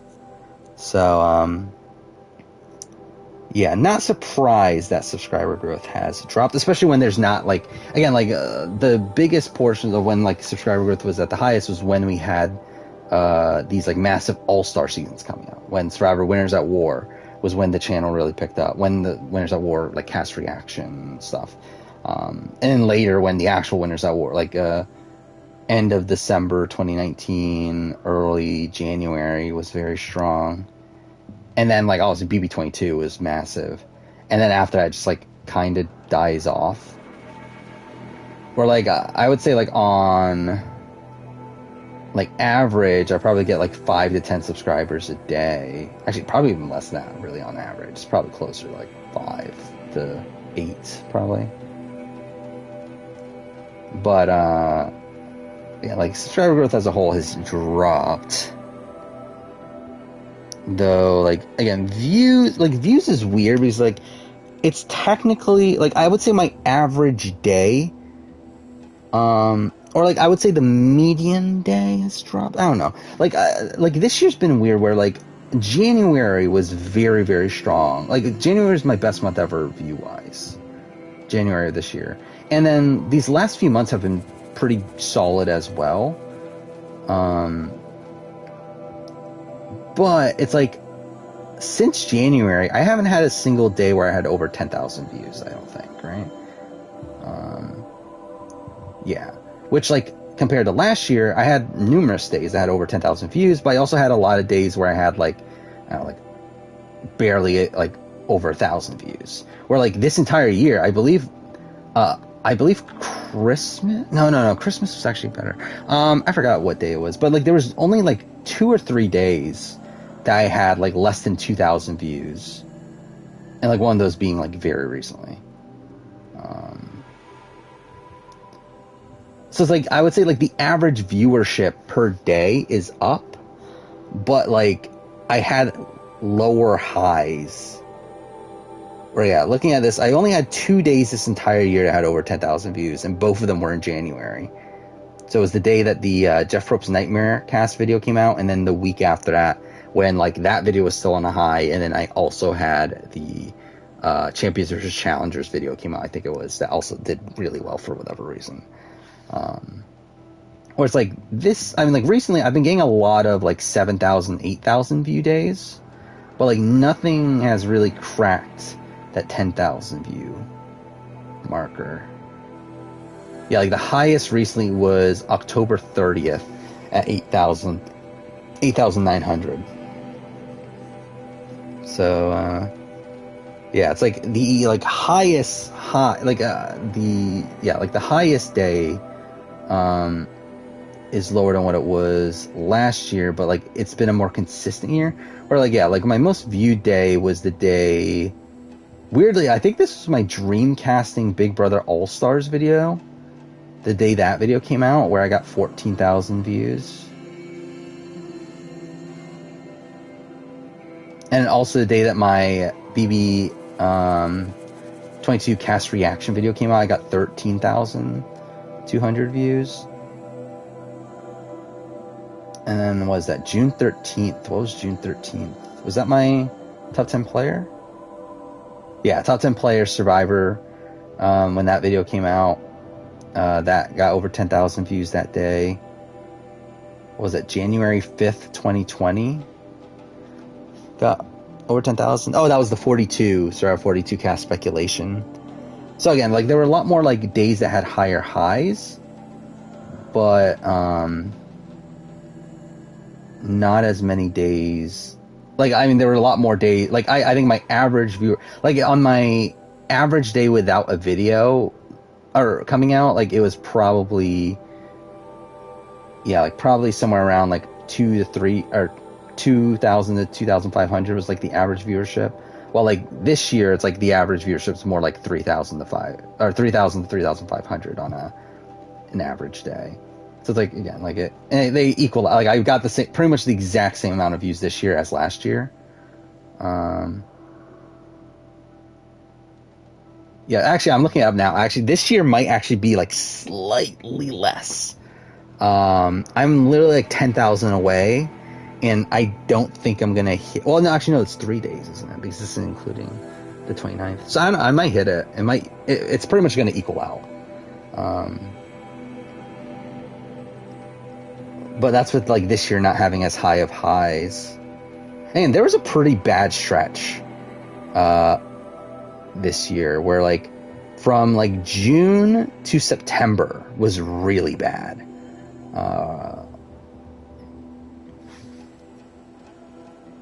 Like there were just a few months of the year that were not great this year, largely because like of like the videos I've like dedicated myself to doing. Where like, yeah, if I was to really try to milk the channel for everything it's worth and like go all in on like doing just Survivor videos and stuff like that, to be honest, I think the channel would do a lot better. But like keeping with the way that I want to run the channel, it leads to there being some droughts again, particularly like when like Australian Survivor and Survivor South Africa ended, and like the entire month of September was pretty much filled with like videos related to those things.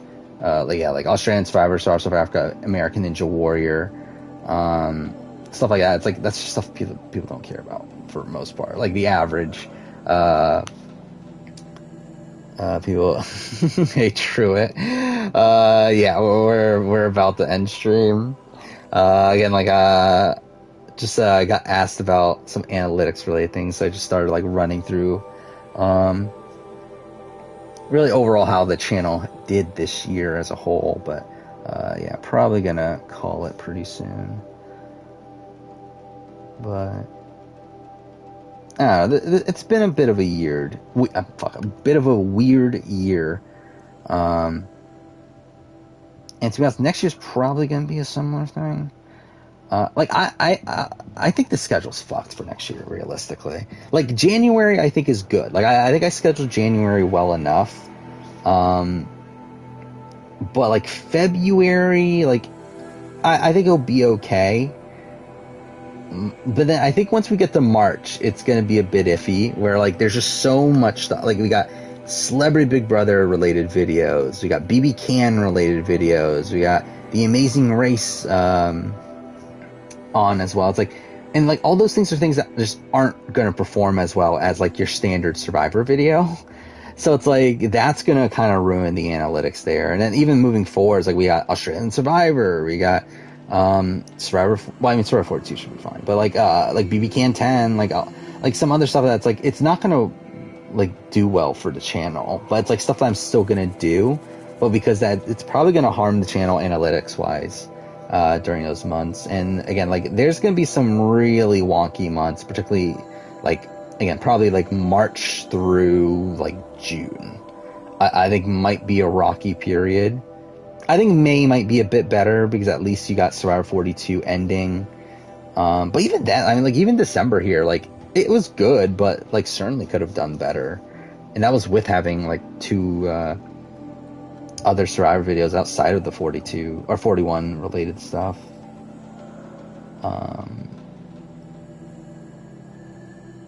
But yeah, I mean, we'll figure it out. I will say that I actually did record. I did decide to like spur of the moment make another Survivor video or record another Survivor What If video that I bumped up on the schedule to release in March now. That originally I wasn't gonna do, but again, like just looking at the schedule, it just like did not feel right. I needed to get more Survivor videos on the schedule because there just weren't enough. So I decided to just make that spur of the moment, and that got added. But again, I'm still not feeling confident about the schedule beyond February. But yeah, we'll see. Hopefully it'll work out.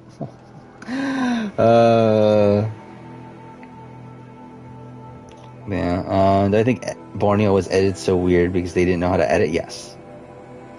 I don't know. I don't think they knew how to properly show a reality show at that point. So I think that's definitely a thing. That would be interesting. I haven't thought about that actually. Doing a video if I swap Borneo and BB2's casts. But yeah, I'm excited for Blood vs. Water. Kind of. I'm a bit intimidated by like how much is going to be going on at the same time. Like that's my worry. Because you got Australian Survivor, Celebrity Big Brother, preseason for Survivor, and Big Brother Canada. You got Amazing Race. Like all that is going on over the course of February, and that's a bit worrying. But just in general, excited. Again, it will be interesting to see how Sandra does. What's the Survivor video? Actually, it's one that I think it was Soraquill that requested me a while back. But it's what if every season had Edge of Extinction? So that is a video, which I was initially on the schedule anyway, but I decided to take it off because I thought it would be too long to make. But then, like, I was sitting at work the other day with, like, nothing to do for a bit. So I was like, you know what? Let's just fucking write out these scenarios. I literally had, like, a piece of paper and a pen. I literally wrote down the scenarios. I was like, okay, fuck it. Let's just make the fucking video. It's like I literally got home and it's like, all right, let's just record it. So, again, that'll probably be a video for March is what I'm thinking. Because, again, like, for the most part, January and February are pretty locked in. In terms of what videos are coming out at that point. So again, that'll probably be for March there. So yeah. Yeah, either way. Yeah, so the swap, yeah, that's a pretty good idea though. Swapping casts. Like do a what if video on that.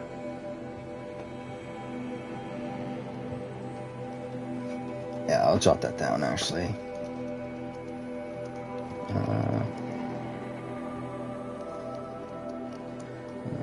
To SWAT casts. So there we go. Can I do a what if Survivor cast like the challenge? Like, so... Like, as in what? As in, like, like, what if, like, Survivor, like, have Survivor people on the challenge, or the other way around? Like, have challenge people on Survivor? Or, favorite Redemption Island duel? I don't know if I have any. Like, is there, I mean, they're all, like, pretty baseline challenges. Like, they're all, like just, like, really short challenges that, aren't, like, too notable, really. Thoughts on Survivor Samoa? I like it. But, I obviously have the issue of, like, of Russell hugging up the screen time. But, are we talking about, like, as in, like, the actual duel itself? I thought we were talking about the competition or whatever. But anyway, yeah, like, obviously Russell hogs up the screen time, but, like, I think Russell's, like, a really entertaining character. So, like, at least there's that. But yeah, in terms of, like, the actual, duel, I don't know. I mean, like, is Tina versus Laura that, I always found that, like, challenge to be very fluky. The one where you're holding the vase on the thing. I don't know. I never particularly liked that challenge. And, like, while it is, like, a surprise that Tina wins it, it's like, it didn't do much for me. Now, what would be the answer? Maybe, like, Ozzy returning the first time, where he beats Christine. I don't know. I don't know if there is a duel that I'm, like, that big of a fan of. How crazy it would have been if Tina won Blood vs. Water? I think it would have been a travesty, but yeah. For her to be a 2-time winner there. That would have been funny. Like, who would they have on Winners at War over Tyson? And, like, you would think that Tina would have to be on Winners at War at that point. Like, who'd they kick off? Did they kick off Denise? Did they kick off Amber? Like, I doubt they're kicking off Amber. Yeah, probably Mike over Tyson. Yeah, that'd be interesting. 41 had HHH format. What tribe would Genie go on? Probably Hero, right? I don't know. Like, that she's what do you call them? The, like, not frontline worker, was it? I don't know, whatever. The people that are, like, out there, I don't know. Yeah, it could be Hustler, too. It would be funny if they put her on Healer, though. Do I think Chris Underwood will eventually return? I don't know. I don't know how incentivized they are to bring him back for a non-all-winner season. What if every season of Survivor had Outcast twist? That would be interesting, too. I already had... Actually, I didn't have that one jotted down. I did have jotted down Redemption Island, because I do think it's slightly different, Redemption Island and Edge of Extinction. By the way, with the Edge of Extinction video, I only did the second challenge. I didn't bother doing the first one. Like, I'm not fucking playing out half the season and all that bullshit, so... Really just playing out the end game of who I think would have came back, and then if that would have changed anything. Pre-merger from the last 5 seasons that needs to return. I don't know. I think JD is the most likely at this point. Again, obviously time can go and he'll be forgotten, but I think at this point probably JD is the most likely.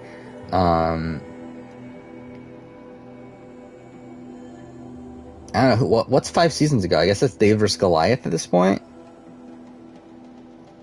Because, like, I would say, like, maybe, like, actually, I don't know. Like, I don't know how in, like, Productions Minds Ali Elliott is anymore. Reem, I mean, like, I would love Reem, but it's, like, also, it's, like, what is she really bringing to her? Yeah, they would consider Sydney a pre-merge boot. Again, fuck that, but yeah. I mean, too, Sydney might be the answer then, for me. I would love to see Sydney back. I'm trying to think, like, IOI, I don't think there's anyone that, like, stands out as, like, someone I need to see back. Like, I wouldn't be opposed to Chelsea, Vince, Jason, but I'm not, like, dying to see them. Edge of Extinction, whatever. Again, such a weird season, but even then. Again, like Reem and Wendy would be fun, but also like I don't know if I need to see them back. To be honest, I would probably actually rather see a Keith return, if I'm being honest.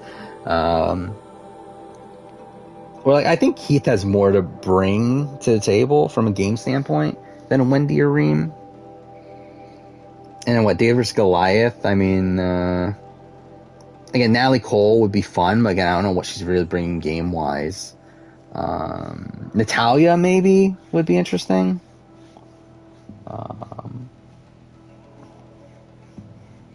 Lyrsa maybe. But again, I also don't feel like Lyrsa has much to bring gameplay wise. Yeah, I did watch her on the Black Widow Brigade, and she seemed to be pretty aloof on there. Like I just don't know if she has the game. And also she was on Sequester too, and didn't really bring much to that either. So I don't know how much game sense she really has. Do I have what if videos for International Survivor? I definitely have what if video ideas. I just don't know when to do them. Just due to again, time on the schedule, largely because like I don't know, like because the thing is like they just wouldn't perform as well as the US ones. So like why am I doing an international one when a US one would just do better? So that's kind of the issue there. And like when it comes to like if I'm doing a Wednesday video or like a non like prime, like not prime, letter mainline video, it's like then like there's just other videos I'd rather be doing. So it's like again, it's mostly like a time thing of like when to release it.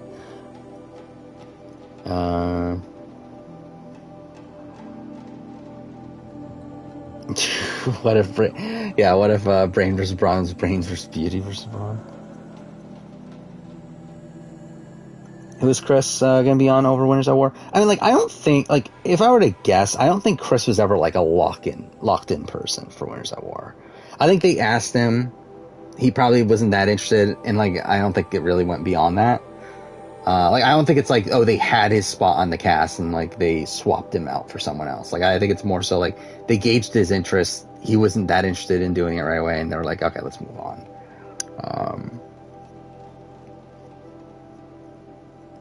Like I would assume if they were to replace him, they would probably like swap out Nick. But like, I don't think it's like a guaranteed thing. Yeah, we've talked about that Survivor. What if Survivor US winners got edited like Australian Survivor winners? Yeah, what if every season of Redemption Island? Yeah, again, I've done my video ideas because I do think it's like Actually, did I jot that? I didn't jot down the Outcast idea, did I? Yeah, like Redemption Island is slightly different, especially because like I do think it favors. Actually, maybe. What if I just did pre-merge? Would that be interesting? I don't know, because like with Edge of Extinction, it's kind of weird because like you're taking literally the entire, like essentially everyone that was booted before the Final Five and putting them all in a challenge that is a very physical one. While like I think Redemption Island kind of changes up the formula a bit there, but I also feel like it would be a lot more interesting if it was only pre-merge. So I don't know.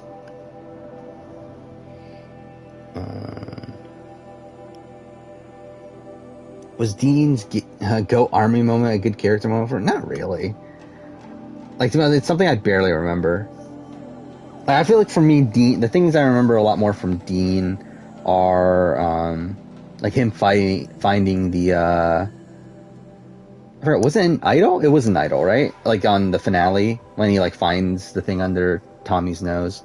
I think you have his like final tribal performance, which was really notable. I think those are things that I mean, you have his idol nullifier thing. I think those are things that stand out to me from Dean. But yeah, I think we're gonna call it a night. I'm starting to get tired actually, so I don't even know if I'm gonna be able to do all the Challenge All-Star stuff that I wanted to do.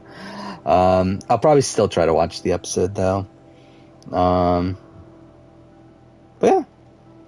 I'll definitely try to be back on Sunday. I can't guarantee it, but I'll try to be back. If I'm not back on Sunday, it'll be probably Monday. Or actually, maybe... Oh, no, but then I can't do... Well, I can do Tuesday, but, like, it'll be kind of dumb because I'm probably going to stream on Wednesday for the Amazing Race premiere. So, yeah. I mean, like, it'll probably be Monday if I can't do Sunday. Yeah, I guess I can't do Saturday. Yeah. Yeah, so either way. Yeah, we'll try to do Sunday. And, yeah. Really, yeah, I think that's it. So, yep, see you guys next time. Thank you, everyone's still here. Still surprised, though. I think this was a pretty good stream, viewer-wise. So, yeah, thank you, everyone showed up. But for now, thanks for watching.